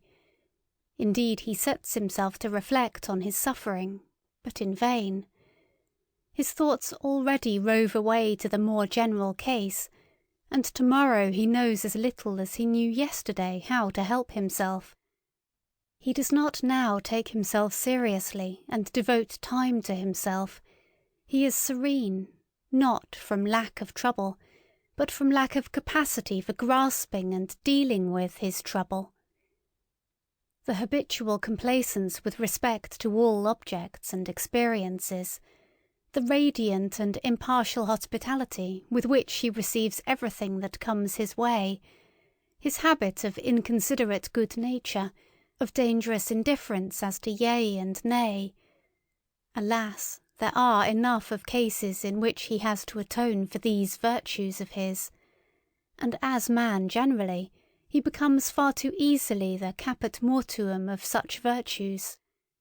Should one wish love or hatred from him, I mean love and hatred as God, woman, and animal understand them, he will do what he can and furnish what he can. But one must not be surprised if it should not be much, if he should show himself just at this point to be false, fragile, questionable, and deteriorated. His love is constrained, his hatred is artificial and rather un tour de force, a slight ostentation and exaggeration. He is only genuine so far as he can be objective. Only in his serene totality is he still nature and natural. His mirroring and eternally self-polishing soul no longer knows how to affirm, no longer how to deny. He does not command, neither does he destroy. Je ne méprise presque rien, he says with Leibniz. Let us not overlook nor undervalue the presque. Neither is he a model man. He does not go in advance of anyone, nor after either. He places himself generally too far off to have any reason for espousing the cause of either good or evil. If he has been so long confounded with the philosopher, with the Caesarean trainer and dictator of civilization, he has had far too much honour, and what is most essential in him has been overlooked. He is an instrument, something of a slave, though certainly the sublimest sort of slave, but nothing in himself, presque rien.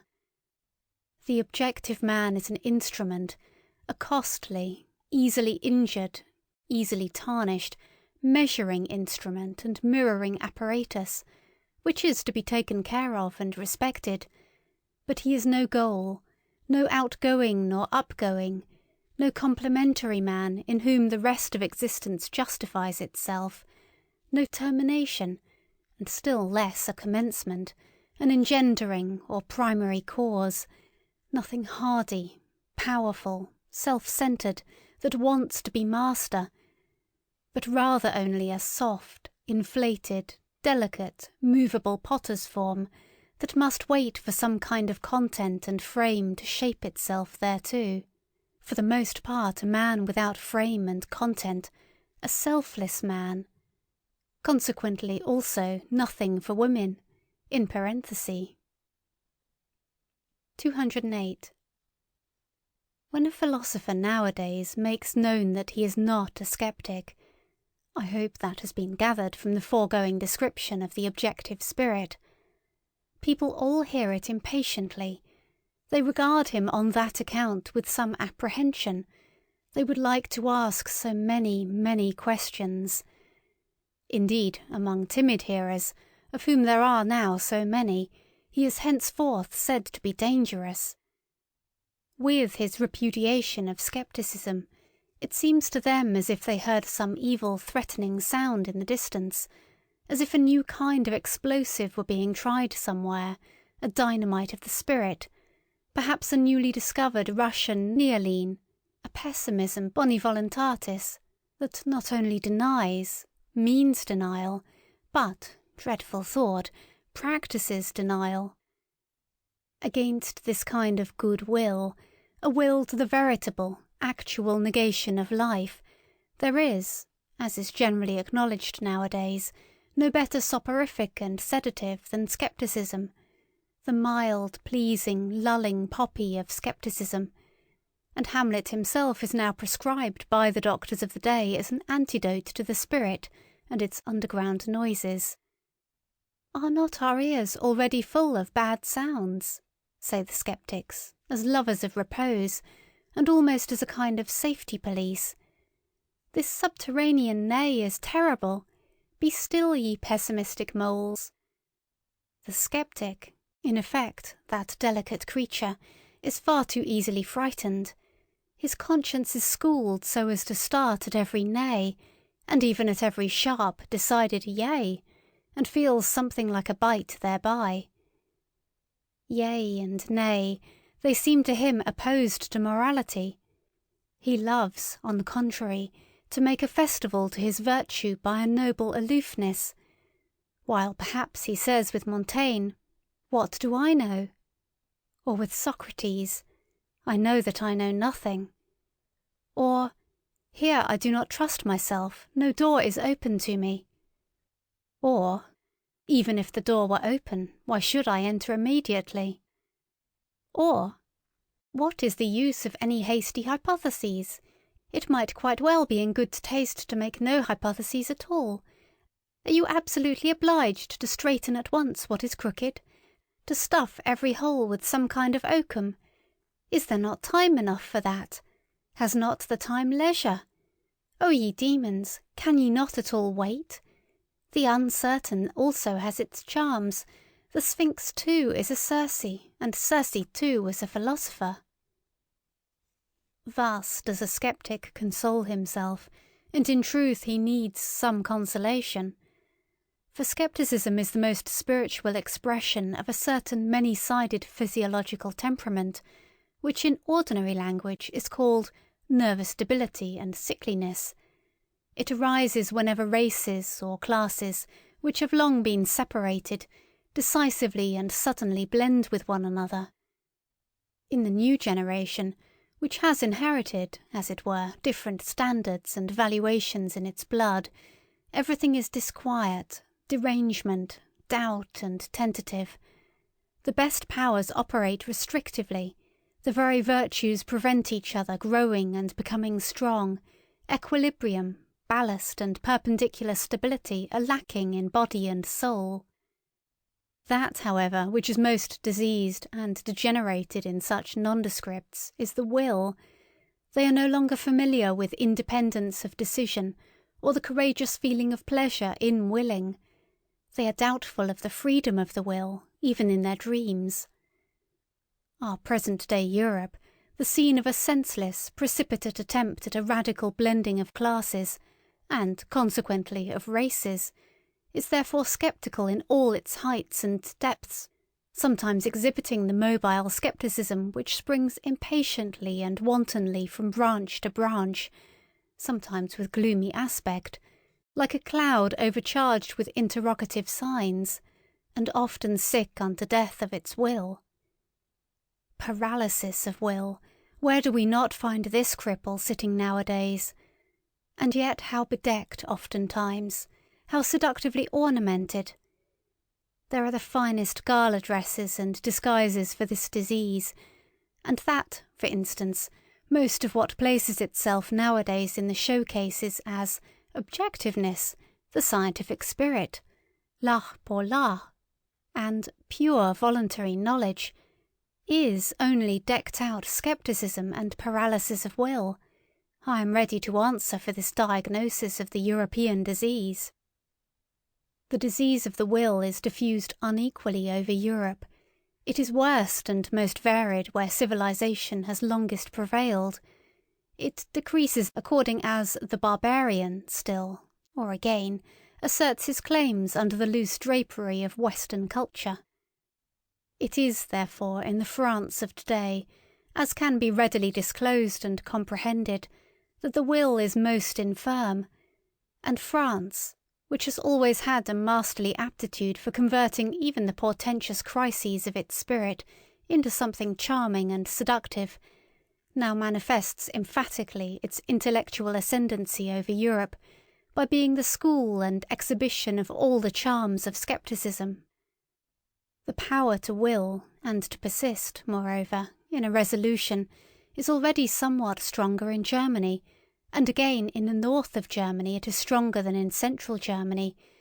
It is considerably stronger in England, Spain, and Corsica, associated with phlegm in the former and with hard skulls in the latter, not to mention Italy, which is too young yet to know what it wants, and must first show whether it can exercise will. But it is strongest and most surprising of all in that immense Middle Empire where Europe, as it were, flows back to Asia, namely in Russia. There the power to will has long been stored up and accumulated. There the will, uncertain whether to be negative or affirmative, waits threateningly to be discharged, to borrow their pet phrase from our physicists. Perhaps not only Indian wars and complications in Asia would be necessary to free Europe from its greatest danger, but also internal subversion, the shattering of the empire into small states, and above all the introduction of parliamentary imbecility, together with the obligation of everyone to read his newspaper at breakfast. I do not say this as one who desires it. In my heart I should rather prefer the contrary. I mean such an increase in the threatening attitude of Russia that Europe would have to make up its mind to become equally threatening, namely, to acquire one will, by means of a new caste to rule over the continent, a persistent, dreadful will of its own that can set its aims thousands of years ahead, so that the long spun-out comedy of its petty statism and its dynastic as well as its democratic many-willedness might finally be brought to a close. The time for petty politics is past. The next century will bring the struggle for the dominion of the world, the compulsion to great politics. 209. As to how far the new warlike age, on which we Europeans have evidently entered, may perhaps favour the growth of another and stronger kind of scepticism, I should like to express myself preliminarily merely by a parable, which the lovers of German history will already understand. That unscrupulous enthusiast for big, handsome grenadiers, who, as King of Prussia, brought into being a military and sceptical genius, and therewith, in reality, the new and now triumphantly emerged type of German, the problematic, crazy father of Frederick the Great, had, on one point, the very knack and lucky grasp of the genius. He knew what was then lacking in Germany, the want of which was 100 times more alarming and serious than any lack of culture and social form. His ill will to the young Frederick resulted from the anxiety of a profound instinct. Men were lacking, and he suspected to his bitterest regret that his own son was not man enough. There, however, he deceived himself, but who would not have deceived himself in his place? He saw his son lapsed to atheism, to the esprit, to the pleasant frivolity of clever Frenchmen. He saw in the background the great bloodsucker, the spider, scepticism. He suspected the incurable wretchedness of a heart no longer hard enough either for evil or good, and of a broken will that no longer commands, is no longer able to command. Meanwhile, however, there grew up in his son that new kind of harder and more dangerous scepticism. Who knows to what extent it was encouraged just by his father's hatred and the icy melancholy of a will condemned to solitude? The scepticism of daring manliness, which is closely related to the genius for war and conquest, and made its first entrance into Germany in the person of the great Frederick.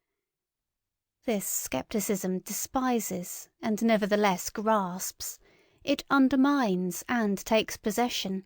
It does not believe, but it does not thereby lose itself. It gives the spirit a dangerous liberty, but it keeps strict guard over the heart. It is the German form of scepticism, which, as a continued Fredericianism, risen to the highest spirituality, has kept Europe for a considerable time under the dominion of the German spirit and its critical and historical distrust, owing to the insuperably strong and tough masculine character of the great German philologists and historical critics, who, rightly estimated, were also all of them artists of destruction and dissolution.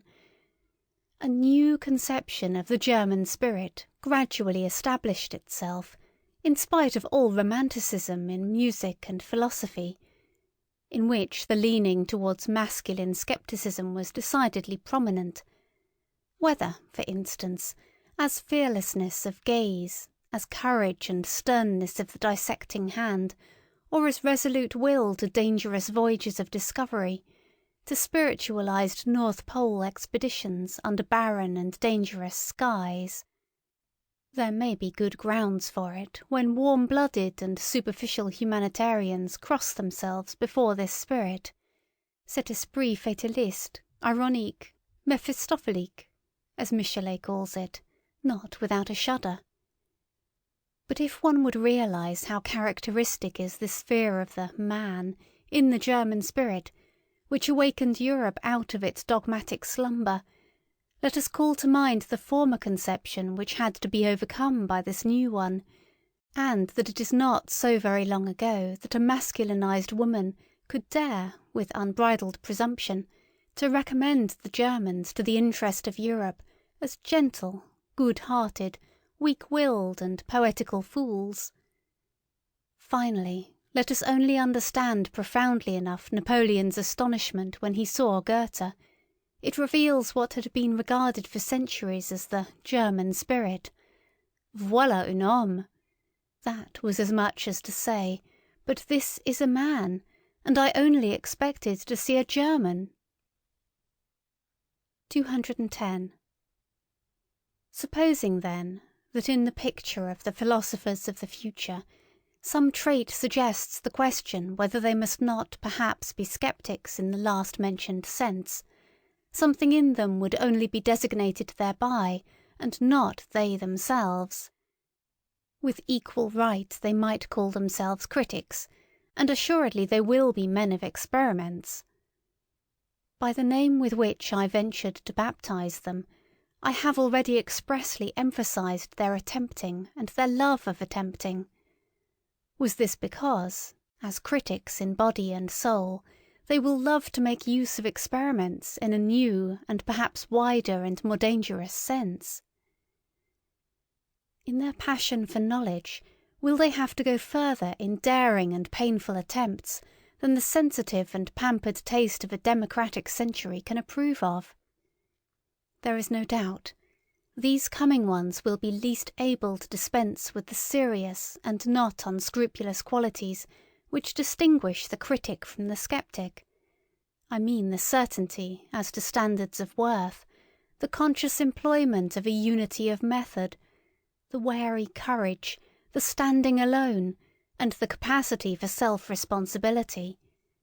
Indeed, they will avow among themselves a delight in denial and dissection, and a certain considerate cruelty, which knows how to handle the knife surely and deftly, even when the heart bleeds. They will be sterner, and perhaps not always to themselves only, than humane people may desire. They will not deal with the truth in order that it may please them or elevate and inspire them. They will rather have little faith in truth bringing with it such revels for the feelings.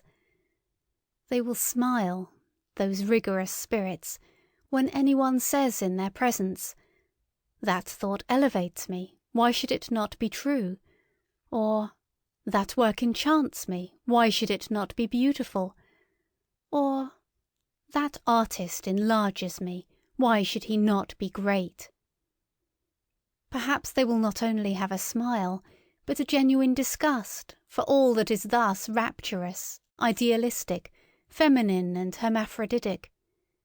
And if anyone could look into their inmost heart, he would not easily find therein the intention to reconcile Christian sentiments with antique taste, or even with modern parliamentarism, the kind of reconciliation necessarily found even amongst philosophers in our own very uncertain, and consequently very conciliatory century.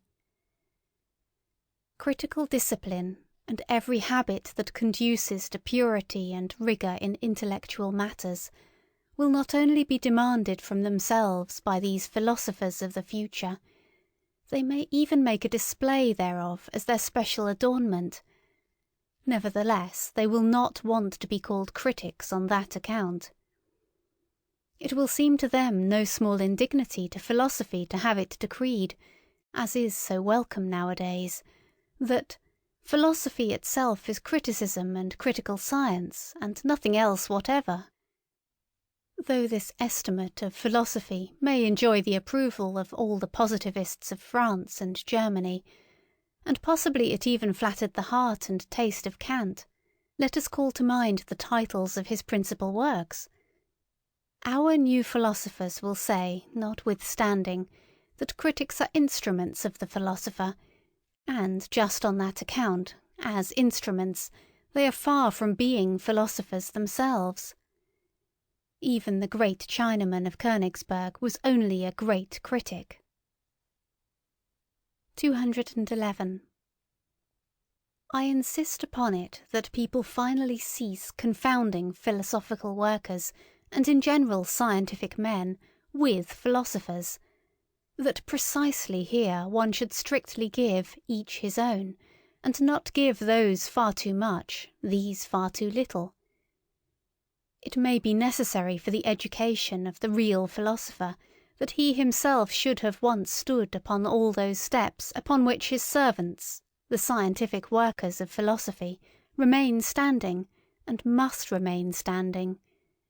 He himself must perhaps have been critic and dogmatist and historian, and besides, poet and collector and traveller, and riddle reader and moralist and seer, and free spirit, and almost everything, in order to traverse the whole range of human values and estimations, and that he may be able, with a variety of eyes and consciences, to look from a height to any distance, from a depth up to any height, from a nook into any expanse. But all these are only preliminary conditions for his task. This task itself demands something else. It requires him to create values. The philosophical workers, after the excellent pattern of Kant and Hegel, have to fix and formalise some great existing body of valuations, that is to say, former determinations of value, creations of value, which have become prevalent, and are for a time called truths, whether in the domain of the logical, the political, moral, or the artistic. It is for these investigators to make whatever has happened and been esteemed hitherto conspicuous, conceivable, intelligible, and manageable, to shorten everything long, even time itself, and to subjugate the entire past.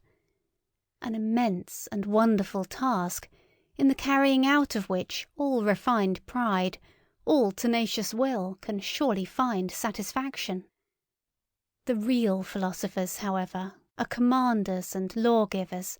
They say, "Thus shall it be." They determine first the whither and the why of mankind, and thereby set aside the previous labour of all philosophical workers and all subjugators of the past. They grasp at the future with a creative hand, and whatever is and was becomes for them thereby a means, an instrument, and a hammer. Their knowing is creating, their creating is a law-giving, their will to truth is will to power. Are there at present such philosophers? Have there ever been such philosophers? Must there not be such philosophers some day?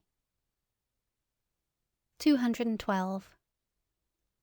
It is always more obvious to me that the philosopher, as a man indispensable for the morrow and the day after the morrow, has ever found himself, and has been obliged to find himself, in contradiction to the day in which he lives. His enemy has always been the ideal of his day.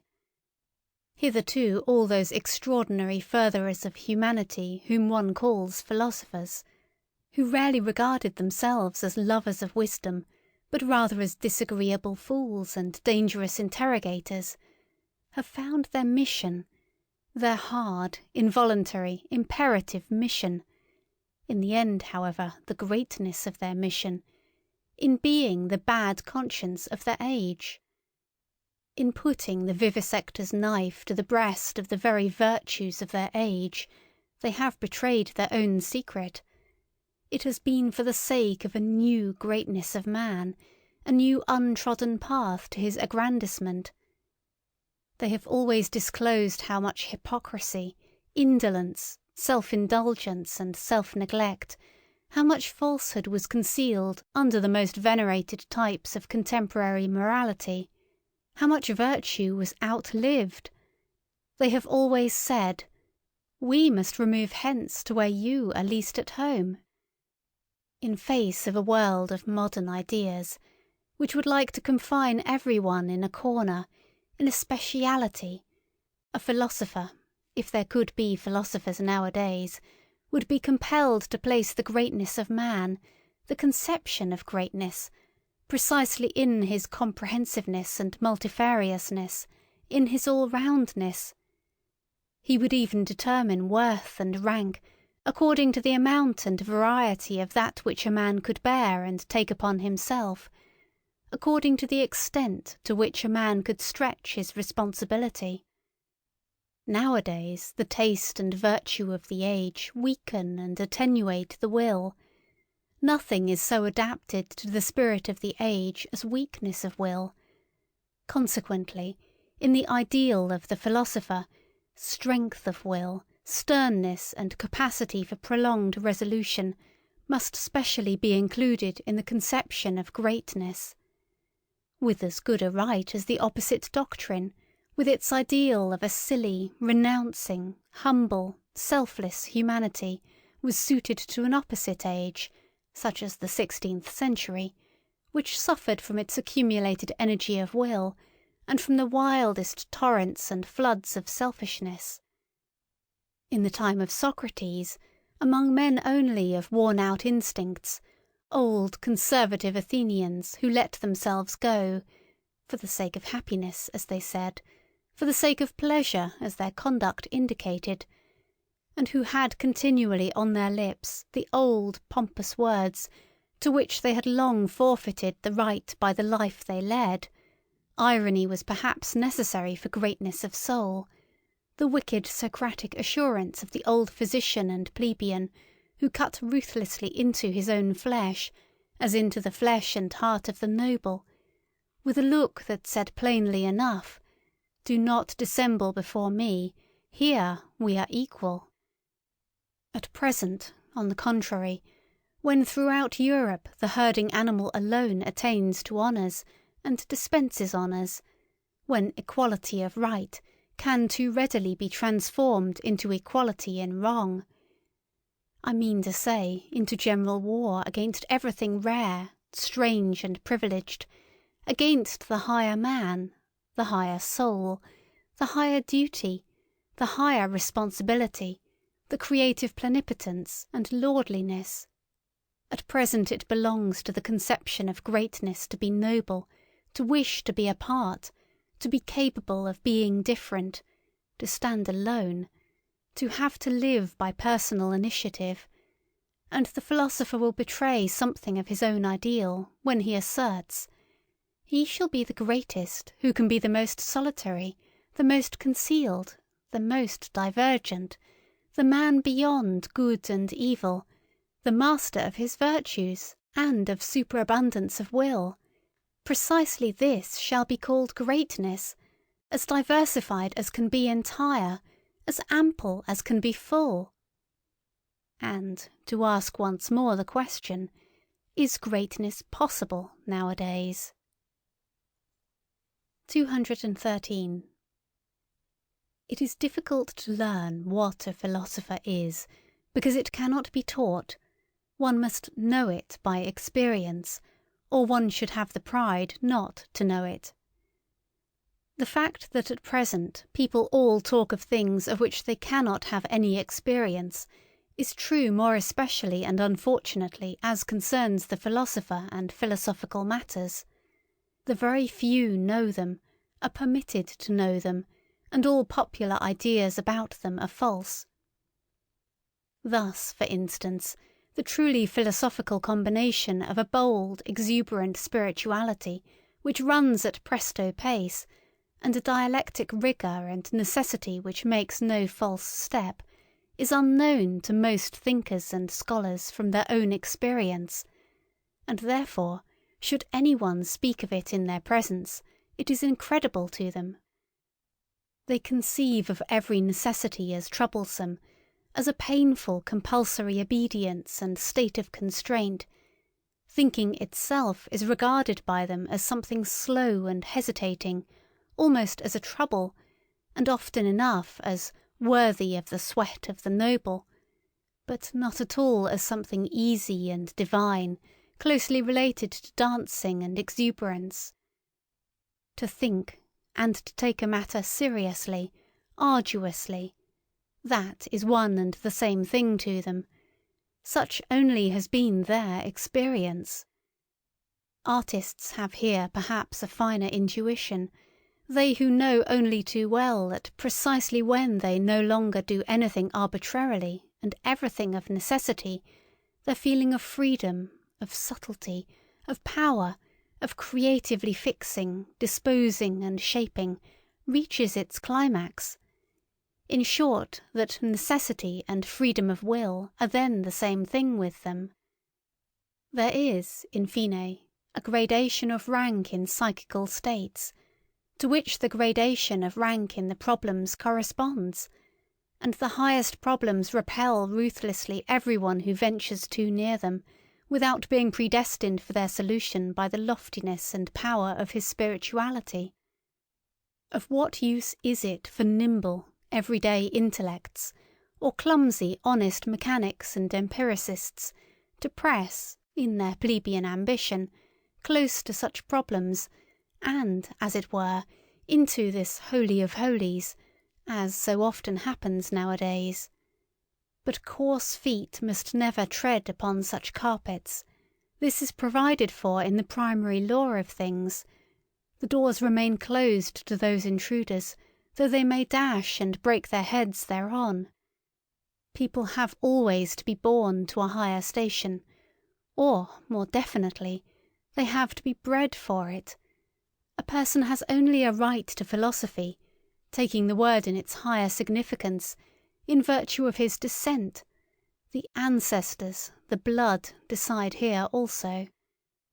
Many generations must have prepared the way for the coming of the philosopher. Each of his virtues must have been separately acquired, nurtured, transmitted, and embodied.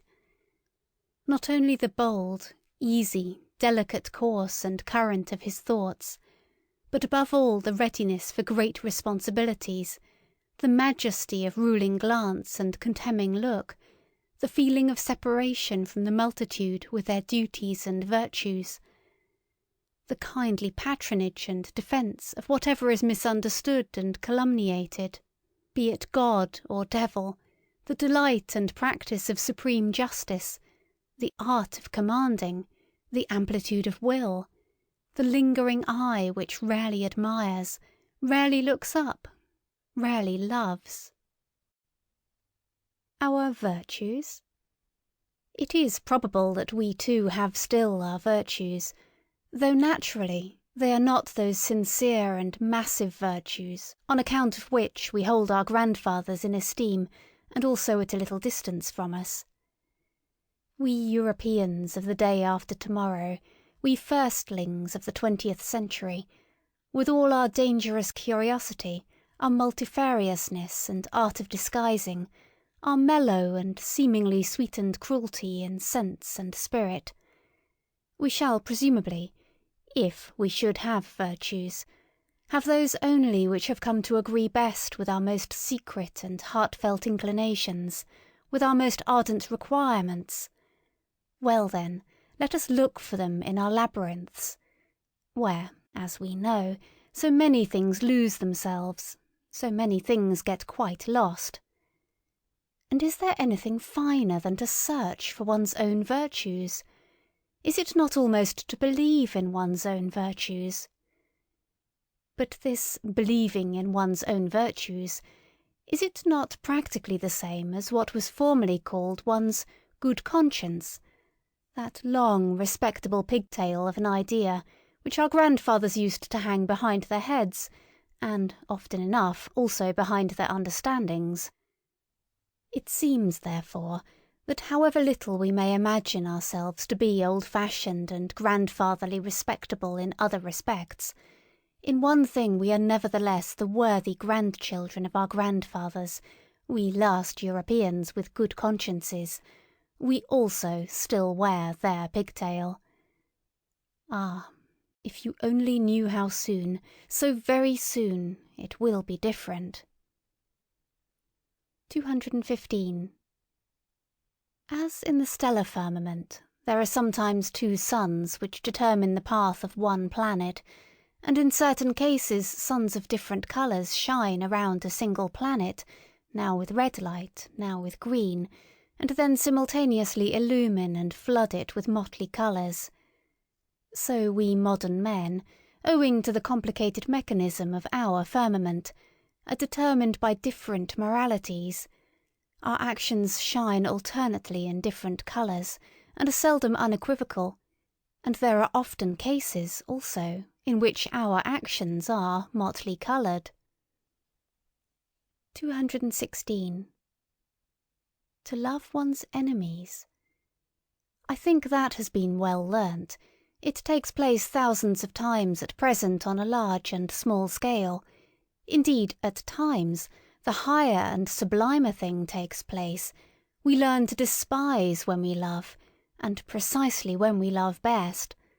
All of it, however, unconsciously, without noise, without ostentation, with the shame and secrecy of goodness, which forbids the utterance of the pompous word and the formula of virtue. Morality as attitude is opposed to our taste nowadays.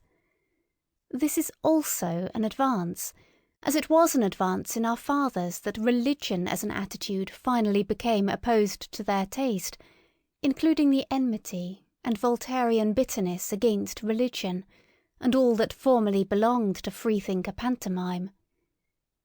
It is the music in our conscience, the dance in our spirit, to which Puritan litanies, moral sermons, and goody-goodness won't chime. 217. Let us be careful in dealing with those who attach great importance to being credited with moral tact and subtlety in moral discernment. They never forgive us if they have once made a mistake before us, or even with regard to us.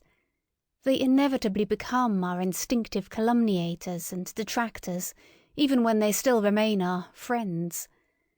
Blessed are the forgetful, for they get the better even of their blunders. 218. The psychologists of France, and where else are there still psychologists nowadays, have never yet exhausted their bitter and manifold enjoyment of the bêtise bourgeoise, just as though, in short, they betray something thereby. Flaubert, for instance, the honest citizen of Rouen, neither saw, heard, nor tasted anything else in the end. It was his mode of self-torment and refined cruelty. As this is growing wearisome, I would now recommend for a change something else for your delight, namely the unconscious astuteness with which good, fat, honest mediocrity always behaves towards loftier spirits and the tasks they have to perform, the subtle, barbed, Jesuitical astuteness, which is 1,000 times subtler than the taste and understanding of the middle class in its best moments. Subtler even than the understanding of its victims. A repeated proof that instinct is the most intelligent of all kinds of intelligence which have hitherto been discovered. In short, you psychologists, study the philosophy of the rule, in its struggle with the exception. There you have a spectacle fit for gods and godlike malignity. Or, in plainer words, practice vivisection on good people, on the homo bonae voluntatis, on yourselves. 219. The practice of judging and condemning morally is the favourite revenge of the intellectually shallow on those who are less so. It is also a kind of indemnity for them being badly endowed by nature, and finally it is an opportunity for acquiring spirit and becoming subtle. Malice spiritualizes. They are glad in their inmost heart that there is a standard according to which those who are over-endowed with intellectual goods and privileges are equal to them. They contend for the equality of all before God, and almost need the belief in God for this purpose. It is among them that the most powerful antagonists of atheism are found. If anyone were to say to them, "A lofty spirituality is beyond all comparison with the honesty and respectability of a merely moral man," it would make them furious. I should take care not to say so.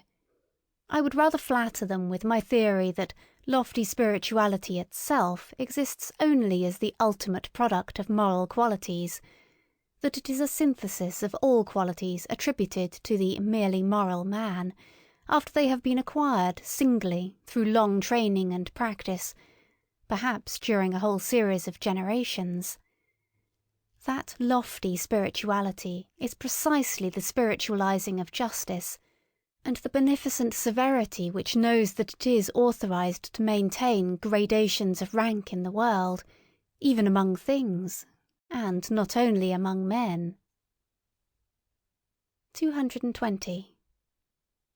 Now that the praise of the disinterested person is so popular, one must, probably not without some danger, get an idea of what people actually take an interest in, and what are the things generally which fundamentally and profoundly concern ordinary men, including the cultured, even the learned, and perhaps philosophers also, if appearances do not deceive. The fact thereby becomes obvious that the greater part of what interests and charms higher natures, and more refined and fastidious tastes, seems absolutely uninteresting to the average man, if, notwithstanding, he perceive devotion to these interests, he calls it désintéressé, and wonders how it is possible to act disinterestedly. There have been philosophers who could give this popular astonishment a seductive and mystical, other-world expression, perhaps because they did not know the higher nature by experience. Instead of stating the naked and candidly reasonable truth that disinterested action is very interesting, and interested action, provided that... And love?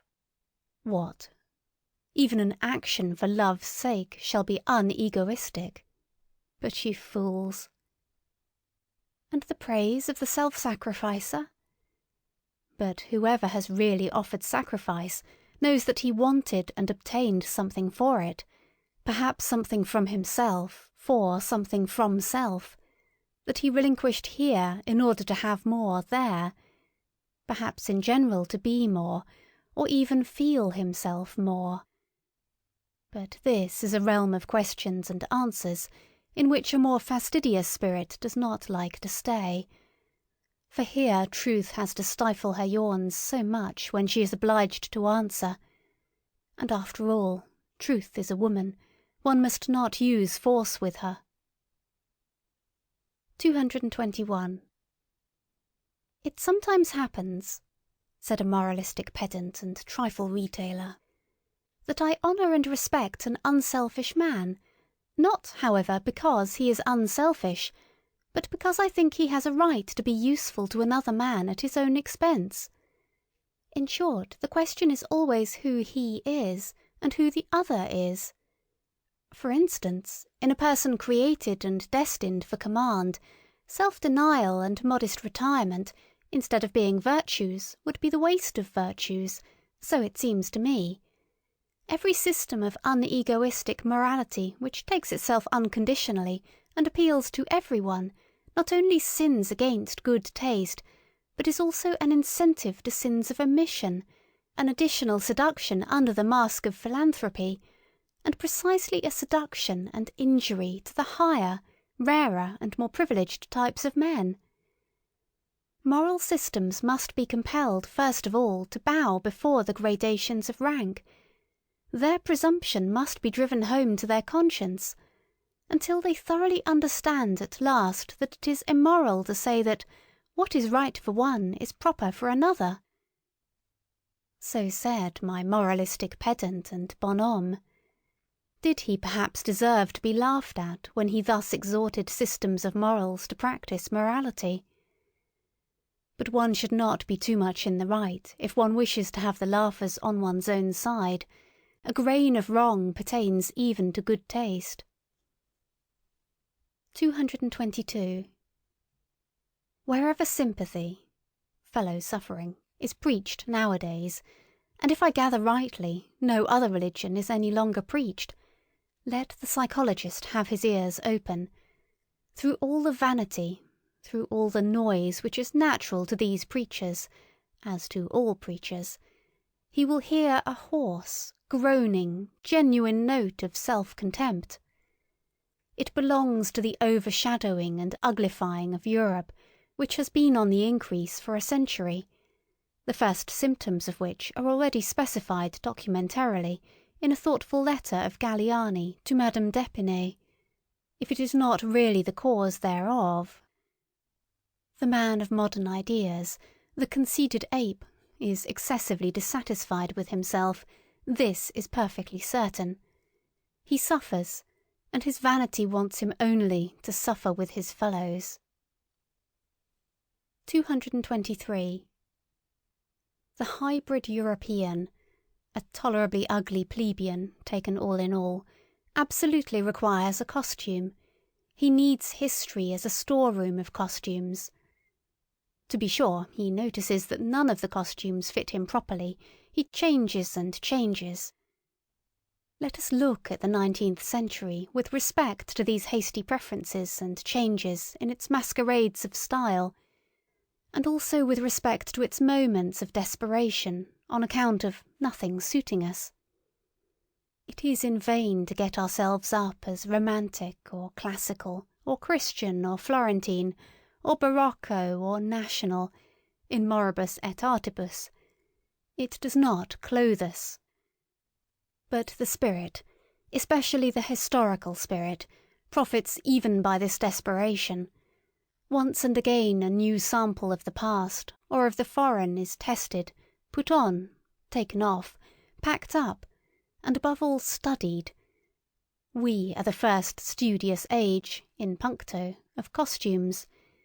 I mean as concerns morals, articles of belief, artistic tastes and religions.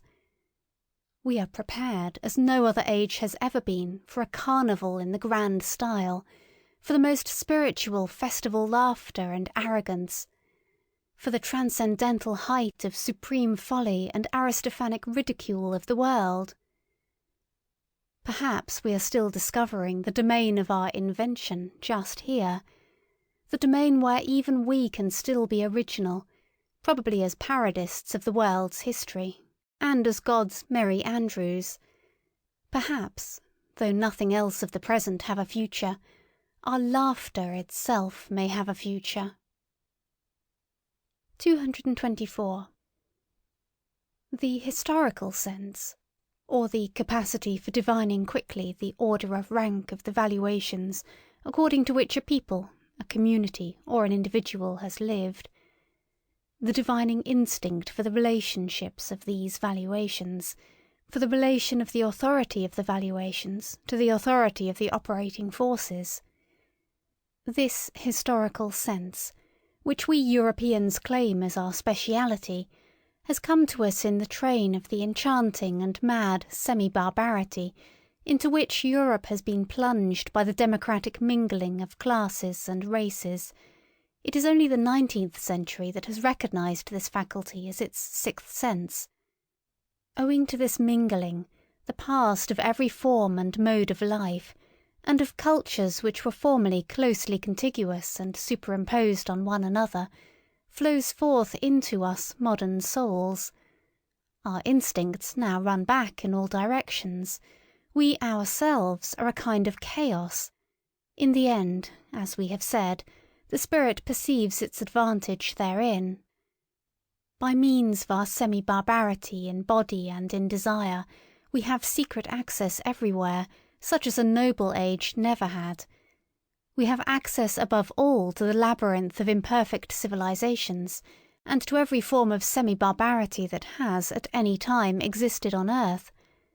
And in so far as the most considerable part of human civilization hitherto has just been semi-barbarity, the historical sense implies almost the sense and instinct for everything, the taste and tongue for everything, whereby it immediately proves itself to be an ignoble sense.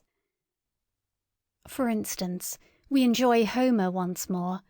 It is perhaps our happiest acquisition that we know how to appreciate Homer, whom men of distinguished culture, as the French of the 17th century, like Saint-Evremond, who reproached him for his esprit vaste, and even Voltaire, the last echo of the century, cannot and could not so easily appropriate, whom they scarcely permitted themselves to enjoy.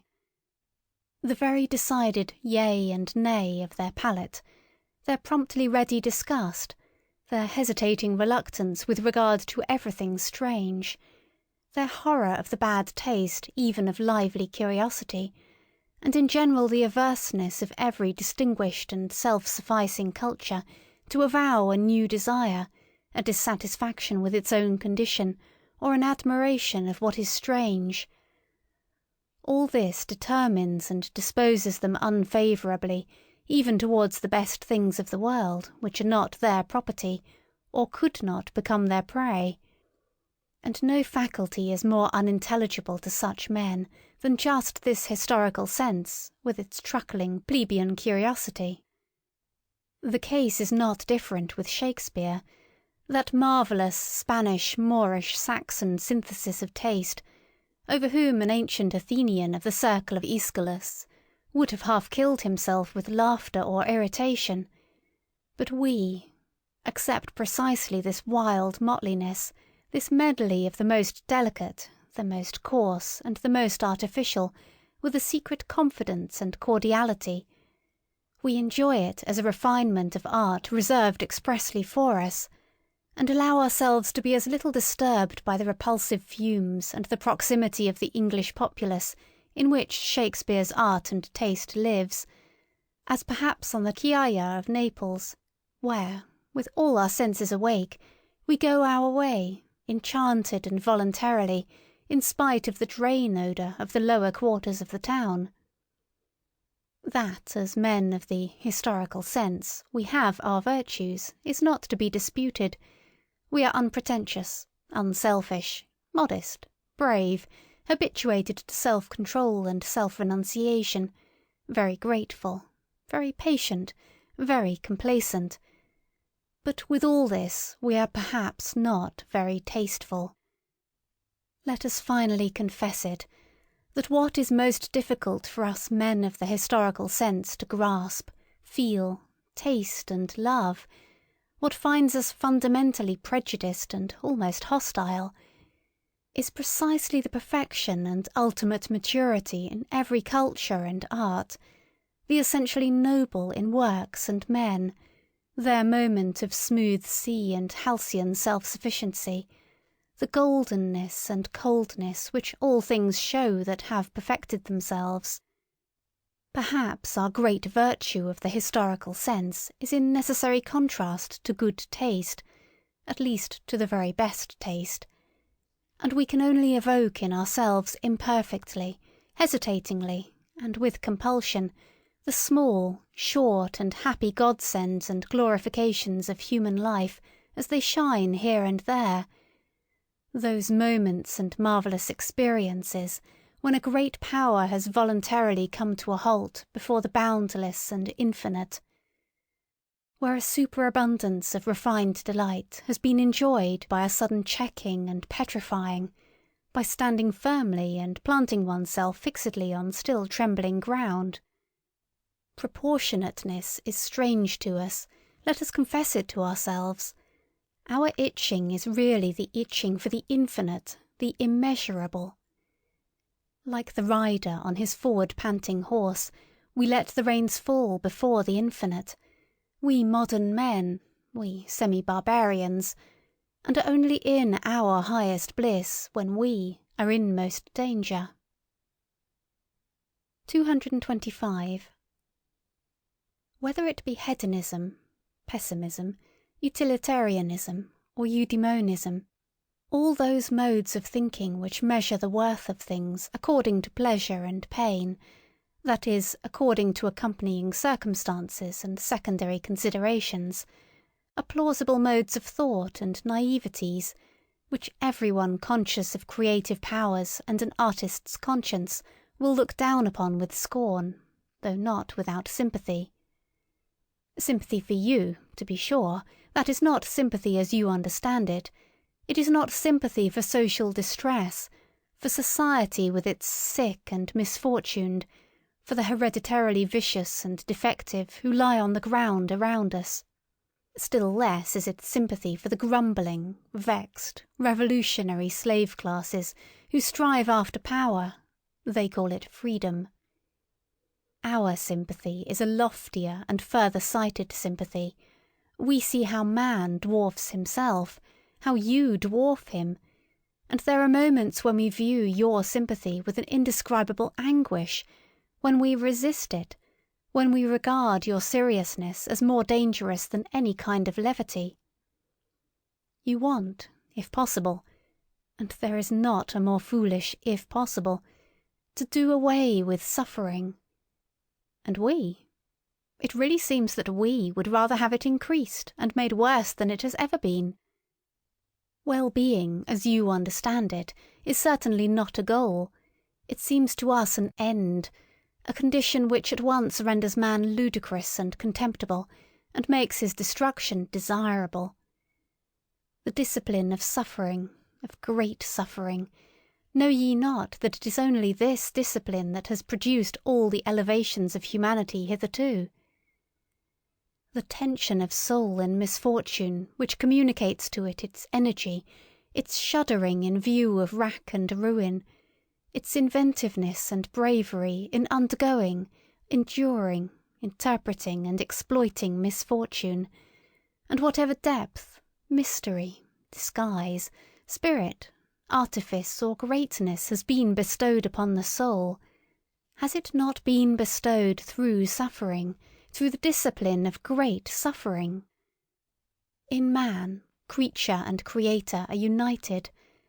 In man there is not only matter, shred, excess, clay, mire, folly, chaos, but there is also the creator, the sculptor, the hardness of the hammer, the divinity of the spectator, and the seventh day. Do ye understand this contrast? And that your sympathy for the creature in man applies to that which has to be fashioned, bruised, forged, stretched, roasted, annealed, refined, to that which must necessarily suffer, and is meant to suffer. And our sympathy, do ye not understand what our reverse sympathy applies to, when it resists your sympathy as the worst of all pampering and enervation? So it is sympathy against sympathy. But, to repeat it once more, there are higher problems than the problems of pleasure and pain and sympathy, and all systems of philosophy which deal only with these are naiveties. 226. We immoralists.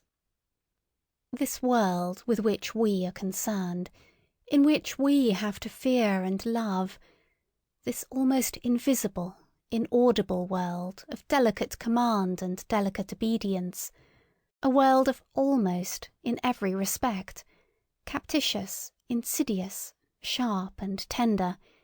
Yes, it is well protected from clumsy spectators and familiar curiosity.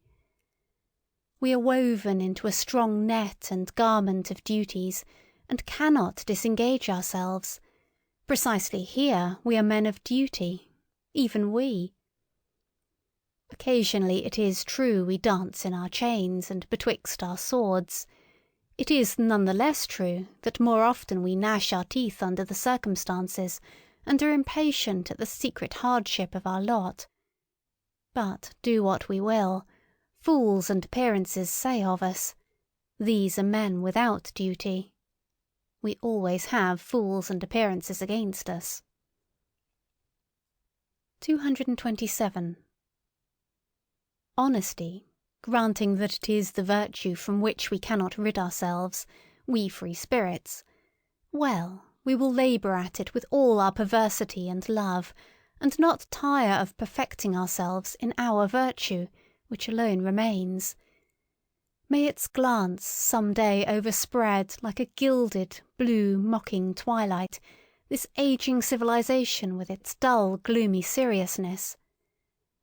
And if, nevertheless, our honesty should one day grow weary and sigh, and stretch its limbs, and find us too hard, and would fain have it pleasanter, easier and gentler, like an agreeable vice, let us remain hard, we latest Stoics, and let us send to its help whatever devilry we have in us, our disgust at the clumsy and undefined, our nittima invetitum, our love of adventure, our sharpened and fastidious curiosity, our most subtle, disguised, intellectual will to power and universal conquest, which rambles and roves avidiously around all the realms of the future.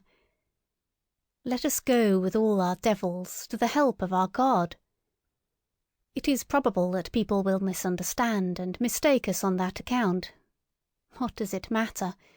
They will say, "Their honesty, that is their devilry and nothing else." What does it matter?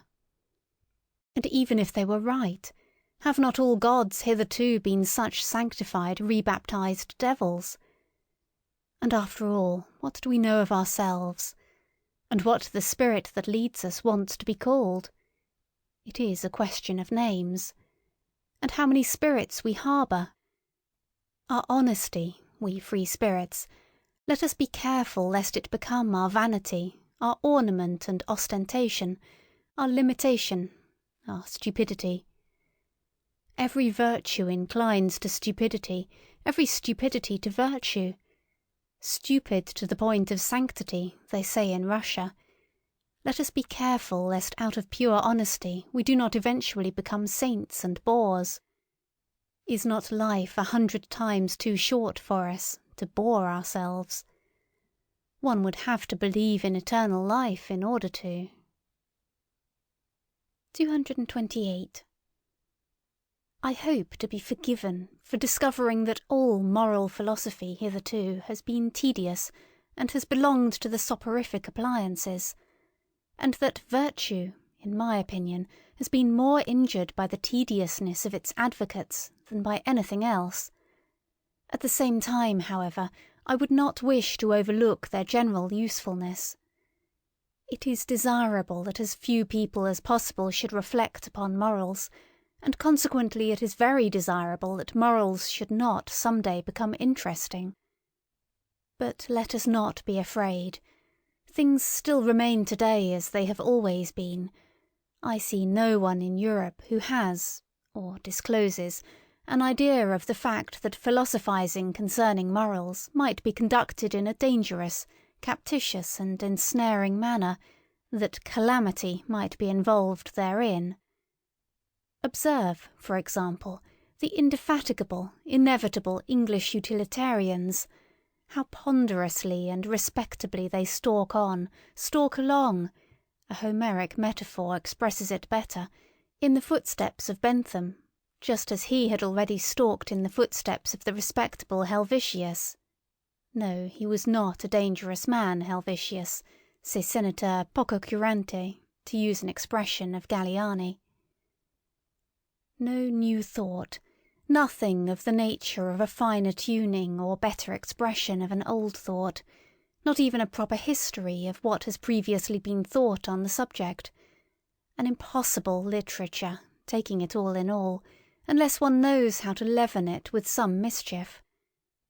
In effect, the old English vice called cant, which is moral Tartuffism, has insinuated itself also into these moralists, whom one must certainly read with an eye to their motives, if one must read them, concealed this time under the new form of the scientific spirit.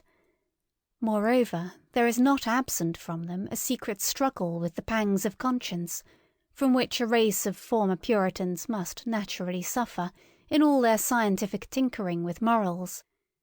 Is not a moralist the opposite of a Puritan?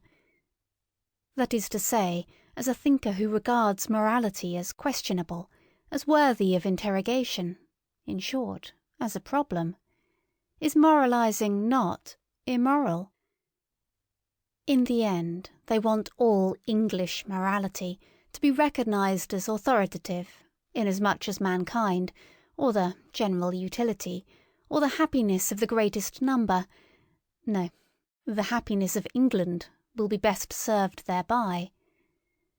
They would like, by all means, to convince themselves that the striving after English happiness, I mean after comfort and fashion, and in the highest instance a seat in Parliament, is at the same time the true path of virtue. In fact, that in so far as there has been virtue in the world hitherto, it has just consisted in such striving.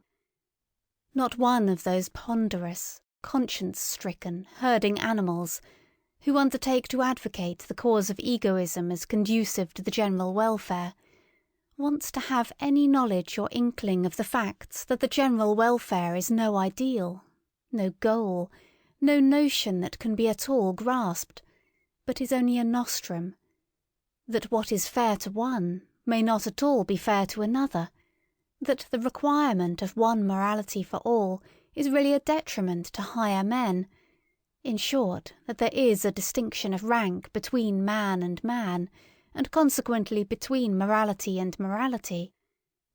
They are an unassuming and fundamentally mediocre species of men, these utilitarian Englishmen.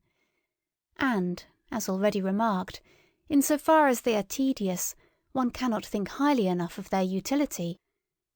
One ought even to encourage them, as has been partially attempted in the following rhymes. Hail, ye worthies, barrow-wheeling, longer, better, aye, revealing, stiffer eye in head and knee, unenraptured, never jesting, mediocre everlasting, sans génie et sans esprit. 229.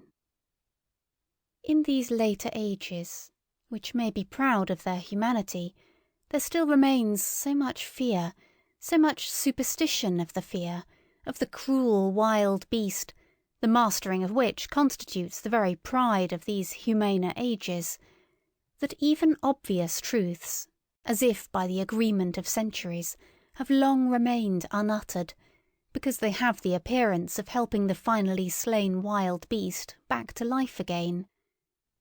I perhaps risk something when I allow such a truth to escape.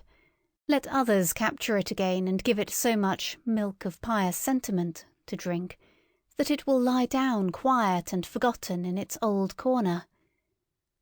One ought to learn anew about cruelty and open one's eyes. One ought at last to learn impatience, in order that such immodest gross errors, as, for instance, have been fostered by ancient and modern philosophers with regard to tragedy, may no longer wander about virtuously and boldly. Almost everything that we call higher culture is based upon the spiritualizing and intensifying of cruelty. This is my thesis. The wild beast has not been slain at all. It lives. It flourishes. It has only been transfigured. That which constitutes the painful delight of tragedy is cruelty. That which operates agreeably in so-called tragic sympathy, and at the basis even of everything sublime, up to the highest and most delicate thrills of metaphysics, obtains its sweetness solely from the intermingled ingredient of cruelty.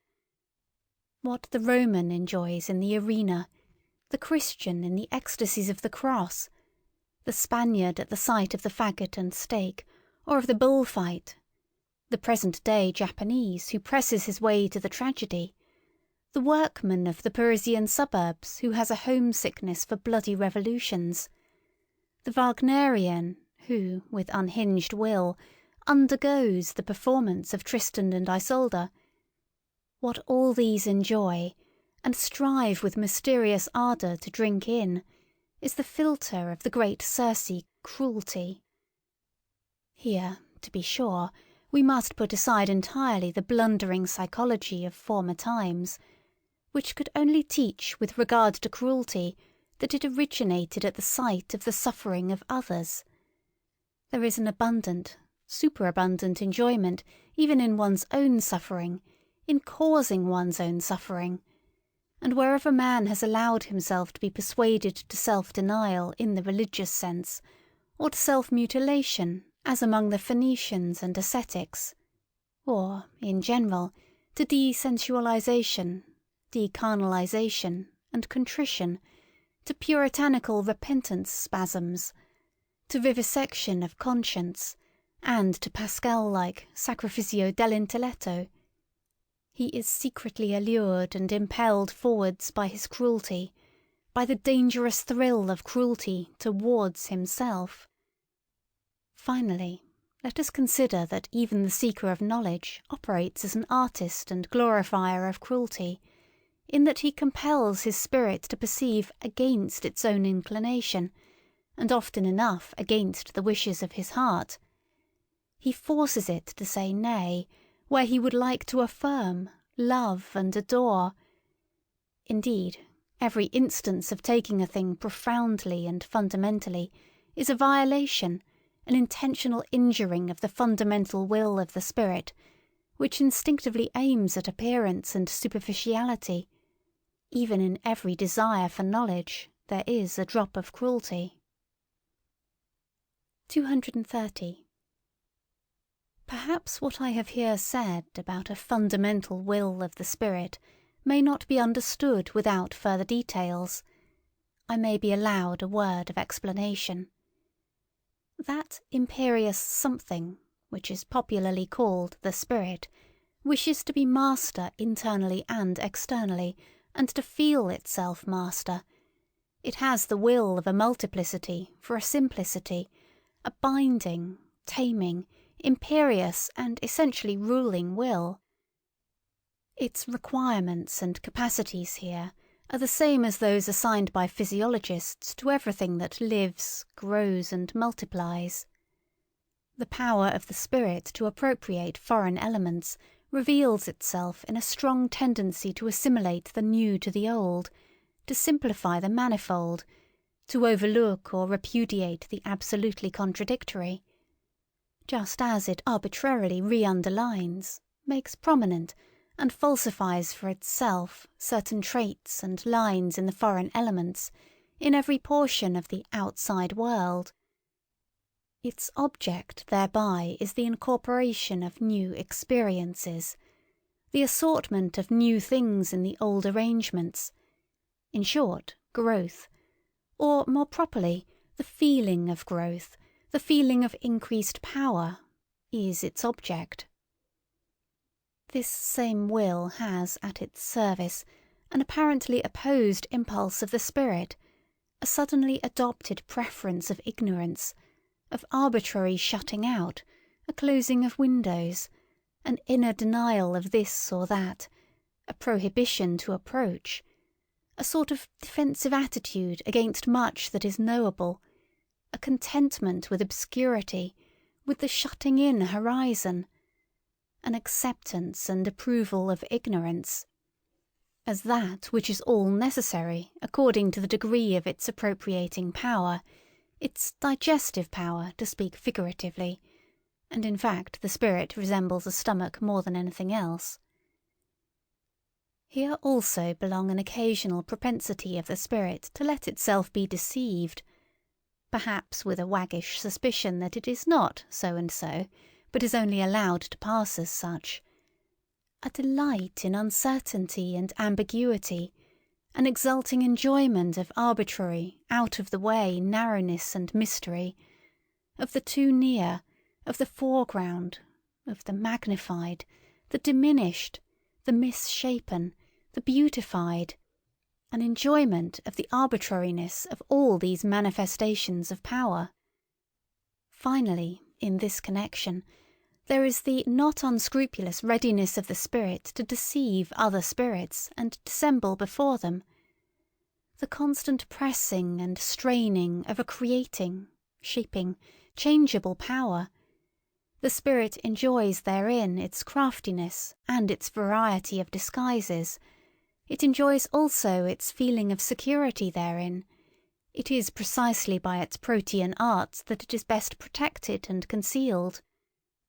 Counter to this propensity for appearance, for simplification, for a disguise, for a cloak, in short, for an outside, for every outside is a cloak, there operates the sublime tendency of the man of knowledge, which takes, and insists on taking things profoundly, variously and thoroughly, as a kind of cruelty of the intellectual conscience and taste which every courageous thinker will acknowledge in himself, provided, as it ought to be, that he has sharpened and hardened his eye sufficiently long for introspection, and is accustomed to severe discipline and even severe words. He will say, "There is something cruel in the tendency of my spirit." Let the virtuous and amiable try to convince him that it is not so. In fact, it would sound nicer if, instead of our cruelty, perhaps our extravagant honesty were talked about, whispered about and glorified, we free, very free spirits, and some day perhaps such will actually be our posthumous glory. Meanwhile, for there is plenty of time until then, we should be at least inclined to deck ourselves out in such florid and fringed moral verbiage. Our whole former work has just made us sick of this taste and its sprightly exuberance. They are beautiful, glistening, jingling, festive words. Honesty, love of truth, love of wisdom, sacrifice for knowledge, heroism of the truthful. There is something in them that makes one's heart swell with pride.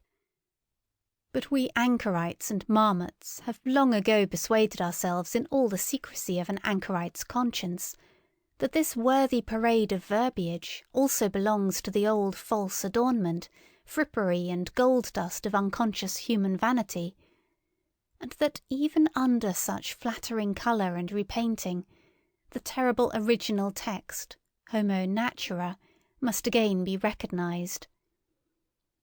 In effect, to translate man back again into nature, to master the many vain and visionary interpretations and subordinate meanings which have hitherto been scratched and daubed over the eternal original text, homo natura, to bring it about that man shall henceforth stand before man as he now, hardened by the discipline of science, stands before the other forms of nature, with fearless Oedipus eyes and stopped Ulysses ears, deaf to the enticements of old metaphysical bird-catchers who have piped to him far too long. Thou art more, thou art higher, thou hast a different origin.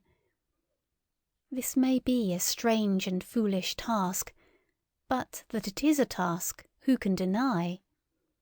Why did we choose it, this foolish task? Or, to put the question differently, why knowledge at all? Everyone will ask us about this. And thus pressed, we, who have asked ourselves the question 100 times, have not found and cannot find any better answer.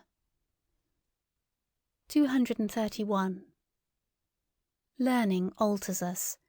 It does what all nourishment does that does not merely conserve, as the physiologist knows. But at the bottom of our souls, quite down below, there is certainly something unteachable, a granite of spiritual fate, of predetermined decision and answer to predetermined chosen questions. In each cardinal problem there speaks an unchangeable I am this. A thinker cannot learn anew about man and woman, for instance, but can only learn fully. He can only follow to the end of what is fixed about them in himself. Occasionally we find certain solutions of problems which make strong beliefs for us. Perhaps they are henceforth called convictions. Later on, one sees in them only footsteps to self-knowledge, guideposts to the problem which we ourselves are, or, more correctly, to the great stupidity which we embody, our spiritual fate, the unteachable in us, quite down below. In view of this liberal compliment which I have just paid myself, permission will perhaps be more readily allowed me to utter some truths about woman as she is, provided that it is known at the outset how literally they are merely my truths. 232. Woman wishes to be independent, and therefore she begins to enlighten men about woman as she is. This is one of the worst developments of the general uglifying of Europe.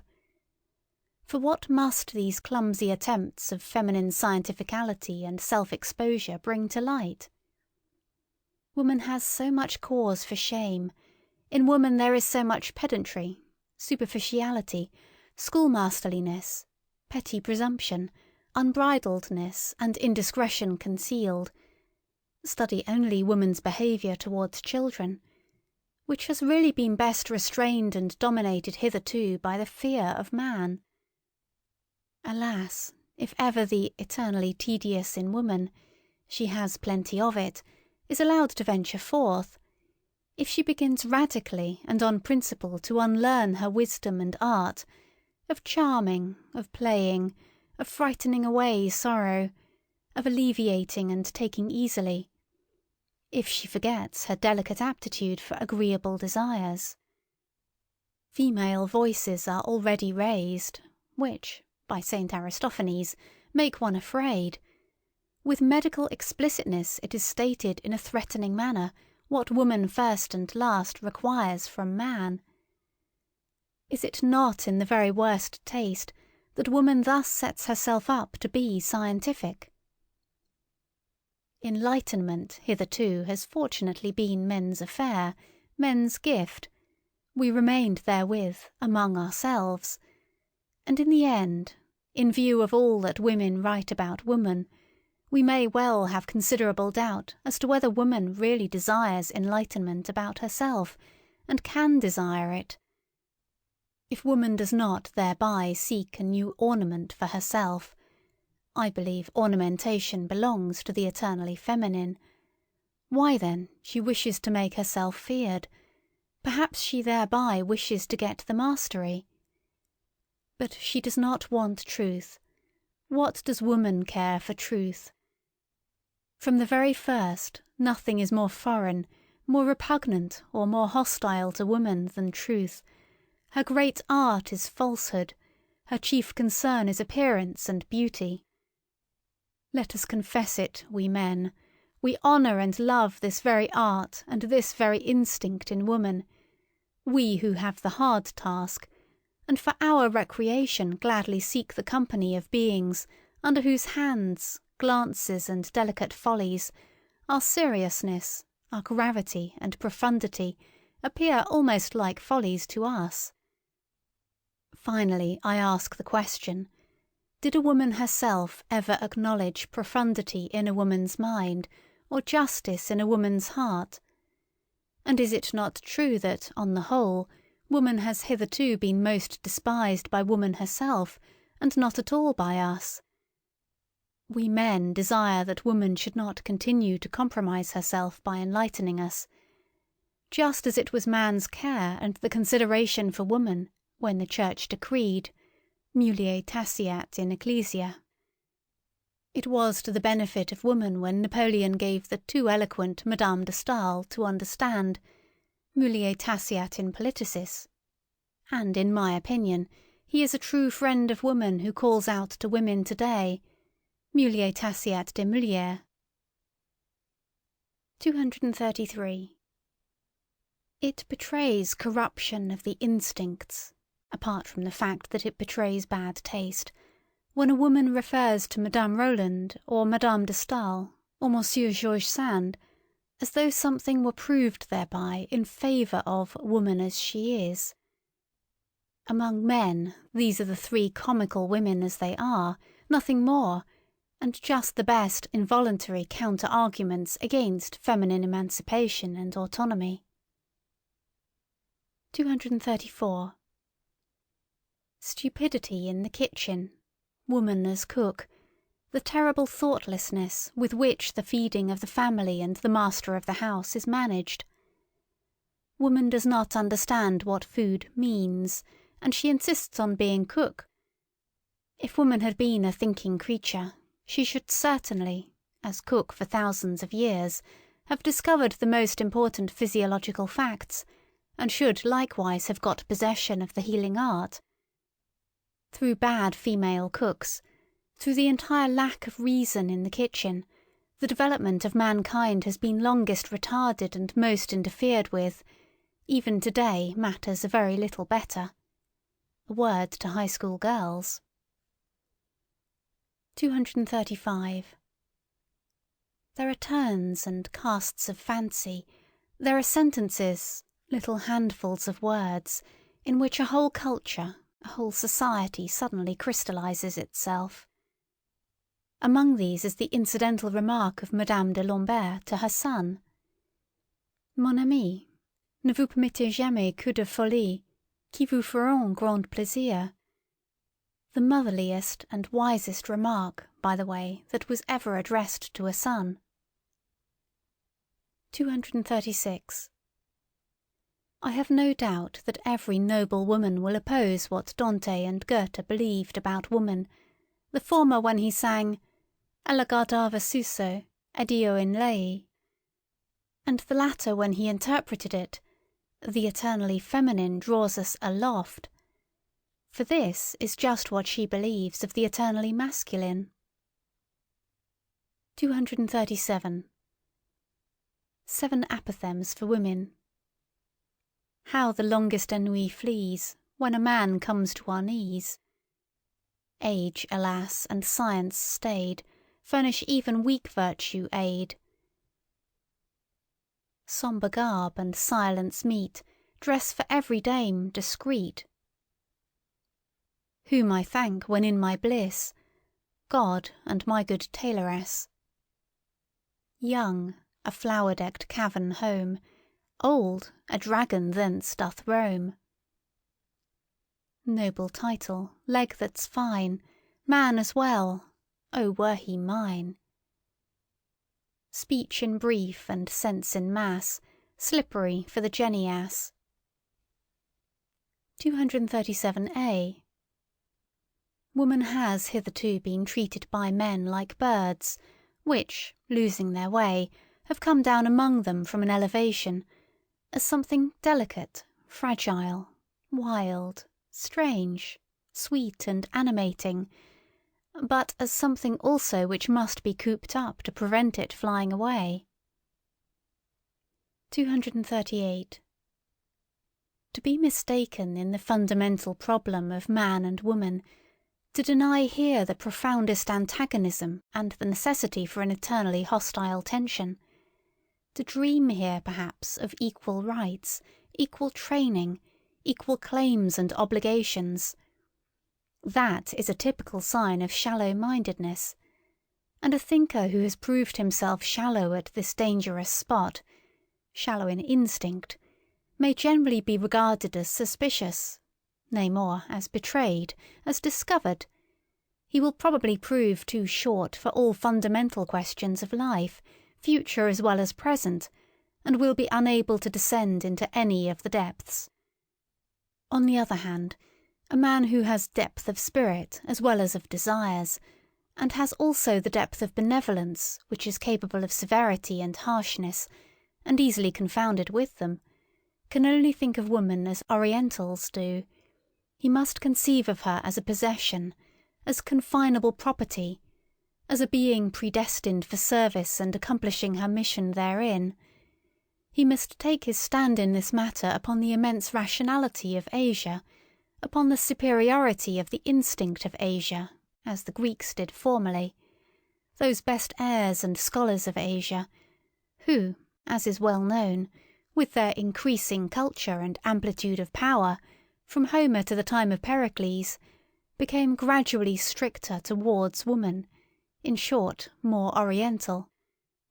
How necessary, how logical, even how humanely desirable this was, let us consider for ourselves. 239. The weaker sex has in no previous age been treated with so much respect by men as at present. This belongs to the tendency and fundamental taste of democracy, in the same way as disrespectfulness to old age. What wonder is it that abuse should immediately be made of this respect? They want more, they learn to make claims, the tribute of respect is at last felt to be well-nigh galling. Rivalry for rights, indeed actual strife itself, would be preferred. In a word, woman is losing modesty. And let us immediately add that she is also losing taste. She is unlearning to fear man, but the woman who unlearns to fear sacrifices her most womanly instincts. That woman should venture forward when the fear-inspiring quality in man, or more definitely the man in man, is no longer either desired or fully developed, is reasonable enough and also intelligible enough. What is more difficult to understand is that precisely thereby woman deteriorates. This is what is happening nowadays. Let us not deceive ourselves about it. Wherever the industrial spirit has triumphed over the military and aristocratic spirit, woman strives for the economic and legal independence of a clerk, Woman as clerkess is inscribed on the portal of the modern society which is in course of formation.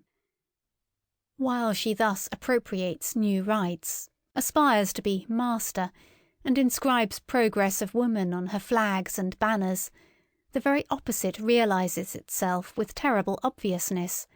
Woman retrogrades. Since the French Revolution, the influence of woman in Europe has declined in proportion as she has increased her rights and claims, and the emancipation of woman, in so far as it is desired and demanded by women themselves, and not only by masculine shallowpates, thus proves to be a remarkable symptom of the increased weakening and deadening of the most womanly instincts. There is stupidity in this movement, an almost masculine stupidity, of which a well-reared woman, who is always a sensible woman, might be heartily ashamed. To lose the intuition as to the ground upon which she can most surely achieve victory, to neglect exercise in the use of her proper weapons, to let herself go before man, perhaps even to the book, where formerly she kept herself in control and in refined, artful humility, to neutralize with her virtuous audacity man's faith in a veiled, fundamentally different ideal in woman, something eternally, necessarily feminine, to emphatically and loquaciously dissuade man from the idea that woman must be preserved, cared for, protected and indulged, like some delicate, strangely wild and often pleasant domestic animal. The clumsy and indignant collection of everything of the nature of servitude and bondage which the position of woman in the hitherto existing order of society has entailed, and still entails, as though slavery were a counter-argument, and not rather a condition of every higher culture, of every elevation of culture. What does all this betoken, if not a disintegration of womanly instincts, a defeminizing? Certainly there are enough of idiotic friends and corrupters of woman amongst the learned asses of the masculine sex, who advise woman to defeminize herself in this manner, and to imitate all the stupidities from which man, in Europe, European manliness, suffers, who would like to lower woman to general culture, indeed even to newspaper reading and meddling with politics. Here and there they wish even to make women into free spirits and literary workers, as though a woman without piety would not be something perfectly obnoxious or ludicrous to a profound and godless man. Almost everywhere her nerves are being ruined by the most morbid and dangerous kind of music, our latest German music, and she is daily being made more hysterical and more incapable of fulfilling her first and last function, that of bearing robust children. They wish to cultivate her in general still more, and intend, as they say, to make the weaker sex strong by culture, as if history did not teach in the most emphatic manner that the cultivating of mankind and his weakening, that is to say, the weakening, dissipating and languishing of his force of will, have always kept pace with one another, and that the most powerful and influential women in the world, and lastly the mother of Napoleon, had just to thank their force of will, and not their schoolmasters, for their power and ascendancy over men. That which inspires respect in woman, and often enough fear also, is her nature, which is more natural than that of man, her genuine, carnivora-like, cunning flexibility, her tiger claws beneath the glove, her naivety and egoism, her untrainableness and innate wildness, the incomprehensibleness, extent and deviation of her desires and virtues. That which, in spite of fear, excites one's sympathy for the dangerous and beautiful cat, woman, is that she seems more afflicted, more vulnerable, more necessitous of love, and more condemned to disillusionment than any other creature. Fear and sympathy, it is with these feelings that man has hitherto stood in presence of woman, always with one foot already in tragedy, which rends while it delights. What? And all that is now to be at an end? and the disenchantment of woman is in progress. The tediousness of woman is slowly evolving. Oh, Europe, Europe! We know the horned animal which was always most attractive to thee, from which danger is ever again threatening thee. Thy old fable might once more become history, an immense stupidity might once again overmaster thee and carry thee away. And no God concealed beneath it.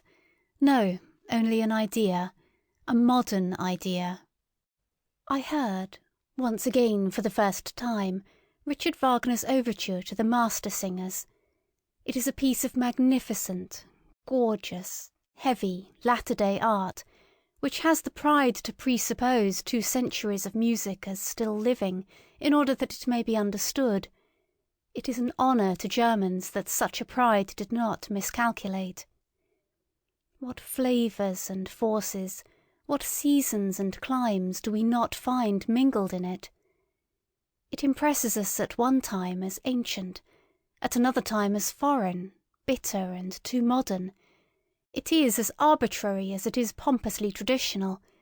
It is not infrequently roguish, still oftener rough and coarse. It has fire and courage, and, at the same time, the loose, dun-coloured skin of fruits which ripen too late. It flows broad and full, and suddenly there is a moment of inexplicable hesitation, like a gap that opens between cause and effect, an oppression that makes us dream, almost a nightmare.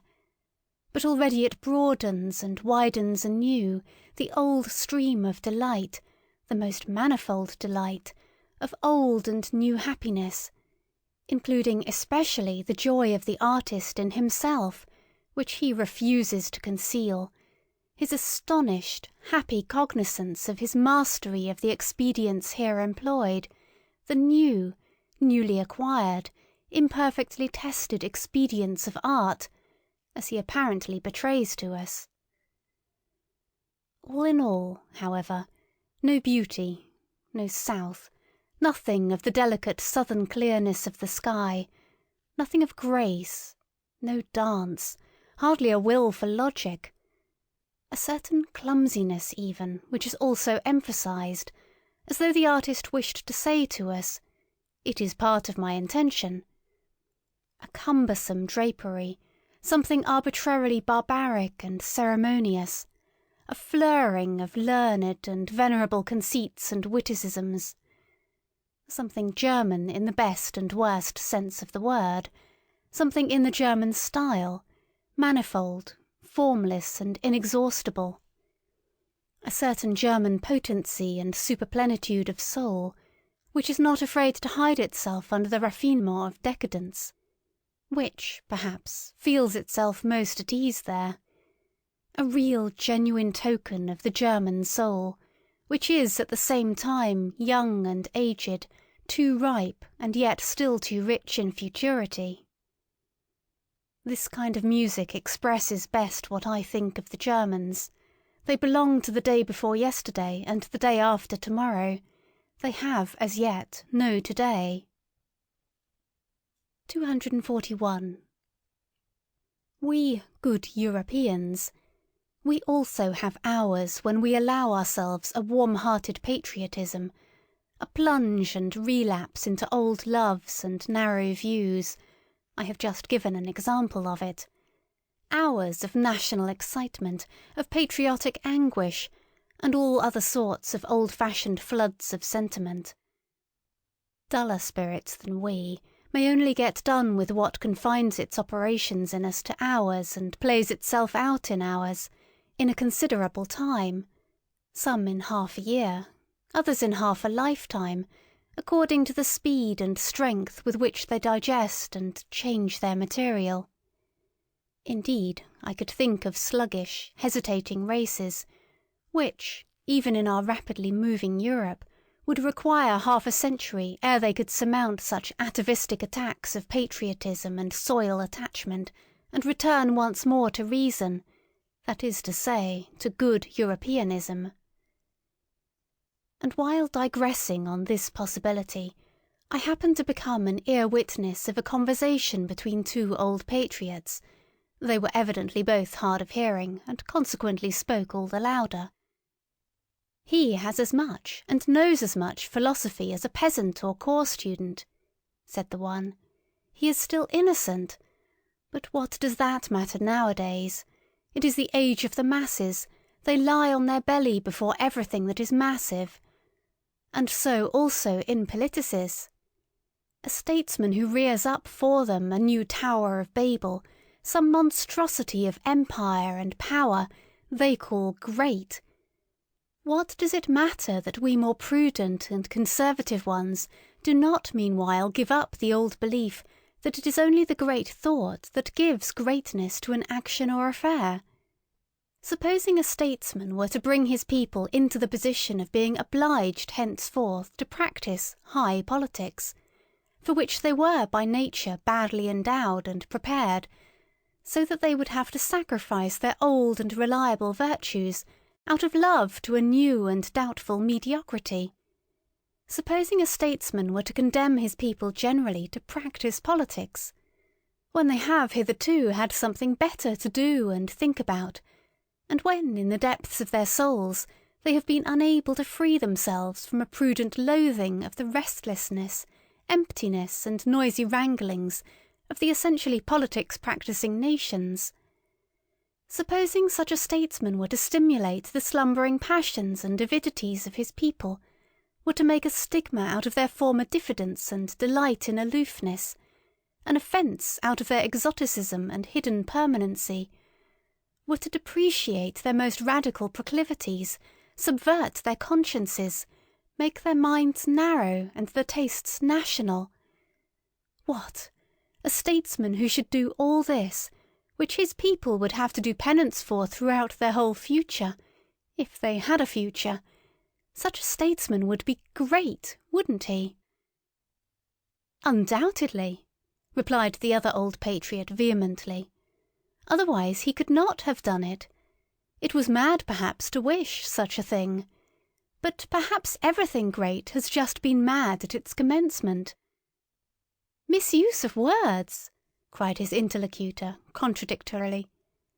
"Strong, strong, strong and mad, not great." The old men had obviously become heated as they thus shouted their truths in each other's faces. But I, in my happiness and apartness, considered how soon a stronger one will become master of the strong, and also that there is a compensation for the intellectual superficializing of a nation, namely in the deepening of another. 242.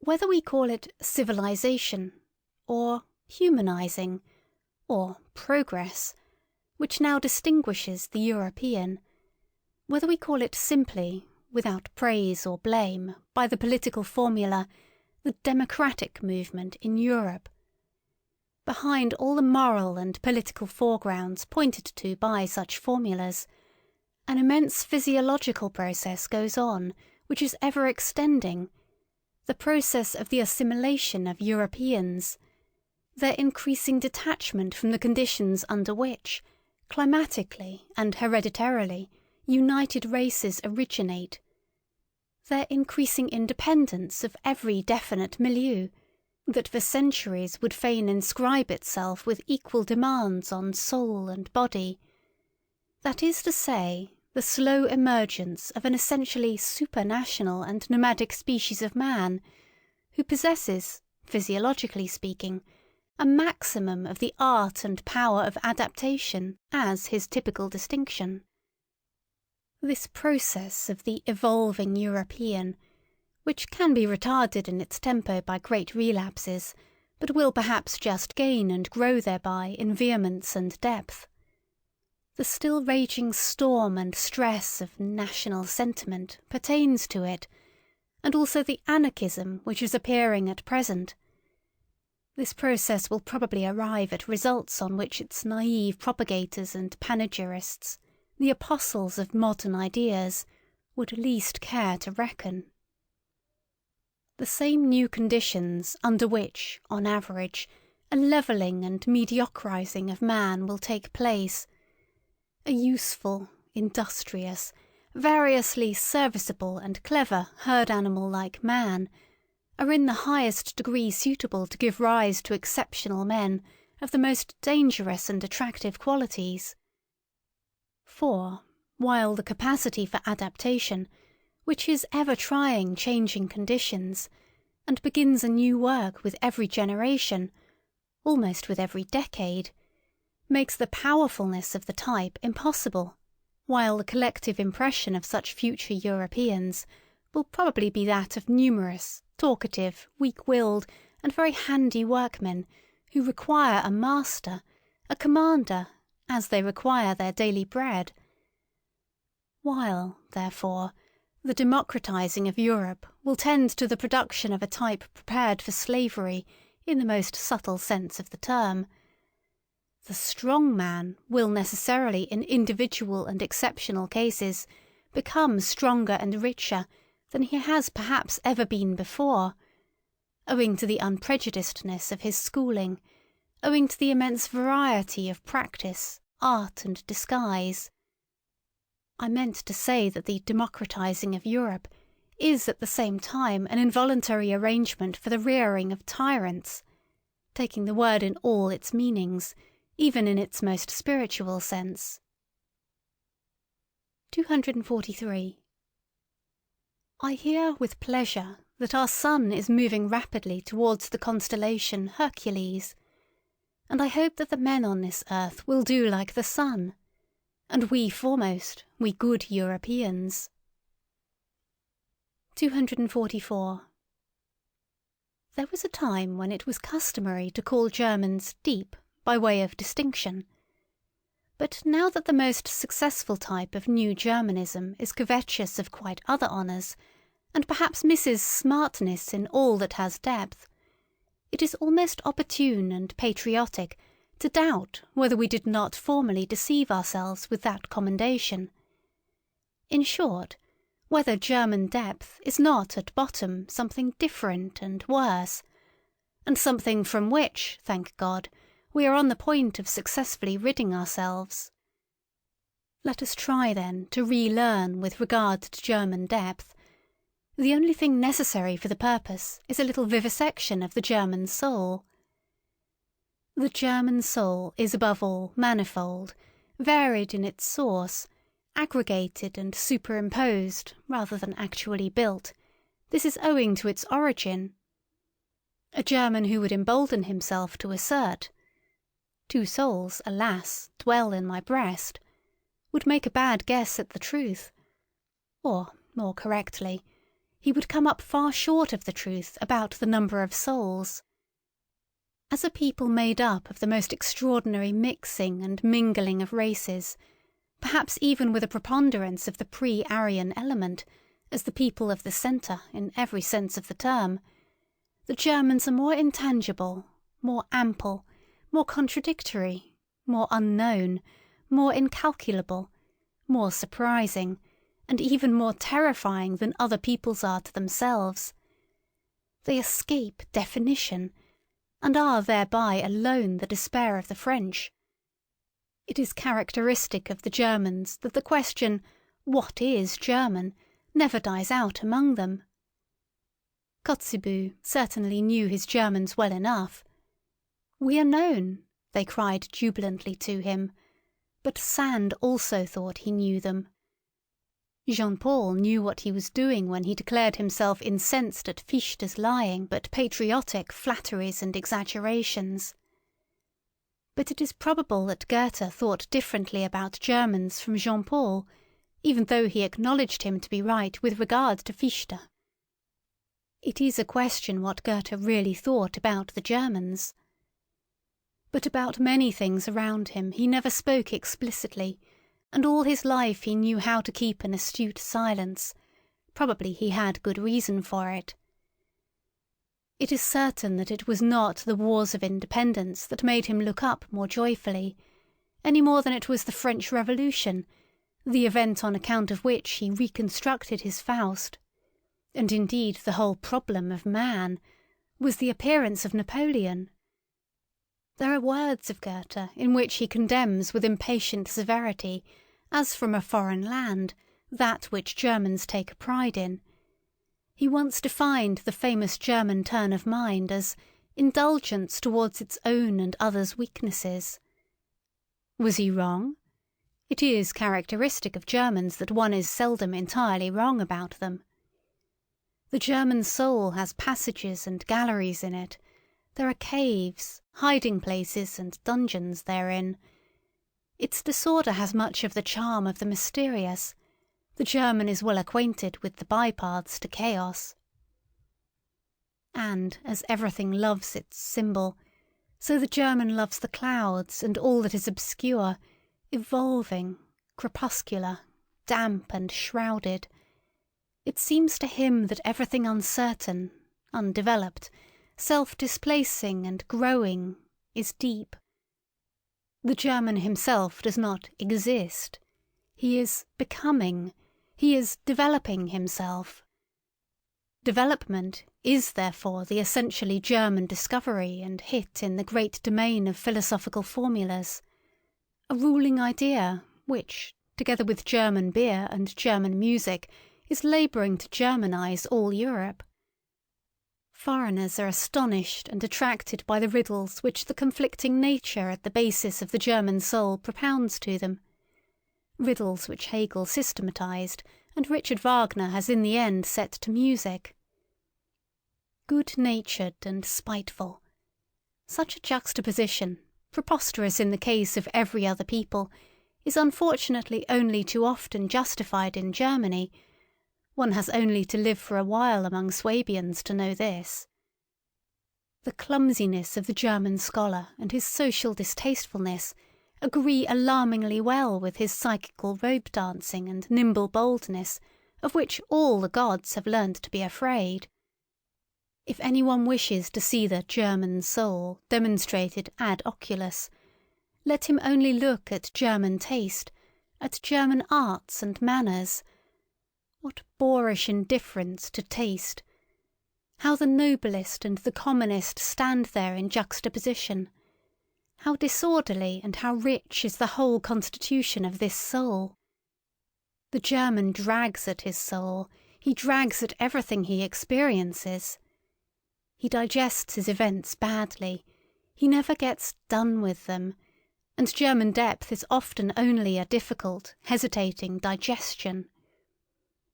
And just as all chronic invalids, all dyspeptics, like what is convenient, so the German loves frankness and honesty. It is so convenient to be frank and honest. This confidingness, this complacence, this showing the cards of German honesty, is probably the most dangerous and most successful disguise which the German is up to nowadays. It is his proper Mephistophelian art. With this he can still achieve much. The German lets himself go, and thereby gazes with faithful, blue, empty German eyes, and other countries immediately confound him with his dressing gown. I meant to say that, let German depth be what it will, among ourselves alone we perhaps take the liberty to laugh at it. We shall do well to continue henceforth to honour its appearance and good name, and not barter away too cheaply our old reputation as a people of depth for Prussian smartness and Berlin wit and sand. It is wise for a people to pose and let itself be regarded as profound, clumsy, good-natured, honest and foolish. It might even be profound to do so. Finally, we should do honour to our name. We are not called the Tuschevolk, deceptive people, for nothing. 245. The good old time is past. It sang itself out in Mozart. How happy are we that his Rococo still speaks to us, that his good company, his tender enthusiasm, his childish delight in the Chinese and in flourishes, his courtesy of heart, his longing for the elegant, the amorous, the tripping, the tearful, and his belief in the South, can still appeal to something left in us. Ah, some time or other it will be over with it, but who can doubt that it will be over still sooner with the intelligence and taste for Beethoven? For he was only the last echo of a break and transition in style, and not, like Mozart, the last echo of a great European taste which had existed for centuries. Beethoven is the intermediate event between an old mellow soul that is constantly breaking down, and a future over-young soul that is always coming. There is spread over his music the twilight of eternal loss and eternal extravagant hope, the same light in which Europe was bathed when it dreamed with Rousseau, when it danced round the tree of liberty of the Revolution, and finally almost fell down in adoration before Napoleon. But how rapidly does this very sentiment now pale! How difficult nowadays is even the apprehension of this sentiment! How strangely does the language of Rousseau, Schiller, Shelley and Byron sound to our ear, in whom collectively the same fate of Europe was able to speak, which knew how to sing in Beethoven. Whatever German music came afterwards belongs to Romanticism, that is to say, to a movement which, historically considered, was still shorter, more fleeting and more superficial than that great interlude, the transition of Europe from Rousseau to Napoleon and to the rise of democracy. Weber. But what do we care nowadays for Freischütz and Oberon, or Marschner's Hans Heiling and Vampire, or even Wagner's Tannhauser? That is extinct, although not yet forgotten music.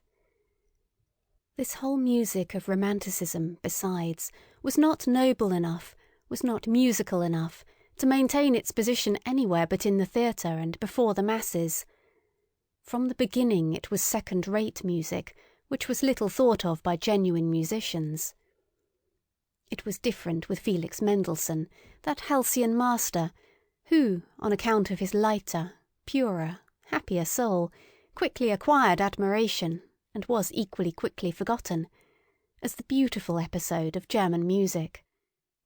But with regard to Robert Schumann, who took things seriously and has been taken seriously from the first, he was the last that founded a school. Do we not now regard it as a satisfaction, a relief, a deliverance, that this very romanticism of Schumann's has been surmounted? Schumann, fleeing into the Saxon Switzerland of his soul, with a half Werther-like, half Jean-Paul-like nature, assuredly not like Beethoven, assuredly not like Byron. His Manfred music is a mistake and a misunderstanding to the extent of injustice. Schumann, with his taste, which was fundamentally a petty taste, that is to say, a dangerous propensity, doubly dangerous among Germans, for quiet lyricism and intoxication of the feelings, going constantly apart, timidly withdrawing and retiring, a noble weakling who revelled in nothing but anonymous joy and sorrow, from the beginning a sort of girl and noli me tangere. This Schumann was already merely a German event in music, and no longer a European event, as Beethoven had been, as in a still greater degree Mozart had been. With Schumann, German music was threatened with its greatest danger, that of losing the voice for the soul of Europe, and sinking into a merely national affair.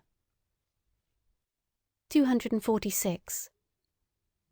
What a torture are books written in German to a reader who has a third ear! How indignantly he stands beside the slowly turning swamp of sounds without tune and rhythms without dance, which Germans call a book. And even the German who reads books, how lazily, how reluctantly, how badly he reads. How many Germans know, and consider it obligatory to know, that there is art in every good sentence, art which must be divined if the sentence is to be understood.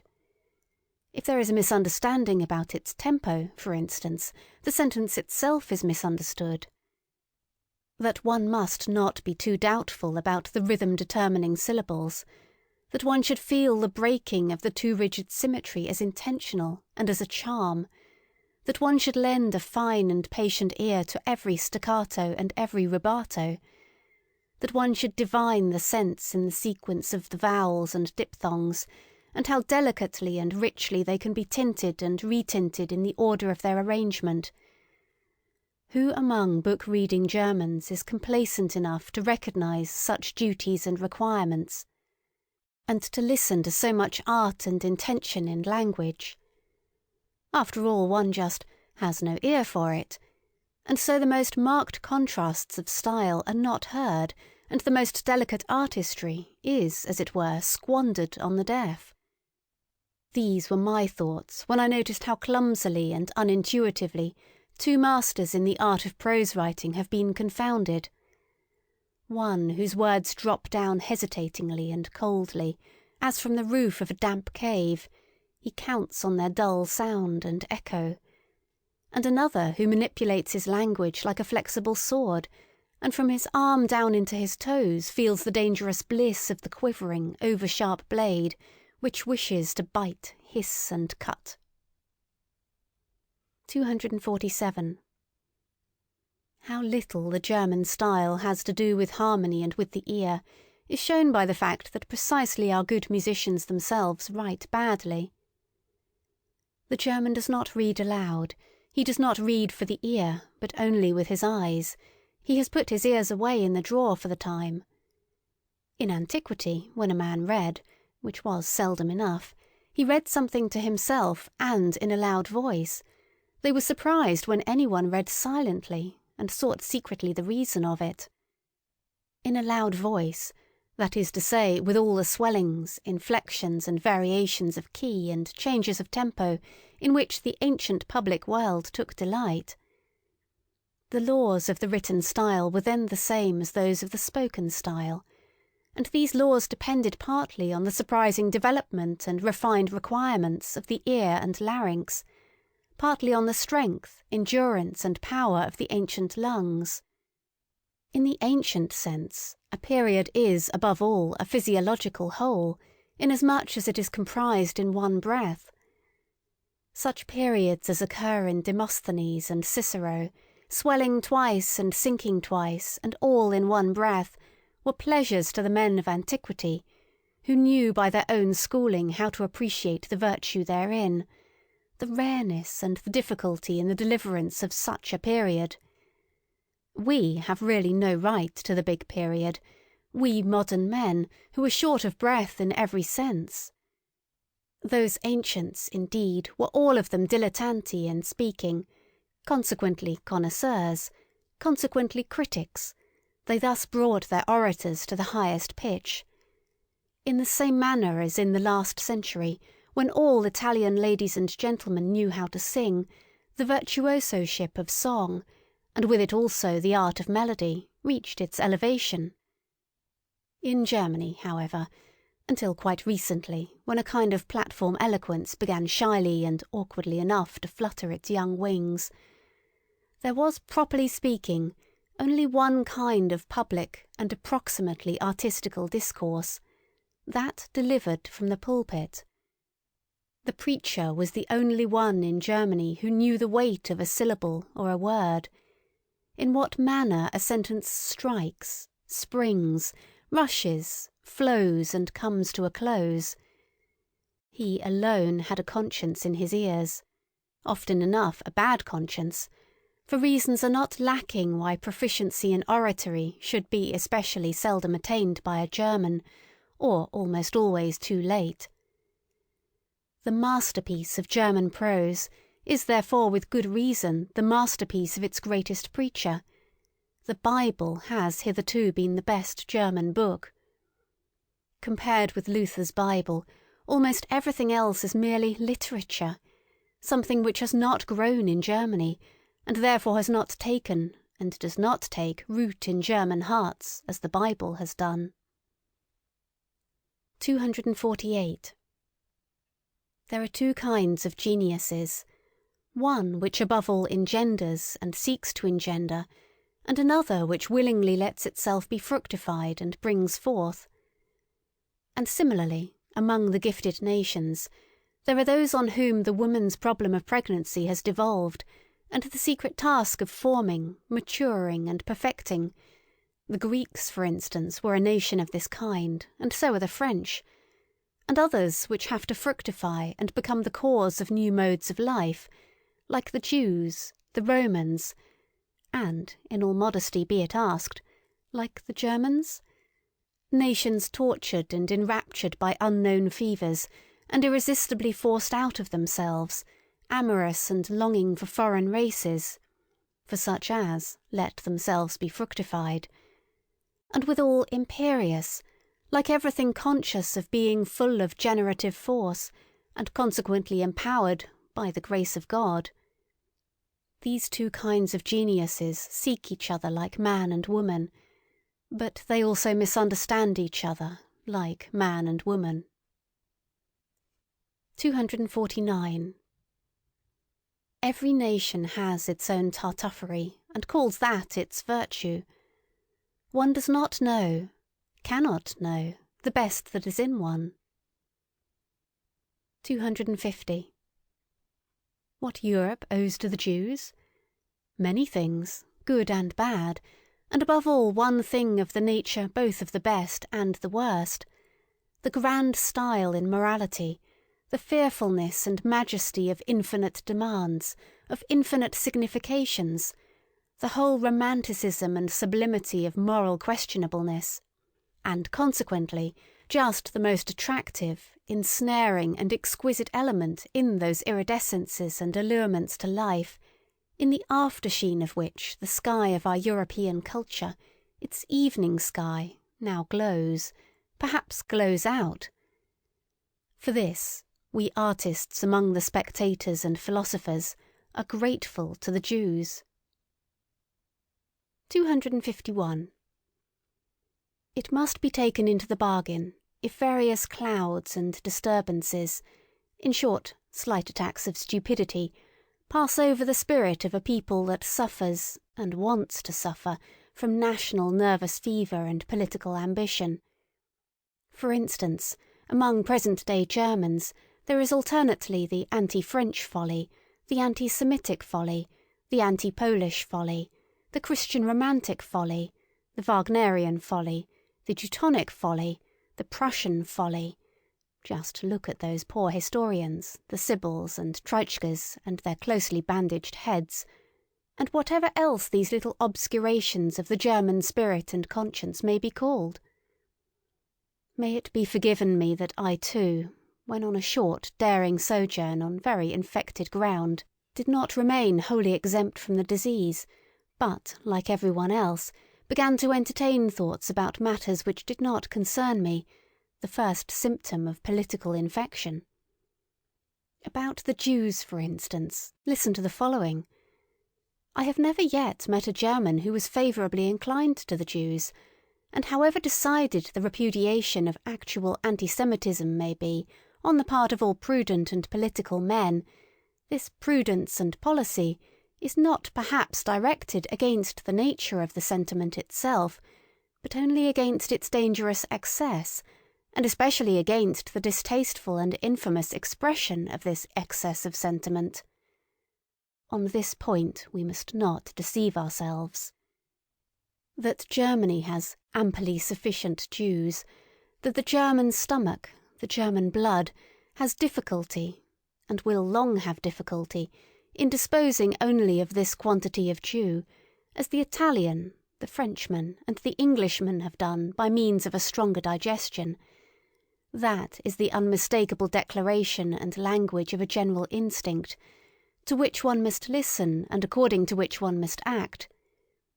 Let no more Jews come in, and shut the doors, especially towards the east, also towards Austria. Thus commands the instinct of a people whose nature is still feeble and uncertain, so that it could be easily wiped out, easily extinguished by a stronger race. The Jews, however, are beyond all doubt the strongest, toughest and purest race at present living in Europe. They know how to succeed even under the worst conditions, in fact better than under favourable ones, by means of virtues of some sort, which one would like nowadays to label as vices, owing above all to a resolute faith, which does not need to be ashamed before modern ideas. They alter only when they do alter, in the same way that the Russian Empire makes its conquest, as an empire that has plenty of time and is not of yesterday, namely, according to the principle, as slowly as possible.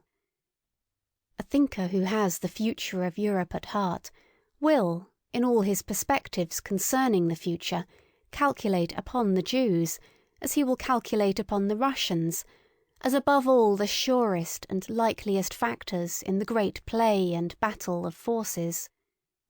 That which is at present called a nation in Europe, and is really rather a res facta than nata, indeed sometimes confusingly similar to a res ficta et picta, is in every case something evolving, young, easily displaced, and not yet a race, much less such a race, or a perennius, as the Jews are.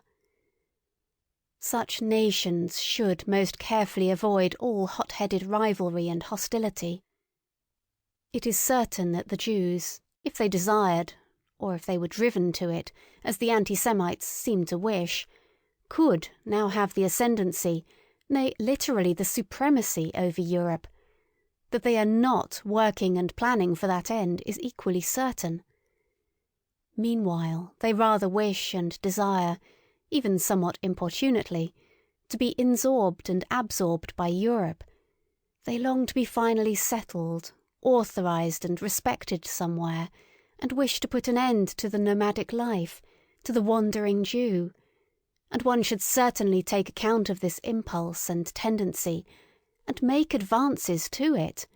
It possibly betokens a mitigation of the Jewish instincts, for which purpose it would perhaps be useful and fair to banish the anti-Semitic bawlers out of the country. One should make advances with all prudence and with selection, pretty much as the English nobility do. It stands to reason that the more powerful and strongly marked types of New Germanism could enter into relation with the Jews with the least hesitation. For instance, the nobleman officer from the Prussian border.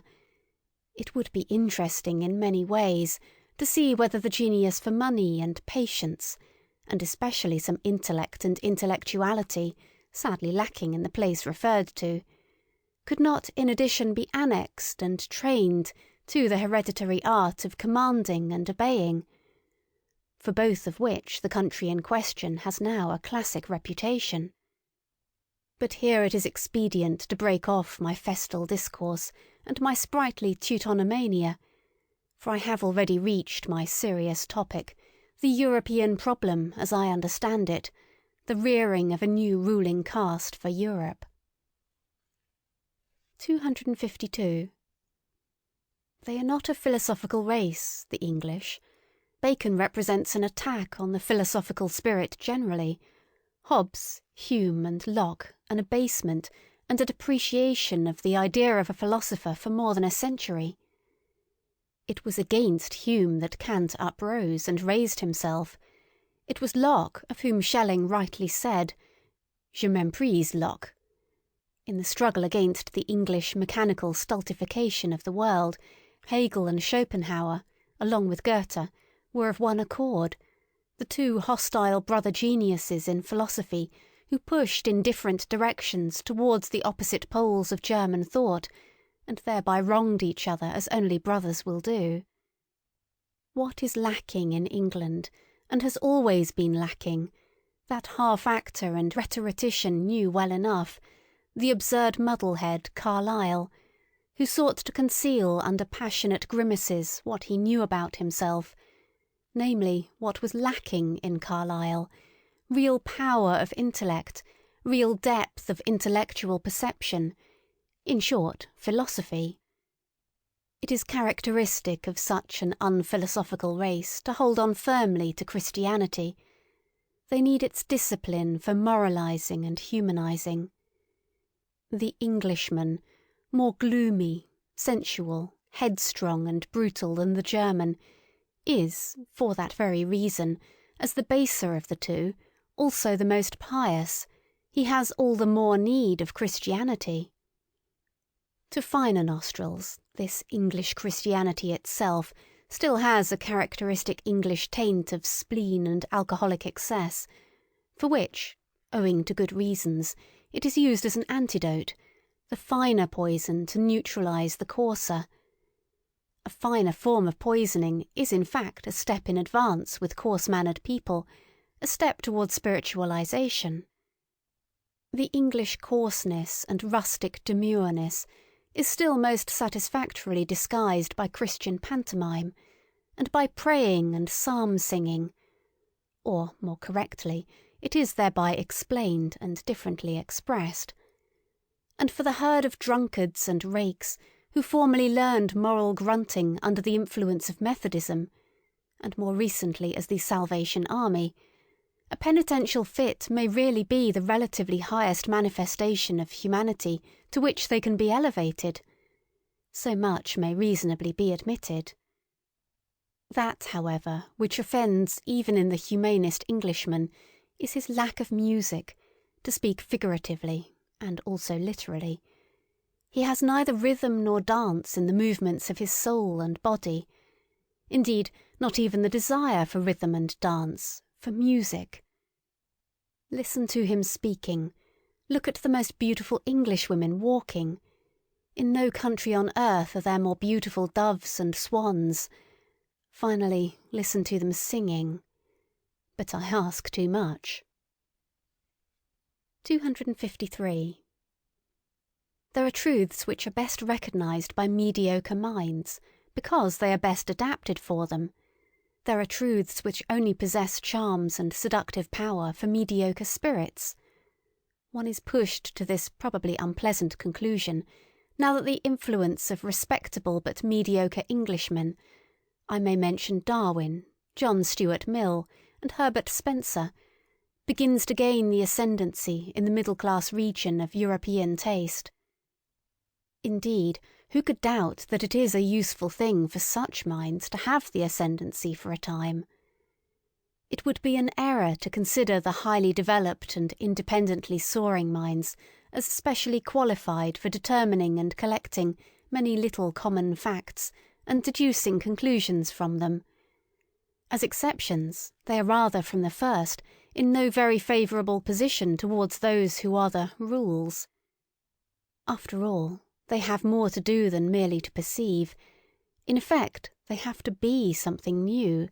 They have to signify something new. They have to represent new values. The gulf between knowledge and capacity is perhaps greater and also more mysterious than one thinks.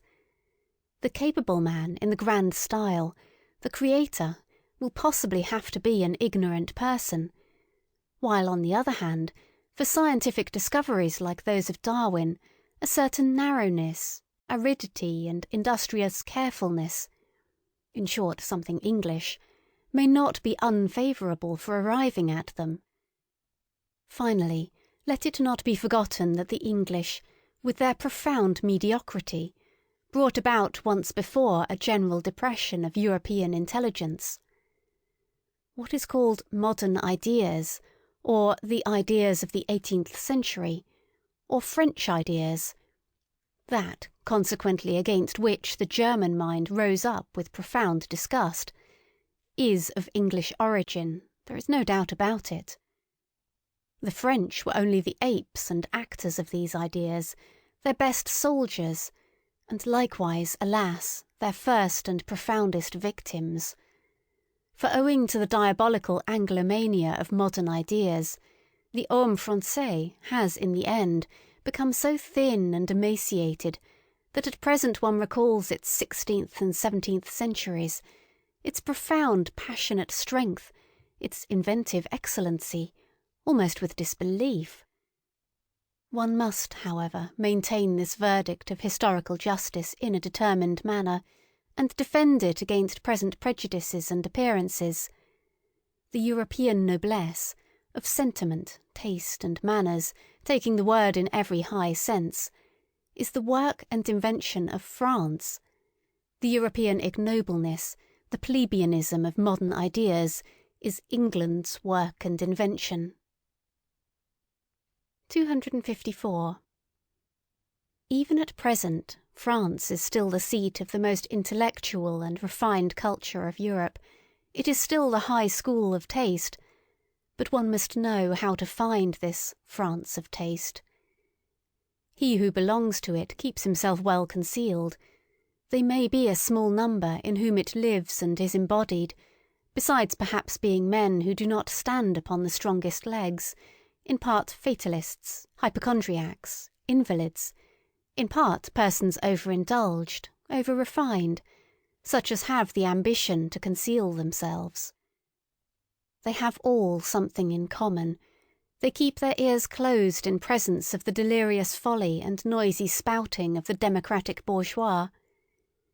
In fact, a besotted and brutalised France at present sprawls in the foreground.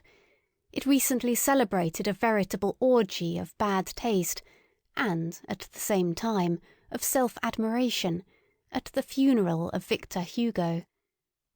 There is also something else common to them, a predilection to resist intellectual Germanising, and a still greater inability to do so. In this France of intellect, which is also a France of pessimism, Schopenhauer has perhaps become more at home and more indigenous than he has ever been in Germany, not to speak of Heinrich Heine, who has long ago been reincarnated in the more refined and fastidious lyrists of Paris, or of Hegel, who at present, in the form of Taine, the first of living historians, exercises an almost tyrannical influence. As regards Richard Wagner, however, the more French music learns to adapt itself to the actual needs of the homme moderne, the more will it Wagnerize. One can safely predict that beforehand. It is already taking place sufficiently. There are, however, three things which the French can still boast of with pride as their heritage and possession, and as indelible tokens of their ancient intellectual superiority in Europe, in spite of all voluntary or involuntary Germanising and vulgarising of taste. Firstly, the capacity for artistic emotion, for devotion to form, for which the expression l'art pour l'art, along with numerous others, has been invented. Such capacity has not been lacking in France for 3 centuries, and owing to its reverence for the small number, it has again and again made a sort of chamber music of literature possible, which is sought for in vain elsewhere in Europe. The second thing whereby the French can lay claim to a superiority over Europe is their ancient, many-sided, moralistic culture, owing to which one finds on an average, even in the petit romancier of the newspapers and chance boulevardier de Paris, a psychological sensitiveness and curiosity, of which, for example, one has no conception, to say nothing of the thing itself, in Germany. The Germans lack a couple of centuries of the moralistic work requisite thereto, which, as we have said, France has not grudged. Those who call the Germans naive on that account give them commendation for a defect. As the opposite of the German inexperience and innocence, involuptate psychologica, which is not too remotely associated with the tediousness of German intercourse, and as the most successful expression of genuine French curiosity and inventive talent in this domain of delicate thrills, Henri Bayle may be noted, that remarkable anticipatory and forerunning man, who, with a Napoleonic tempo, traversed his Europe, in fact several centuries of the European soul, as a surveyor and discoverer thereof. It has required 2 generations to overtake him one way or another, to divine long afterwards some of the riddles that perplexed and enraptured him, this strange Epicurean and man of interrogation, the last great psychologist of France. There is yet a third claim to superiority. In the French character there is a successful halfway synthesis of the North and South, which makes them comprehend many things, and enjoins upon them other things, which an Englishman can never comprehend. Their temperament, turned alternately to and from the south, in which from time to time the Provençal and Ligurian blood froths over, preserves them from the dreadful northern grey in grey, from sunless conceptual spectrism, and from poverty of blood, our German infirmity of taste, for the excessive prevalence of which, at the present moment, blood and iron, that is to say high politics, has with great resolution been prescribed, according to a dangerous healing art, which bids me wait and wait, but not yet hope. There is also still in France a pre-understanding and ready welcome for those rarer and rarely gratified men who are too comprehensive to find satisfaction in any kind of fatherlandism, and know how to love the South when in the North, and the North when in the South, the born Midlanders, the good Europeans. For them Bizet has made music, this latest genius, who has seen a new beauty and seduction, who has discovered a piece of the South in music. 255. I hold that many precautions should be taken against German music. Suppose a person loves the South as I love it, as a great school of recovery for the most spiritual and the most sensuous ills, as a boundless solar profusion and effulgence, which o'erspreads a sovereign existence believing in itself. Well, such a person will learn to be somewhat on his guard against German music, because, in injuring his taste anew, it will also injure his health anew. Such a southerner not by origin but by belief, if he should dream of the future of music, must also dream of it being freed from the influence of the North, and must have in his ears the prelude to a deeper, mightier, and perhaps more perverse and mysterious music, a super-German music, which does not fade, pale and die away, as all German music does, at the sight of the blue, wanton sea and the Mediterranean clearness of sky, a super-European music which holds its own even in presence of the brown sunsets of the desert, whose soul is akin to the palm tree, and can be at home and can roam with big, beautiful, lonely beasts of prey. I could imagine a music of which the rarest charm would be that it knew nothing more of good and evil, only that here and there perhaps some sailor's homesickness, some golden shadows and tender weaknesses might sweep lightly over it, an art which, from the far distance, would see the colours of a sinking and almost incomprehensible moral world fleeing towards it, and would be hospitable enough and profound enough to receive such belated fugitives. 256. Owing to the morbid estrangement which the nationality craze has induced, and still induces, among the nations of Europe, owing also to the short-sighted and hasty-handed politicians, who, with the help of this craze, are at present in power, and do not suspect to what extent the disintegrating policy they pursue must necessarily be only an interlude policy. Owing to all this, and much else that is altogether unmentionable at present, the most unmistakable signs that Europe wishes to be one are now overlooked, or arbitrarily and falsely misinterpreted.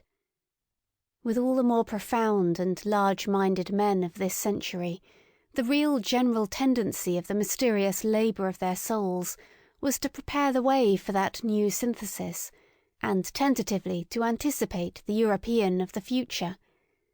Only in their simulations, or in their weaker moments, in old age perhaps, did they belong to the fatherlands. They only wrested from themselves when they became patriots. I think of such men as Napoleon, Goethe, Beethoven, Stendhal, Heinrich Heine, Schopenhauer. It must not be taken amiss if I also count Richard Wagner among them, about whom one must not let oneself be deceived by his own misunderstandings. Geniuses like him have seldom the right to understand themselves. Still less, of course, by the unseemly noise with which he is now resisted and opposed in France. The fact remains, nevertheless, that Richard Wagner and the later French Romanticism of the 40s are most closely and intimately related to one another. They are akin, fundamentally akin, in all the heights and depths of their requirements.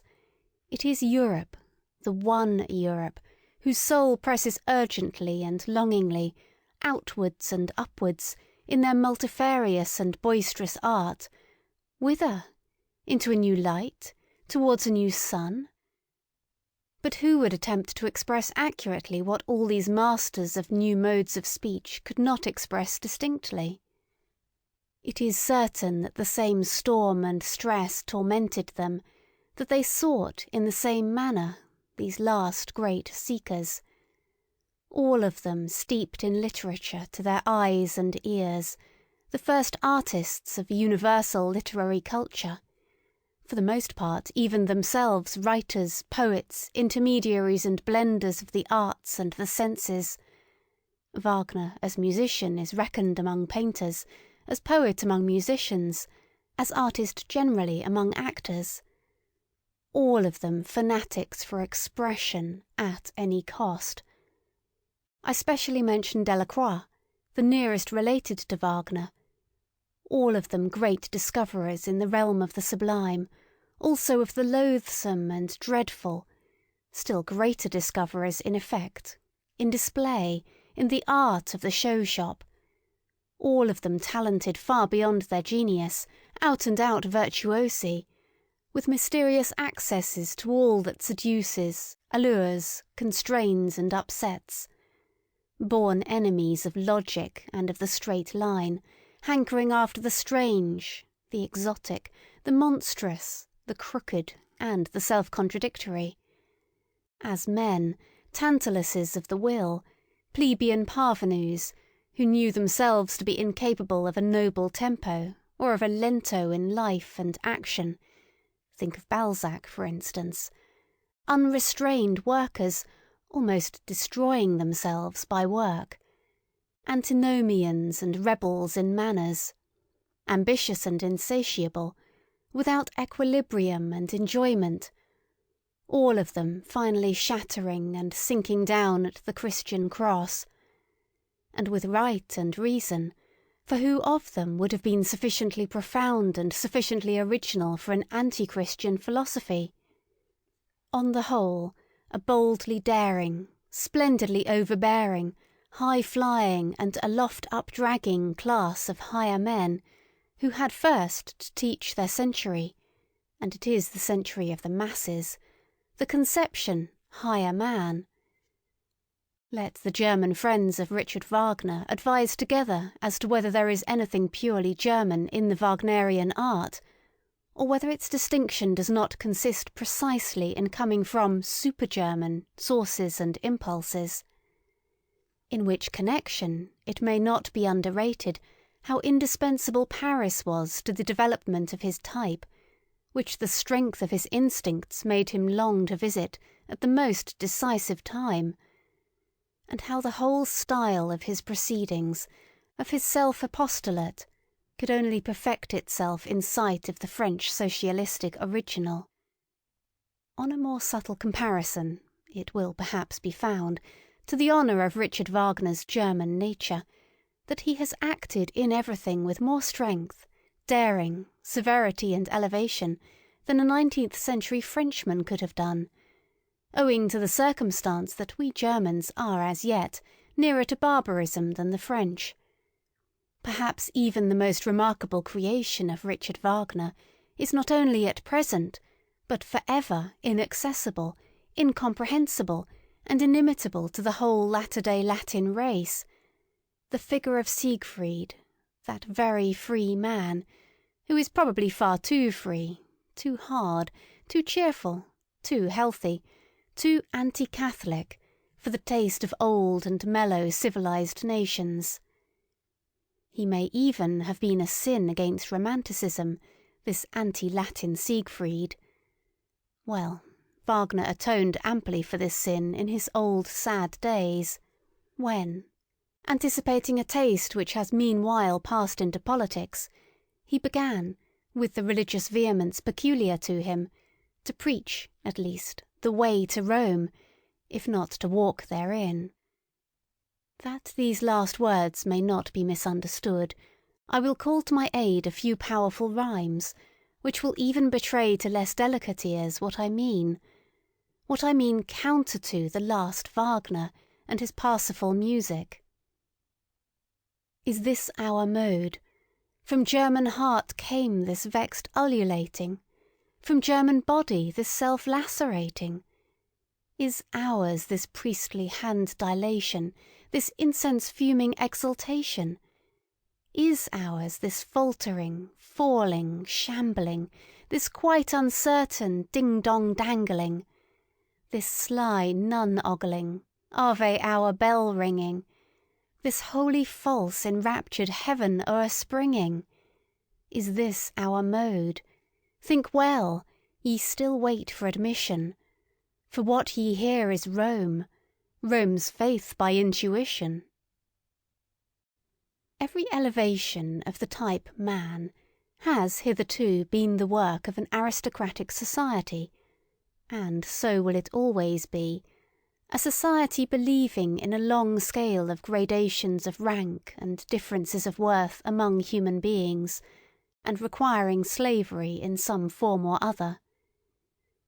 Without the pathos of distance, such as grows out of the incarnated difference of classes, out of the constant outlooking and downlooking of the ruling caste on subordinates and instruments, and out of their equally constant practice of obeying and commanding, of keeping down and keeping at a distance, that other, more mysterious pathos could never have arisen, the longing for an ever-new widening of distance within the soul itself, the formation of ever higher, rarer, further, more extended, more comprehensive states, in short, just the elevation of the type man, the continued self-surmounting of man, to use a moral formula in a supermoral sense.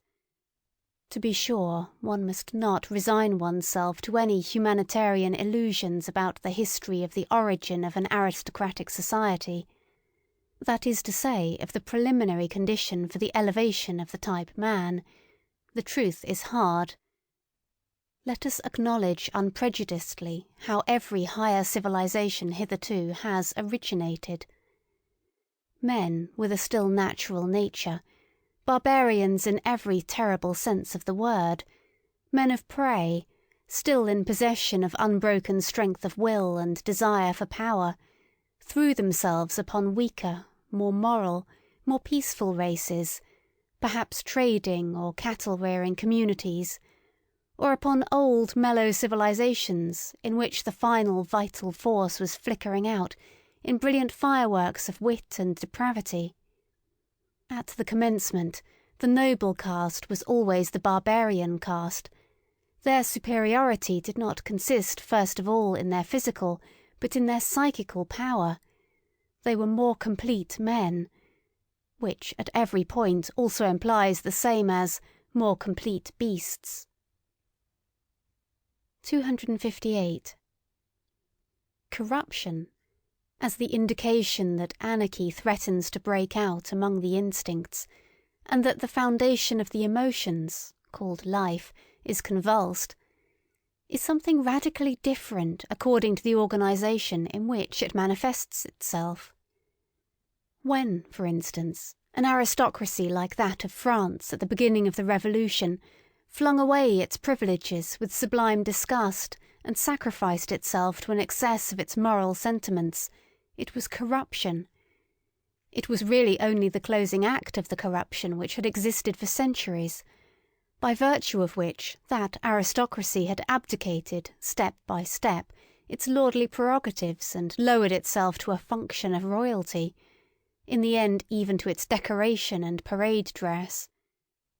The essential thing, however, in a good and healthy aristocracy is that it should not regard itself as a function either of the kingship or the commonwealth, but as the significance and highest justification thereof, that it should therefore accept with a good conscience the sacrifice of a legion of individuals, who, for its sake, must be suppressed and reduced to imperfect men, to slaves and instruments.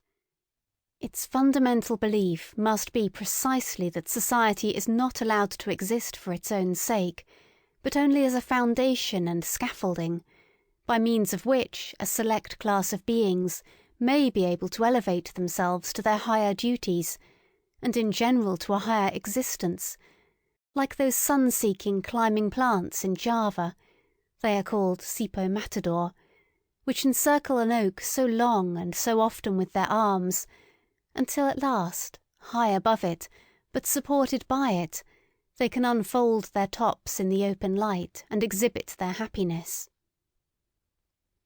259.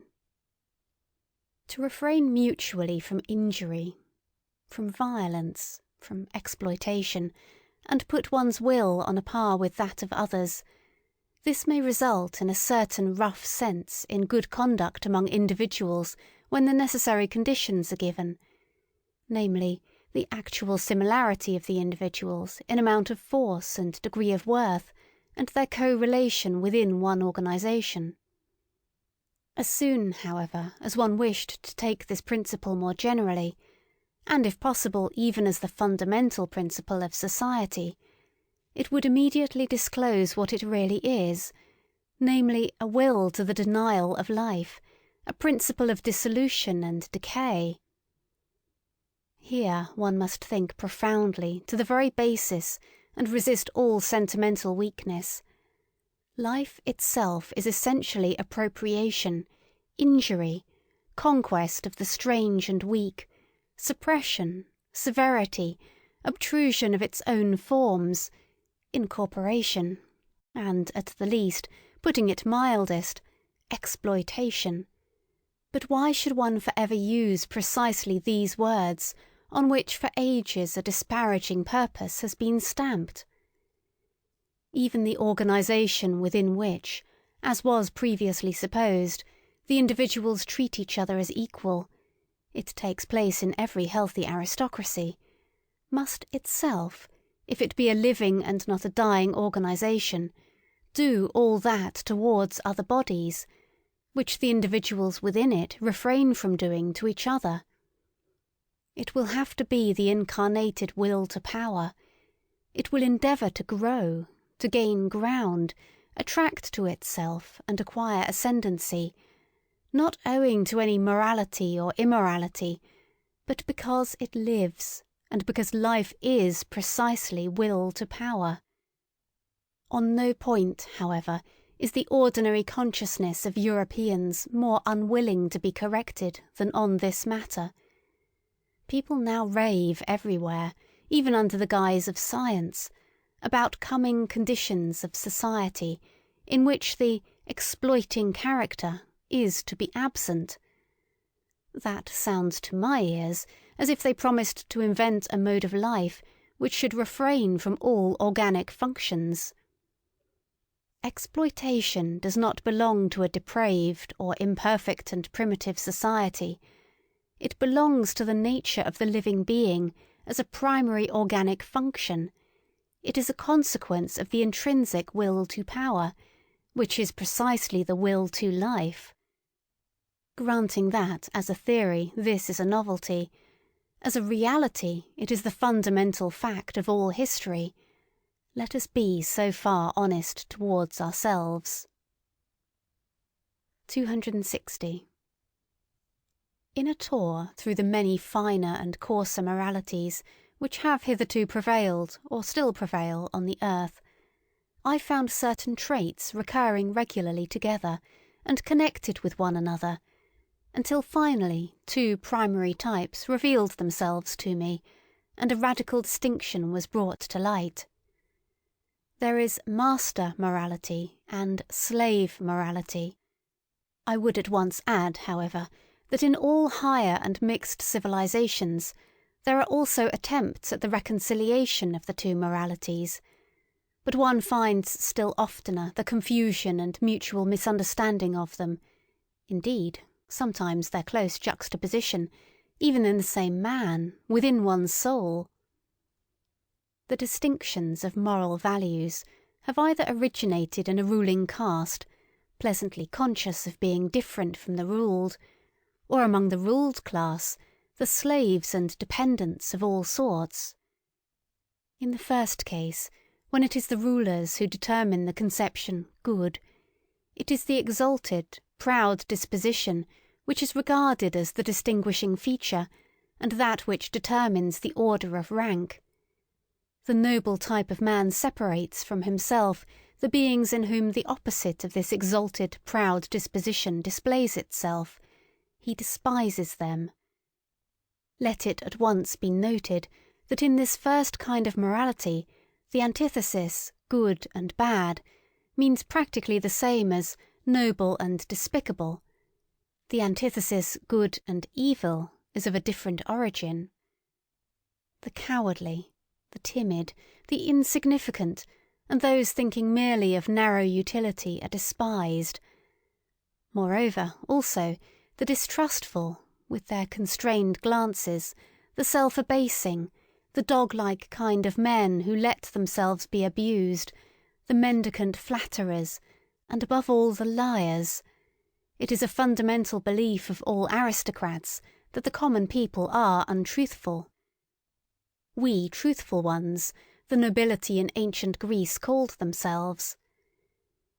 It is obvious that everywhere the designations of moral value were at first applied to men, and were only derivatively and at a later period applied to actions.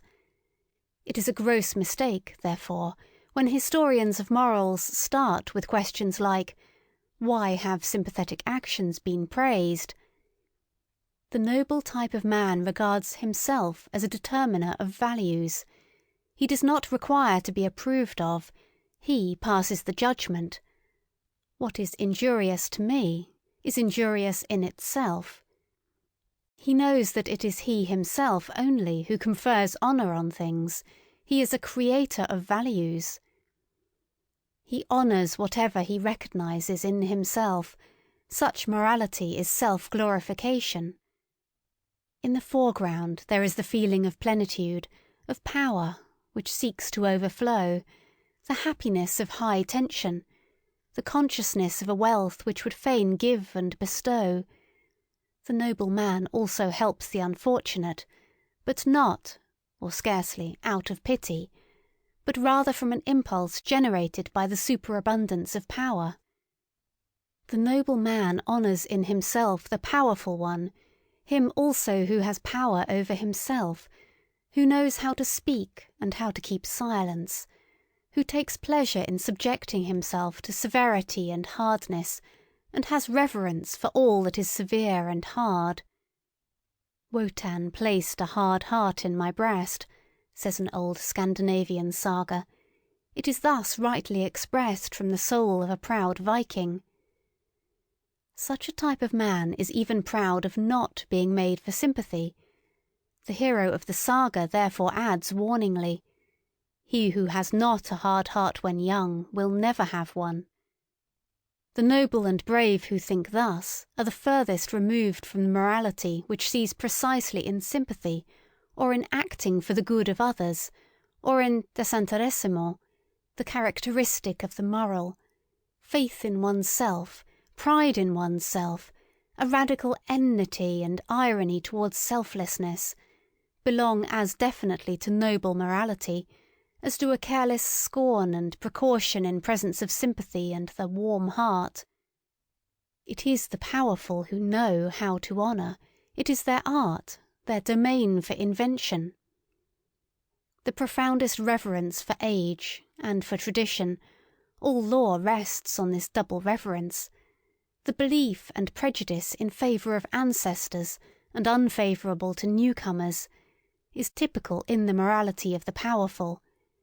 And if, reversely, men of modern ideas believe almost instinctively in progress and the future, and are more and more lacking in respect for old age, the ignoble origin of these ideas has complacently betrayed itself thereby. A morality of the ruling class, however, is more especially foreign and irritating to present-day taste in the sternness of its principle that one has duties only to one's equals, that one may act towards beings of a lower rank, towards all that is foreign, just as seems good to one, or as the heart desires, and in any case beyond good and evil. It is here that sympathy and similar sentiments can have a place. The ability and obligation to exercise prolonged gratitude and prolonged revenge, both only within the circle of equals, artfulness in retaliation, raffinement of the idea in friendship, a certain necessity to have enemies, as outlets for the emotions of envy, quarrelsomeness, arrogance, in fact, in order to be a good friend. All these are typical characteristics of the noble morality, which, as has been pointed out, is not the morality of modern ideas, and is therefore at present difficult to realise, and also to unearth and disclose. It is otherwise with the second type of morality, slave morality. Supposing that the abused, the oppressed, the suffering, the unemancipated, the weary, and those uncertain of themselves, should moralise, what will be the common element in their moral estimates? Probably a pessimistic suspicion with regard to the entire situation of man will find expression. Perhaps a condemnation of man, together with his situation. The slave has an unfavourable eye for the virtues of the powerful. He has a scepticism and distrust, a refinement of distrust of everything good that there is honoured. He would fain persuade himself that the very happiness there is not genuine. On the other hand, those qualities which serve to alleviate the existence of sufferers are brought into prominence and flooded with light.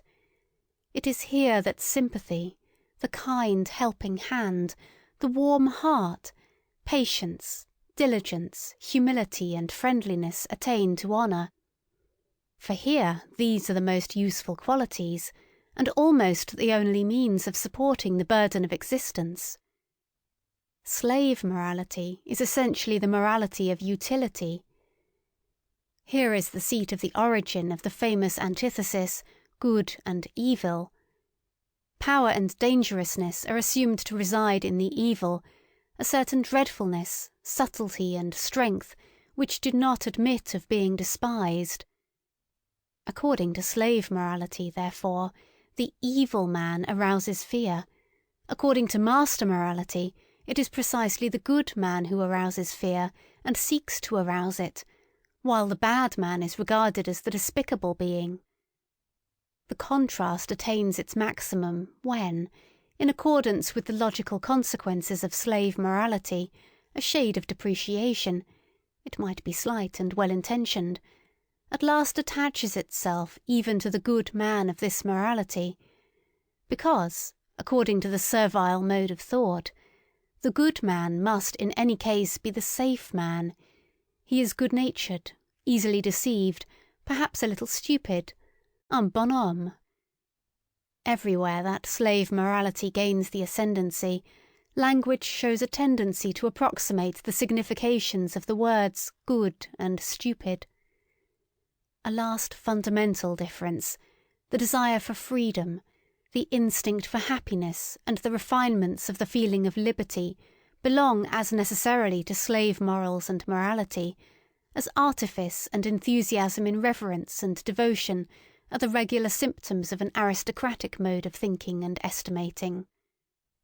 Hence we can understand without further detail why love as a passion, it is our European speciality, must absolutely be of noble origin. As is well known, its invention is due to the Provençal poet-cavaliers, those brilliant, ingenious men of the Guy Sebert, to whom Europe owes so much, and almost owes itself. 261. Vanity is one of the things which are perhaps most difficult for a noble man to understand. He will be tempted to deny it, where another kind of man thinks he sees it self-evidently. The problem for him is to represent to his mind beings who seek to arouse a good opinion of themselves which they themselves do not possess, and consequently also do not deserve, and who yet believe in this good opinion afterwards. This seems to him on the one hand such bad taste and so self-disrespectful, and on the other hand so grotesquely unreasonable, that he would like to consider vanity an exception, and is doubtful about it in most cases when it is spoken of. He will say, for instance, "I may be mistaken about my value, and on the other hand may nevertheless demand that my value should be acknowledged by others precisely as I rate it. That, however, is not vanity, but self-conceit, or in most cases that which is called humility and also modesty." Or he will even say, "For many reasons I can delight in the good opinion of others, perhaps because I love and honour them, and rejoice in all their joys, perhaps also because their good opinion endorses and strengthens my belief in my own good opinion, perhaps because the good opinion of others, even in cases where I do not share it, is useful to me, or gives promise of usefulness." All this, however, is not vanity.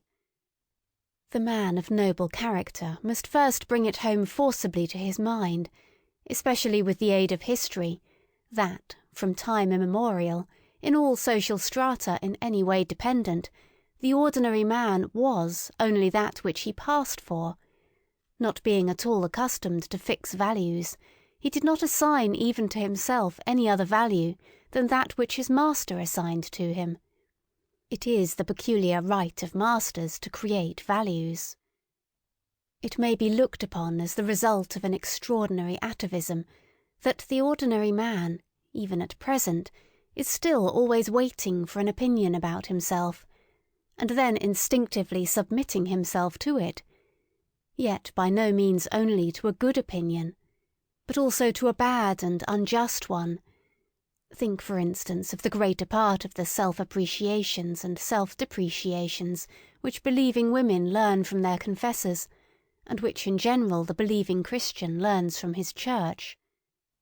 In fact, conformably to the slow rise of the democratic social order, and its cause, the blending of the blood of masters and slaves, the originally noble and rare impulse of the masters to assign a value to themselves and to think well of themselves will now be more and more encouraged and extended, but it has at all times an older, ampler and more radically ingrained propensity opposed to it, and in the phenomenon of vanity this older propensity overmasters the younger.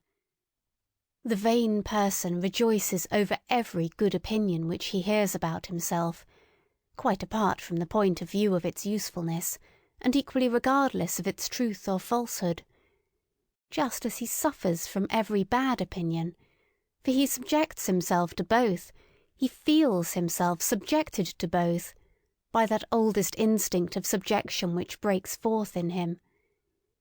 It is the slave in the vain man's blood, the remains of the slave's craftiness, and how much of the slave is still left in woman, for instance, which seeks to seduce to good opinions of itself.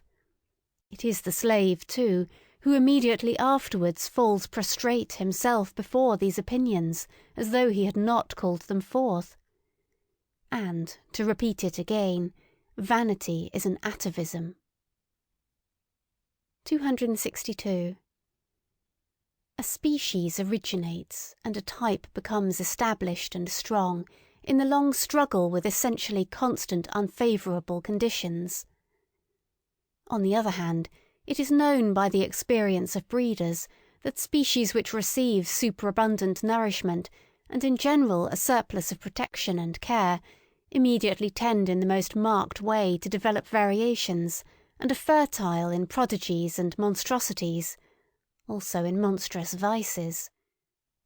Now look at an aristocratic commonwealth, say an ancient Greek polis, or Venice, as a voluntary or involuntary contrivance for the purpose of rearing human beings.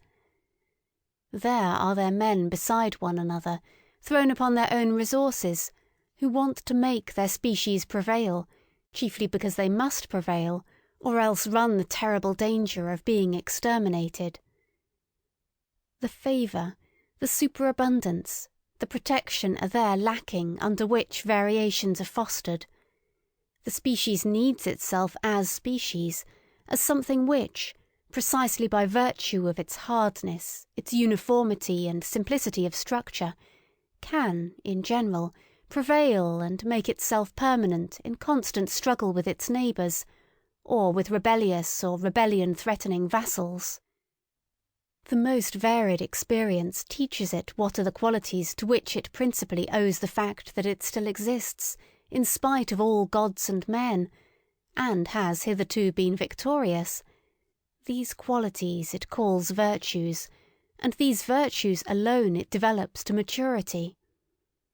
It does so with severity. Indeed, it desires severity. Every aristocratic morality is intolerant in the education of youth, in the control of women, in the marriage customs, in the relations of young and old, in the penal laws, which have an eye only for the degenerating. It counts intolerance itself among the virtues, under the name of justice. A type with few but very marked features, a species of severe, warlike, wisely silent, reserved and reticent men, and, as such, with the most delicate sensibility for the charm and nuances of society, is thus established, unaffected by the vicissitudes of generations. The constant struggle with uniform unfavourable conditions is, as already marked, the cause of a type becoming stable and hard. Finally, however, a happy state of things results, the enormous tension is relaxed, there are perhaps no more enemies among the neighbouring peoples, and the means of life, even of the enjoyment of life, are present in superabundance. With one stroke the bond and constraint of the old discipline severs. It is no longer regarded as necessary, as a condition of existence. If it would continue, it can only do so as a form of luxury, as an archaising taste. Variations, whether they be deviations into the higher, finer and rarer, or deteriorations and monstrosities, appear suddenly on the scene in the greatest exuberance and splendour. The individual dares to be individual and detach himself. At this turning point of history there manifest themselves, side by side and often mixed and entangled together, a magnificent, manifold, virgin forest-like upgrowth and upstriving, a kind of tropical tempo in the rivalry of growth, and an extraordinary decay and self-destruction, owing to the savagely opposing and seemingly exploding egoisms which strive with one another for sun and light, and can no longer assign any limit, restraint, or forbearance for themselves by means of the hitherto existing morality. It was this morality itself which piled up the strength so enormously, which bent the bow in so threatening a manner. It is now out of date. It is getting out of date. The dangerous and disquieting point has been reached when the greater, more manifold, more comprehensive life is lived beyond the old morality. The individual stands out, and is obliged to have recourse to his own law-giving, his own arts and artifices for self-preservation, self-elevation, and self-deliverance. Nothing but new whys, nothing but new hows, no common formulas any longer, misunderstanding and disregard in league with each other, decay, deterioration, and the loftiest desires frightfully entangled, the genius of the race overflowing from all the cornucopias of good and bad, a portentous simultaneousness of spring and autumn, full of new charms and mysteries peculiar to the fresh, still inexhausted, still unwearied corruption. Danger is again present, the mother of morality, great danger. this time shifted into the individual, into the neighbour and friend, into the street, into their own child, into their own heart, into all the most personal and secret recesses of their desires and volitions. What will the moral philosophers who appear at this time have to preach?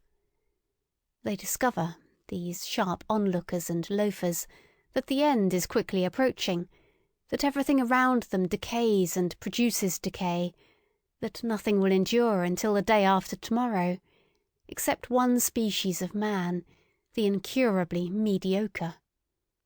The mediocre alone have a prospect of continuing and propagating themselves. They will be the men of the future, the sole survivors.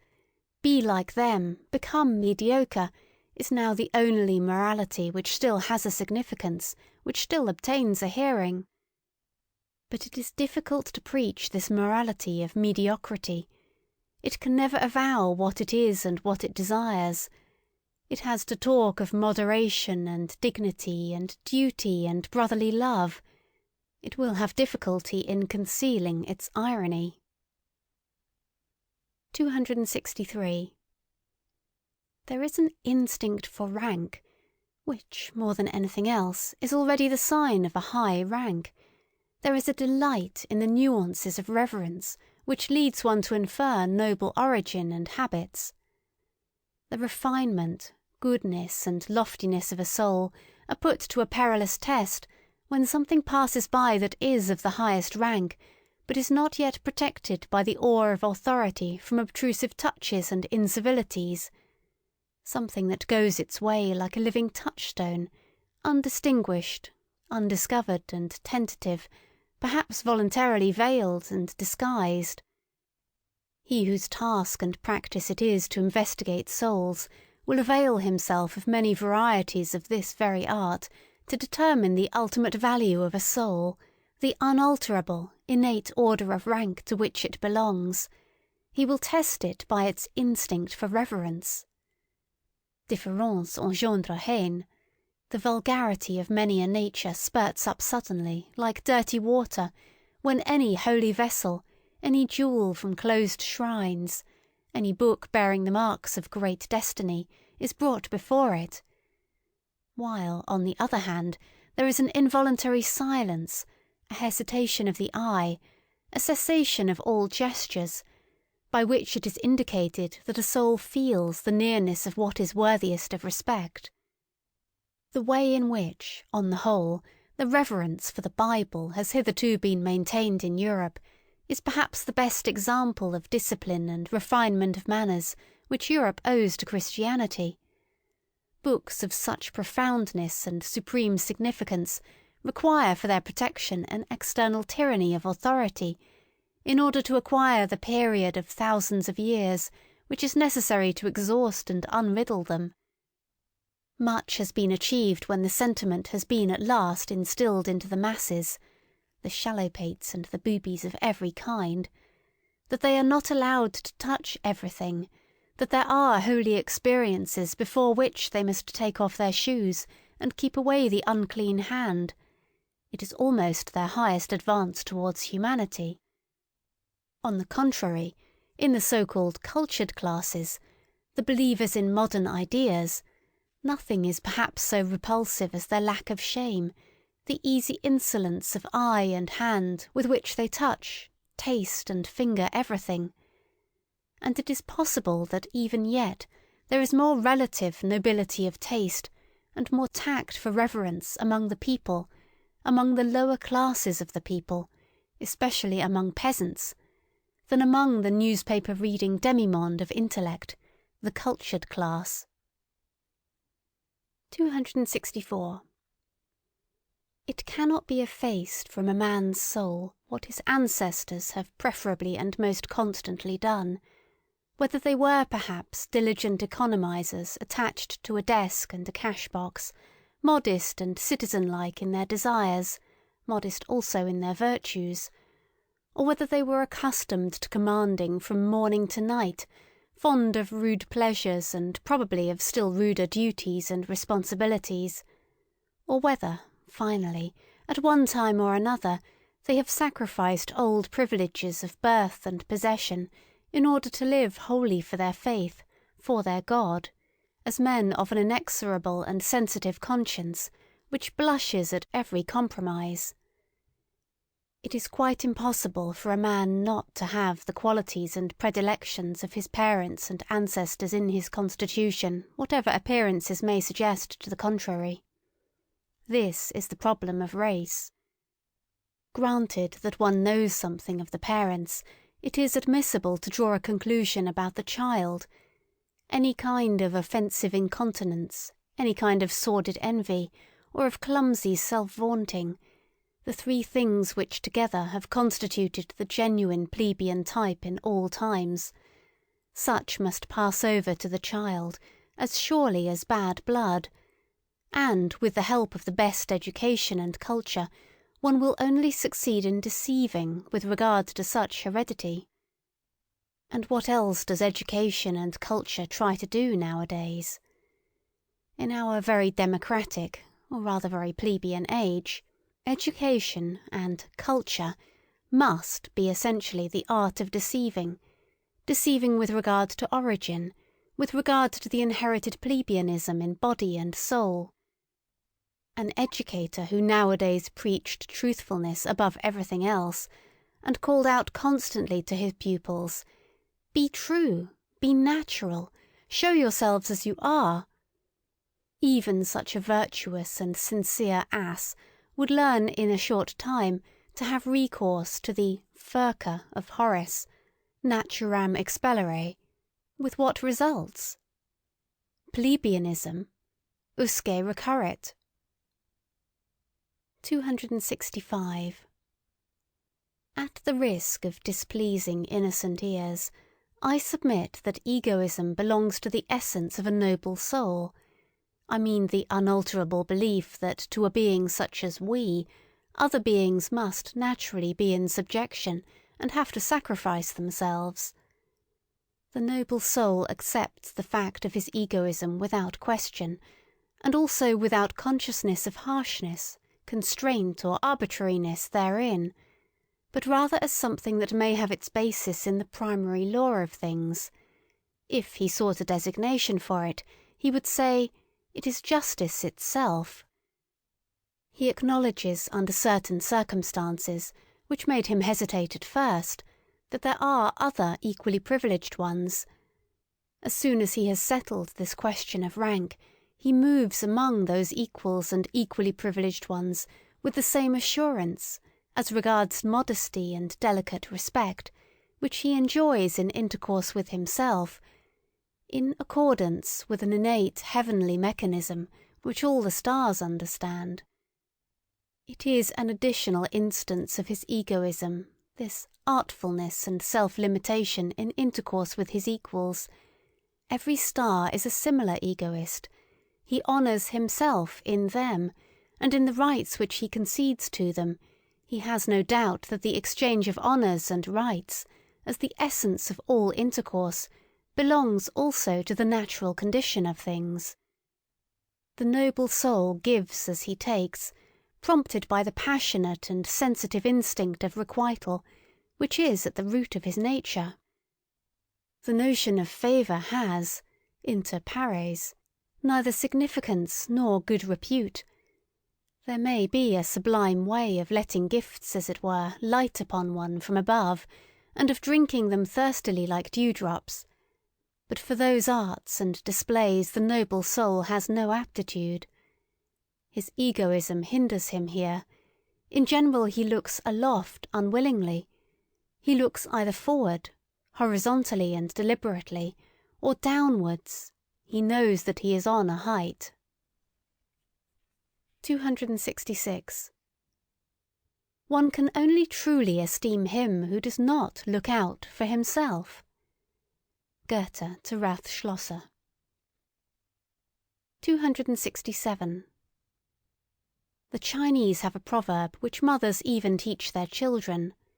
Shao Xin, make thy heart small. This is the essentially fundamental tendency in latter-day civilizations. I have no doubt that an ancient Greek, also, would first of all remark the self-dwarfing in us Europeans of today. In this respect alone we should immediately be distasteful to him. 268. What, after all, is ignobleness? Words are vocal symbols for ideas. Ideas, however, are more or less definite mental symbols for frequently returning and concurring sensations, for groups of sensations. It is not sufficient to use the same words in order to understand one another. We must also employ the same words for the same kind of internal experiences. We must, in the end, have experiences in common. On this account, the people of one nation understand one another better than those belonging to different nations, even when they use the same language.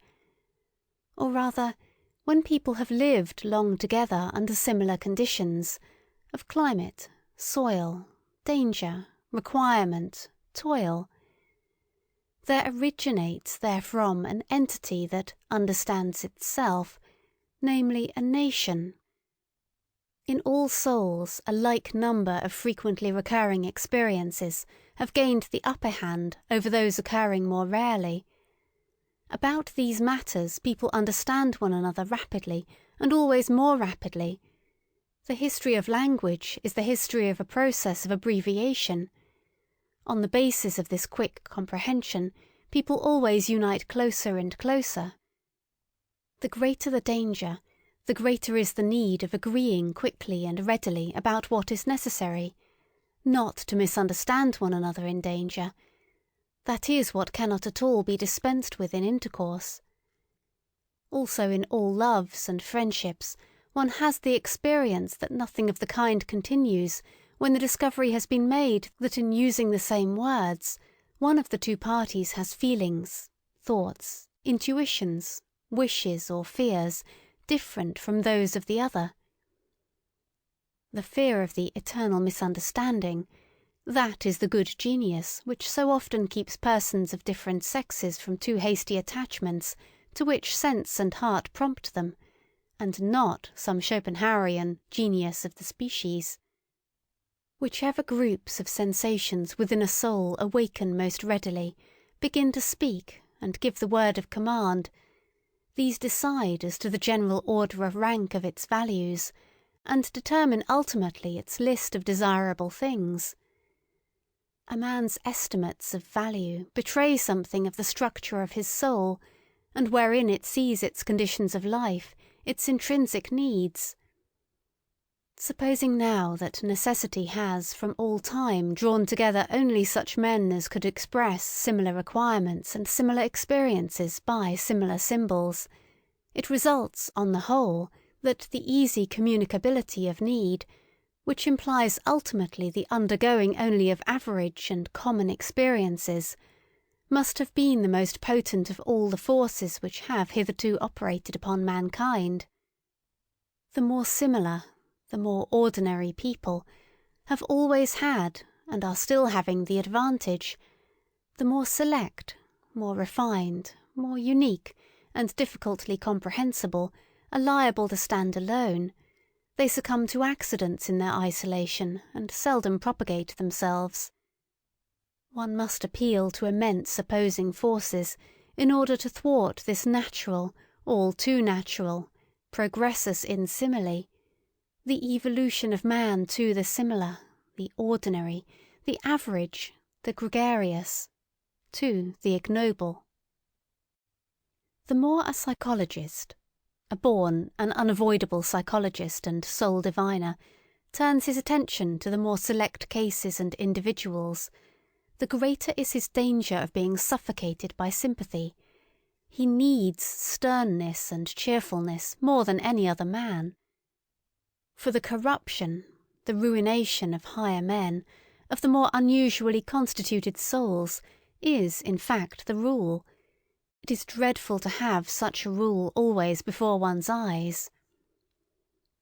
The manifold torment of the psychologist who has discovered this ruination, who discovers once, and then discovers almost repeatedly throughout all history, this universal inner desperateness of higher men, this eternal too late in every sense, may perhaps one day be the cause of his turning with bitterness against his own lot, and of his making an attempt at self-destruction, of his going to ruin himself. One may perceive in almost every psychologist a telltale inclination for delightful intercourse with commonplace and well-ordered men. The fact is thereby disclosed that he always requires healing, that he needs a sort of flight and forgetfulness, away from what his insight and incisiveness, from what his business, has laid upon his conscience. The fear of his memory is peculiar to him.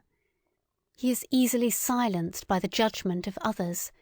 He hears with unmoved countenance how people honour, admire, love, and glorify, where he has perceived. Or he even conceals his silence by expressly assenting to some plausible opinion. Perhaps the paradox of his situation becomes so dreadful that, precisely where he has learned great sympathy, together with great contempt, the multitude, the educated, and the visionaries have on their part learnt great reverence for great men and marvellous animals, for the sake of whom one blesses and honours the fatherland, the earth, the dignity of mankind and one's own self, to whom one points the young, and in view of whom one educates them. And who knows but in all great instances hitherto just the same happened, that the multitude worshipped a god, and that the god was only a poor sacrificial animal? Success has always been the greatest liar, and the work itself is a success. The great statesman, the conqueror, the discoverer are disguised in their creations until they are unrecognizable. The work of the artist, of the philosopher, only invents him who has created it. It is reputed to have created it. The great men, as they are reverenced, are poor little fictions composed afterwards. In the world of historical values, spurious coinage prevails. Those great poets, for example, such as Byron, Musset, Poe, Leopardi, Kleist, Gogol. I do not venture to mention much greater names, but I have them in my mind.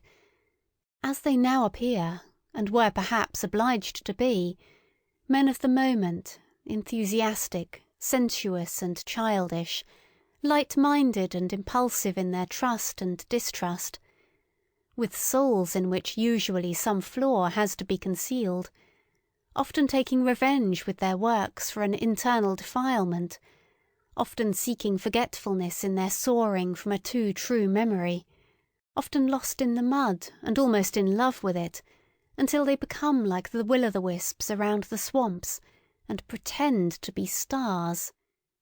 The people then call them idealists, often struggling with protracted disgust, with an ever-reappearing phantom of disbelief, which makes them cold and obliges them to languish for gloria, and devour, faith as it is, out of the hands of intoxicated adulators.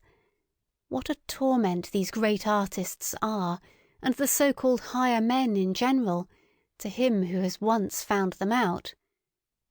It is thus conceivable that it is just from woman, who is clairvoyant in the world of suffering, and also unfortunately eager to help and save to an extent far beyond her powers, that they have learned so readily those outbreaks of boundless, devoted sympathy, which the multitude, above all the reverent multitude, do not understand, and overwhelm with prying and self-gratifying interpretations.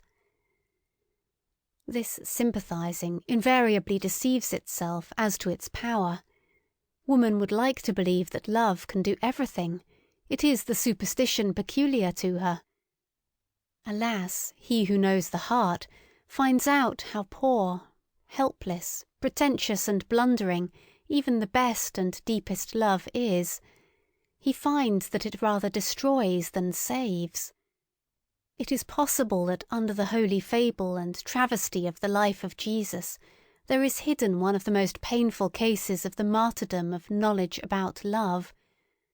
the martyrdom of the most innocent and most craving heart that never had enough of any human love, that demanded love, that demanded inexorably and frantically to be loved and nothing else, with terrible outbursts against those who refused him their love, the story of a poor soul insatiated and insatiable in love, that had to invent hell to send thither those who would not love him, and that at last, enlightened about human love, had to invent a God who is entire love, entire capacity for love, who takes pity on human love because it is so paltry, so ignorant.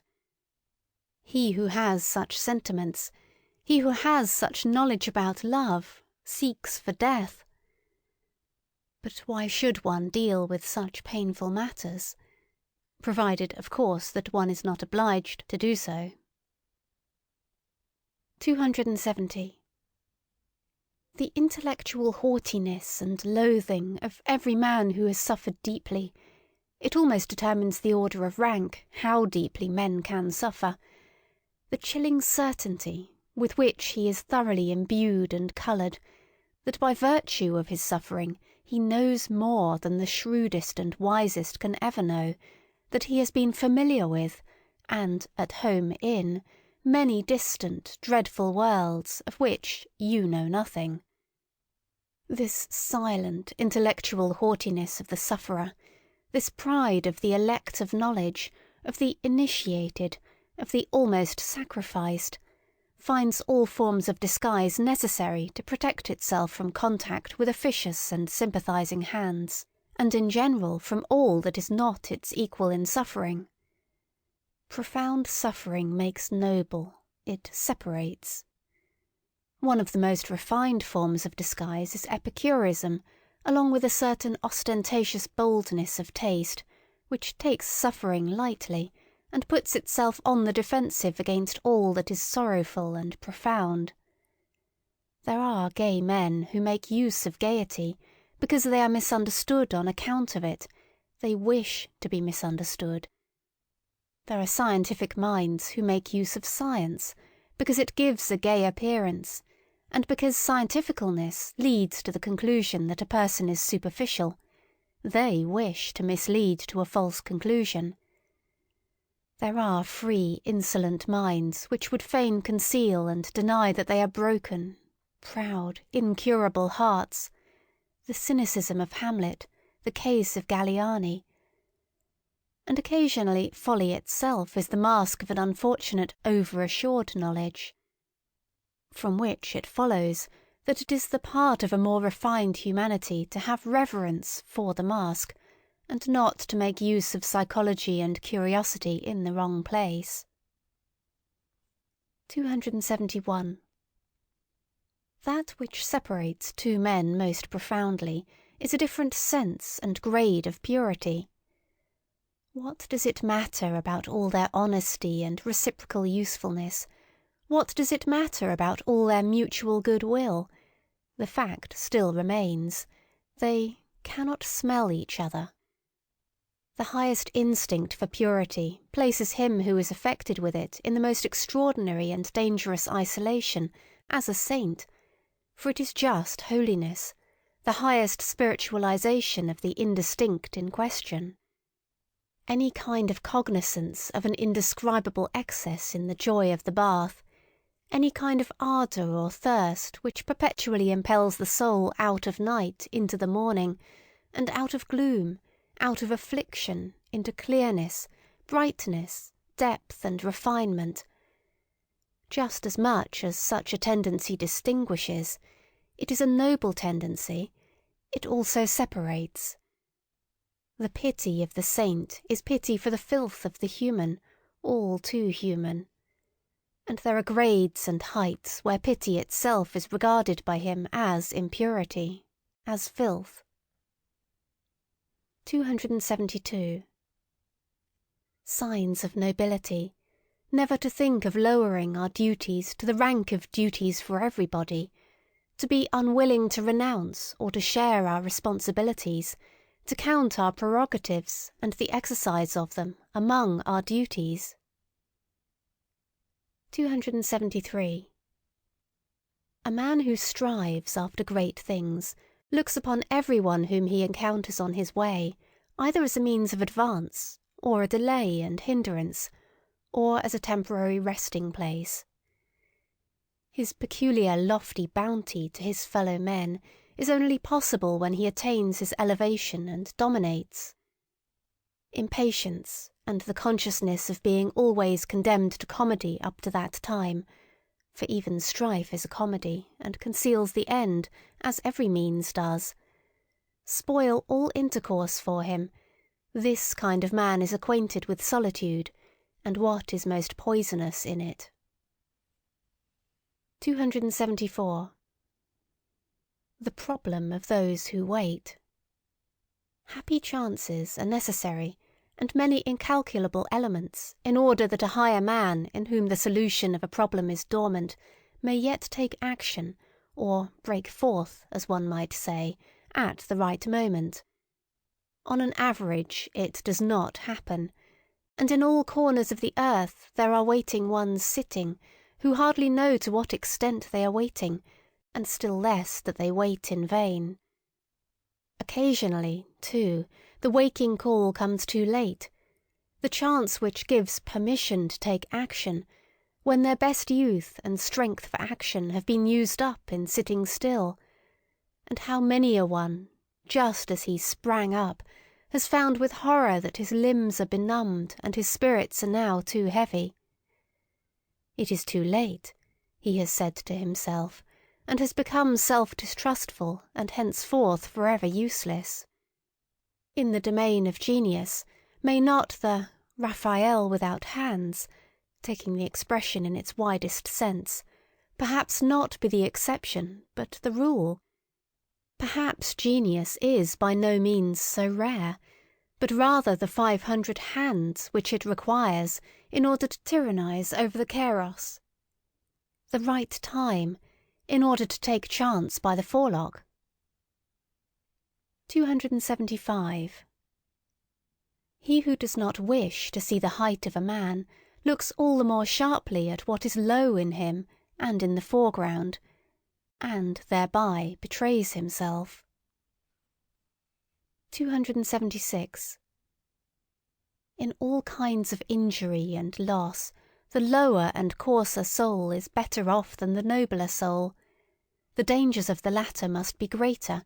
The probability that it will come to grief and perish is, in fact, immense, considering the multiplicity of the conditions of its existence.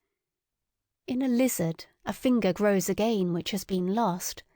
Not so in man. 277. It is too bad. Always the old story. When a man has finished building his house, he finds that he has learnt unawares something which he ought absolutely to have known before he began to build. The eternal, fatal, too late. The melancholia of everything completed. 278. Wanderer, who art thou?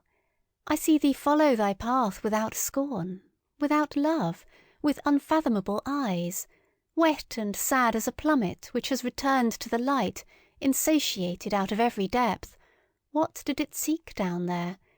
With a bosom that never sighs, with lips that conceal their loathing, with a hand which only slowly grasps. Who art thou? What hast thou done? Rest thee here. This place has hospitality for everyone. Refresh thyself. And whoever thou art, what is it that now pleases thee? What will serve to refresh thee? Only name it. Whatever I have, I offer thee. To refresh me? To refresh me? O thou prying one, what sayest thou? But give me, I pray thee— What? What? Speak out. Another mask. A second mask. 279. Men of profound sadness betray themselves when they are happy. They have a mode of seizing upon happiness as though they would choke and strangle it, out of jealousy. Ah, They know only too well that it will flee from them. 280. Bad, bad. What? Does he not go back? Yes, but you misunderstand him when you complain about it. He goes back like everyone who is about to make a great spring. 281. Will people believe it of me? But I insist that they believe it of me. I have always thought very unsatisfactorily of myself and about myself, only in very rare cases, only compulsorily, always without delight in the subject, ready to digress from myself, and always without faith in the result, owing to an unconquerable distrust of the possibility of self-knowledge, which has led me so far as to feel a contradicto in adjecto, even in the idea of direct knowledge which theorists allow themselves. This matter of fact is almost the most certain thing I know about myself.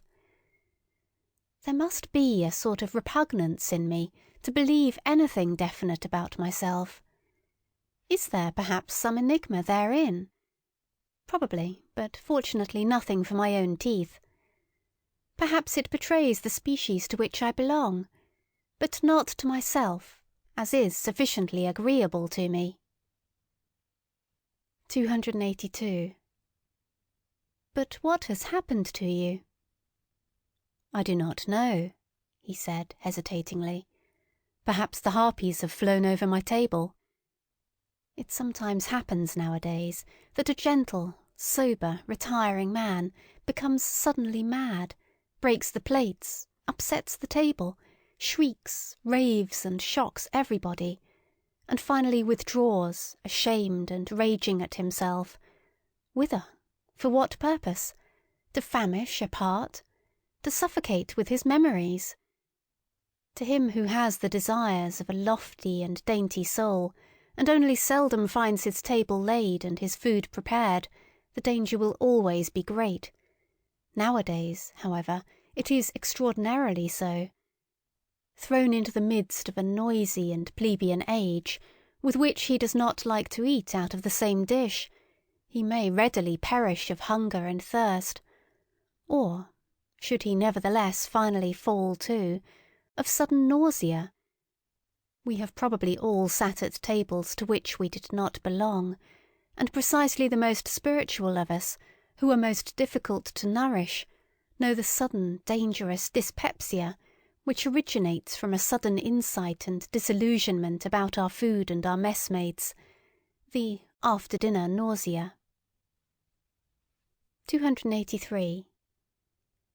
If one wishes to praise at all, it is a delicate, and at the same time a noble self-control, to praise only where one does not agree. Otherwise, in fact, one would praise one's self, which is contrary to good taste. A self-control, to be sure, which offers excellent opportunity and provocation to constant misunderstanding. To be able to allow oneself this veritable luxury of taste and morality, one must not live among intellectual imbeciles, but rather among men whose misunderstandings and mistakes amuse by their refinement, or one will have to pay dearly for it. He praises me, therefore he acknowledges me to be right. This asinine method of inference spoils half the life of us recluses, for it brings the asses into our neighbourhood and friendship.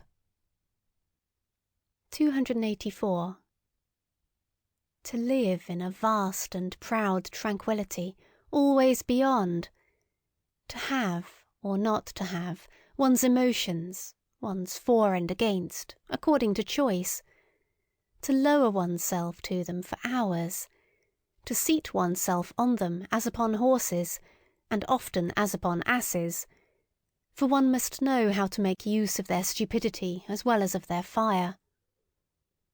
To conserve one's 300 foregrounds, also one's black spectacles, for there are circumstances when nobody must look into our eyes, still less into our motives.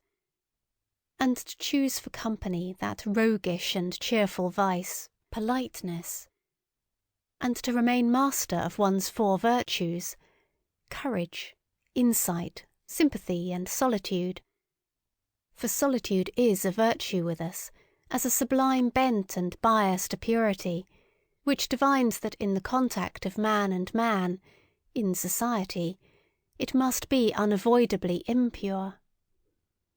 All society makes one somehow, somewhere or sometime, commonplace. 285. The greatest events and thoughts. The greatest thoughts, however, are the greatest events, are longest in being comprehended. The generations which are contemporary with them do not experience such events, they live past them. Something happens there as in the realm of the stars. The light of the furthest stars is longest in reaching man, and before it has arrived man denies that there are stars there. How many centuries does a mind require to be understood? That is also a standard. One also makes a gradation of rank and an etiquette therewith, such as is necessary for mind and for star. 286. Here is the prospect free, the mind exalted. Footnote. Goethe's Faust, Part 2, Act 5, the words of Dr. Marianus. End footnote. But there is a reverse kind of man, who is also upon a height, and has also a free prospect, but looks downwards. 287. What is noble? What does the word noble still mean for us nowadays? How does the noble man betray himself? How is he recognized under this heavy overcast sky of the commencing plebeianism, by which everything is rendered opaque and leaden? It is not his actions which establish his claim. Actions are always ambiguous, always inscrutable. Neither is it his works. One finds nowadays, among artists and scholars, plenty of those who betray by their works that a profound longing for nobleness impels them. But this very need of nobleness is radically different from the needs of the noble soul itself, and is, in fact, the eloquent and dangerous sign of the lack thereof. It is not the works, but the belief which is here decisive, and determines the order of rank, to employ once more an old religious formula, with a new and deeper meaning. It is some fundamental certainty which a noble soul has about itself, something which is not to be sought, is not to be found, and perhaps also is not to be lost. The noble soul has reverence for itself. 288. There are men who are unavoidably intellectual, let them turn and twist themselves as they will, and hold their hands before their treacherous eyes, as though the hand were not a betrayer. It always comes out at last that they have something which they hide, namely intellect. One of the subtlest means of deceiving, at least as long as possible, and of successfully representing oneself to be stupider than one really is, which in everyday life is often as desirable as an umbrella, is called enthusiasm, including what belongs to it, for instance, virtue. For, as Galiani said, who was obliged to know it, vertu et enthousiasme. 289. In the writings of a recluse, one always hears something of the echo of the wilderness, something of the murmuring tones and timid vigilance of solitude. In his strongest words, even in his cry itself, there sounds a new and more dangerous kind of silence, of concealment. He who has sat day and night, from year's end to year's end, alone with his soul in familiar discord and discourse, he who has become a cave-bear, or a treasure-seeker, or a treasure-guardian and dragon in his cave, it may be a labyrinth, but can also be a gold-mine, his ideas themselves eventually acquire a twilight colour of their own, and an odour, as much of the depth as of the mould, something uncommunicative and repulsive, which blows chilly upon every passer-by. The recluse does not believe that a philosopher, supposing that a philosopher has always in the first place been a recluse, ever expressed his actual and ultimate opinions in books. Are not books written precisely to hide what is in us? Indeed, he will doubt whether a philosopher can have ultimate and actual opinions at all. Whether behind every cave in him there is not, and must necessarily be, a still deeper cave, an ampler, stranger, richer world beyond the surface, an abyss behind every bottom, beneath every foundation. Every philosophy is a foreground philosophy. This is a recluse's verdict. There is something arbitrary in the fact that the philosopher came to a stand here, took a retrospect and looked around, that he here laid his spade aside and did not dig any deeper. There is also something suspicious in it. Every philosophy also conceals a philosophy. Every opinion is also a lurking place. Every word is also a mask. 290. Every deep thinker is more afraid of being understood than of being misunderstood. The latter perhaps wounds his vanity, but the former wounds his heart, his sympathy, which always says, "Ah, why would you also have as hard a time of it as I have?" 291. Man, a complex, mendacious, artful and inscrutable animal, uncanny to the other animals by his artifice and sagacity rather than by his strength, has invented the good conscience in order finally to enjoy his soul as something simple. And the whole of morality is a long, audacious falsification, by virtue of which generally enjoyment at the sight of the soul becomes possible. From this point of view, there is perhaps much more in the conception of art than is generally believed. 292. A philosopher. That is a man who constantly experiences, sees, hears, suspects, hopes, and dreams extraordinary things, who is struck by his own thoughts as if they came from the outside, from above and below, as a species of events and lightning flashes peculiar to him, who is perhaps himself a storm pregnant with new lightnings, a portentous man, around whom there is always rumbling and mumbling and gaping and something uncanny going on. A philosopher, alas, a being who often runs away from himself, is often afraid of himself, but whose curiosity always makes him come to himself again. 293. A man who says, "I like that, I take it for my own, and mean to guard and protect it from everyone." A man who can conduct a case, carry out a resolution, remain true to an opinion, keep hold of a woman, punish and overthrow insolence. A man who has his indignation and his sword, and to whom the weak, the suffering, the oppressed, and even the animals, willingly submit and naturally belong. In short, a man who is a master by nature. When such a man has sympathy, well, that sympathy has value. But of what account is the sympathy of those who suffer, or of those even who preach sympathy? There is nowadays, throughout almost the whole of Europe, a sickly irritability and sensitiveness towards pain, and also a repulsive irrestrainableness in complaining, an effeminizing, which, with the aid of religion and philosophical nonsense, seeks to deck itself out as something superior. There is a regular cult of suffering. The unmanliness of that which is called sympathy by such groups of visionaries is always, I believe, the first thing that strikes the eye. One must resolutely and radically taboo this latest form of bad taste, and finally I wish people to put the good amulet, Guy Sabere, gay science in ordinary language, on heart and neck as a protection against it.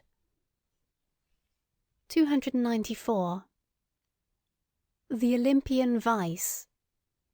Despite the philosopher, who, as a genuine Englishman, tried to bring laughter into bad repute in all thinking minds, laughing is a bad infirmity of human nature, which every thinking mind will strive to overcome. Hobbes. I would even allow myself to rank philosophers according to the quality of their laughing, up to those who are capable of golden laughter. And supposing that gods also philosophize, which I am strongly inclined to believe, owing to many reasons, I have no doubt that they also know how to laugh thereby in an overman-like and new fashion, and at the expense of all serious things. Gods are fond of ridicule. It seems that they cannot refrain from laughter even in holy matters. 295.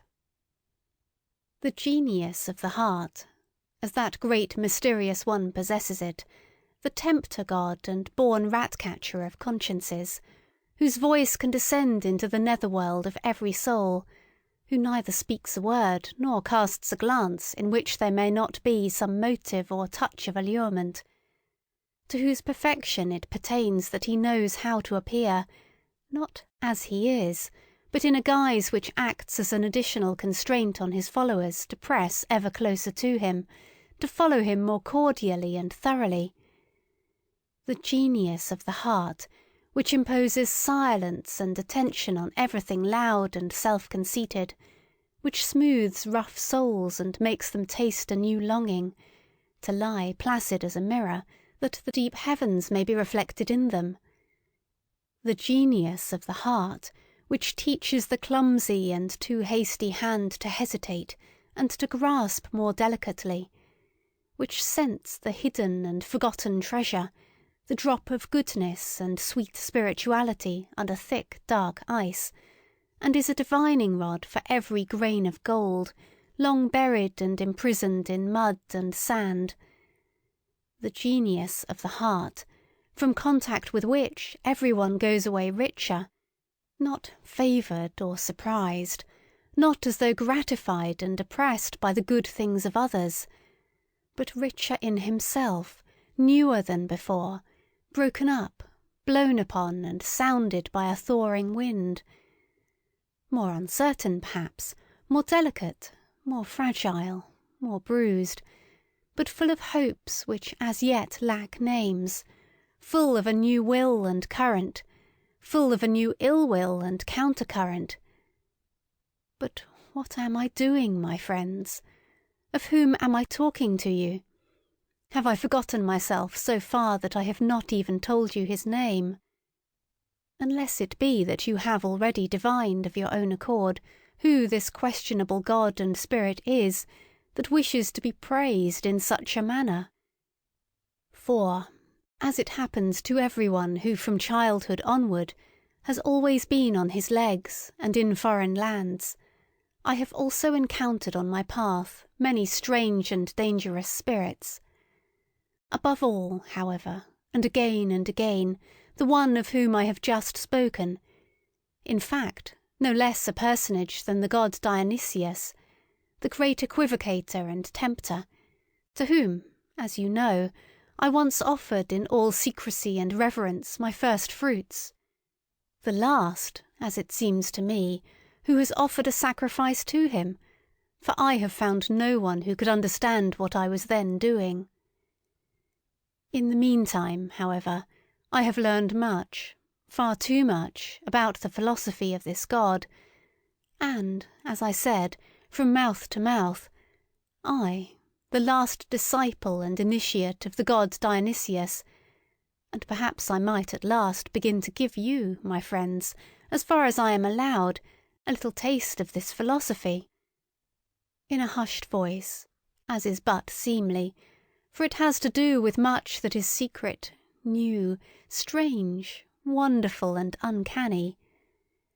The very fact that Dionysius is a philosopher, and that therefore gods also philosophize, seems to me a novelty which is not uninsnaring, and might perhaps arouse suspicion precisely amongst philosophers. Amongst you, my friends, There is less to be said against it, except that it comes too late and not at the right time. For, as it has been disclosed to me, you are loath nowadays to believe in God and gods. It may happen, too, that in the frankness of my story I must go further than is agreeable to the strict usages of your ears. Certainly the God in question went further, very much further, in such dialogues, and was always many paces ahead of me. Indeed, if it were allowed, I should have to give him, according to human usage, fine ceremonious titles of lustre and merit. I should have to extol his courage as investigator and discoverer, his fearless honesty, truthfulness, and love of wisdom.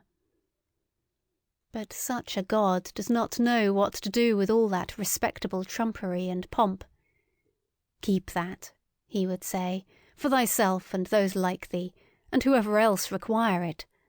I have no reason to cover my nakedness." One suspects that this kind of divinity and philosopher perhaps lacks shame. He once said, "Under certain circumstances I love mankind," and referred thereby to Ariadne, who was present. "In my opinion, man is an agreeable, brave, inventive animal that has not his equal upon earth. He makes his way even through all labyrinths. I like man, and often think how I can still further advance him, and make him stronger, more evil, and more profound." "Stronger, more evil, and more profound?" I asked in horror. "Yes," he said again, "stronger, more evil, and more profound, also more beautiful." And thereby the tempter god smiled with his halcyon smile, as though he had just paid some charming compliment. One here sees at once that it is not only shame that this divinity lacks, and in general there are good grounds for supposing that in some things the gods could all of them come to us men for instruction. We men are more human. 296. Alas! What are you after all, my written and painted thoughts? Not long ago you were so variegated, young and malicious, so full of thorns and secret spices, that you made me sneeze and laugh. And now? You have already doffed your novelty, and some of you, I fear, are ready to become truths, so immortal do they look, so pathetically honest, so tedious. And was it ever otherwise? What, then, do we write and paint, we mandarins with Chinese brush, we immortalizers of things which lend themselves to writing? What are we alone capable of painting? Alas! Only that which is just about to fade and begins to lose its odour. Alas! Only exhausted and departing storms and belated yellow sentiments. Alas! Only birds, strayed and fatigued by flight, which now let themselves be captured with the hand, with our hand. We immortalize what cannot live and fly much longer, things only which are exhausted and mellow. And it is only for your afternoon, you, my written and painted thoughts, for which alone I have colours, many colours perhaps, many variegated softenings, and 50 yellows and browns and greens and reds. But nobody will divine thereby how ye looked in your morning, you sudden sparks and marvels of my solitude, you, my old, beloved. O noon of life, delightful garden land, fair summer station! O restless bliss in watchful expectation! For friends I wait, both day and night attend. Where are ye, friends? O come, the time's at hand. Doth not for you today the glacier hoar bedeck with roses? The brooklet seeks you, longing for you poses, the breeze-tossed cloud still loftier than of yore, to spy you out where highest eagles soar. Aloft for you my board is bounteous spread, whose habitation, so nigh both gulf and starry constellation, what sovereign e'er o'er wider realms did tread, my fragrant honey, whom hath it e'er fed? Ye come, my friends, but how I belie your expectation! Ye stop, amazed, better were indignation. I'm he no more, changed gait and face and eye, no more to you the signs a friend imply. Another now, with my first self compared, I self outgrowing, a wrestler also oft self overthrowing. Too oft 'gainst his own force with war declared, by his own victory wounded and impaired. I sought the place where blew the sharpest air, there chose my dwelling, where no one dwelt, those ice-bare zones repelling, unlearned man and God and curse and prayer, became a ghost, haunting the glaciers bare. Ye friends of old, whose pallid faces peep, with love and terror, forgive me, go, to lodge here were an error. Amidst such realms of ice and rocks so steep, one must a hunter be, like chamois leap. I'm now a hunter vicious, see how tight my bow is straining, the strongest only such a force attaining. But dangerous is now that arrow's might, more than all arrows, hence be safe in flight. Ye go? O heart, enough thou hadst to bear, thy hope remaining. Thy doors keep open now, new friends attaining. Let go the old, nor for past memories care. Once young, thou yet hast better youth to spare. Whatever bound us, common hope's blest bond, who reads signs pallid? Which love once wrote thereon in symbols hallowed? To parchment I compare it, which the hand, unwilling, grasps, it soils and makes a brand. Thus friends no more. They are—what name have they? Friends' apparitions. They haunt my door and heart for recognitions. They look at me.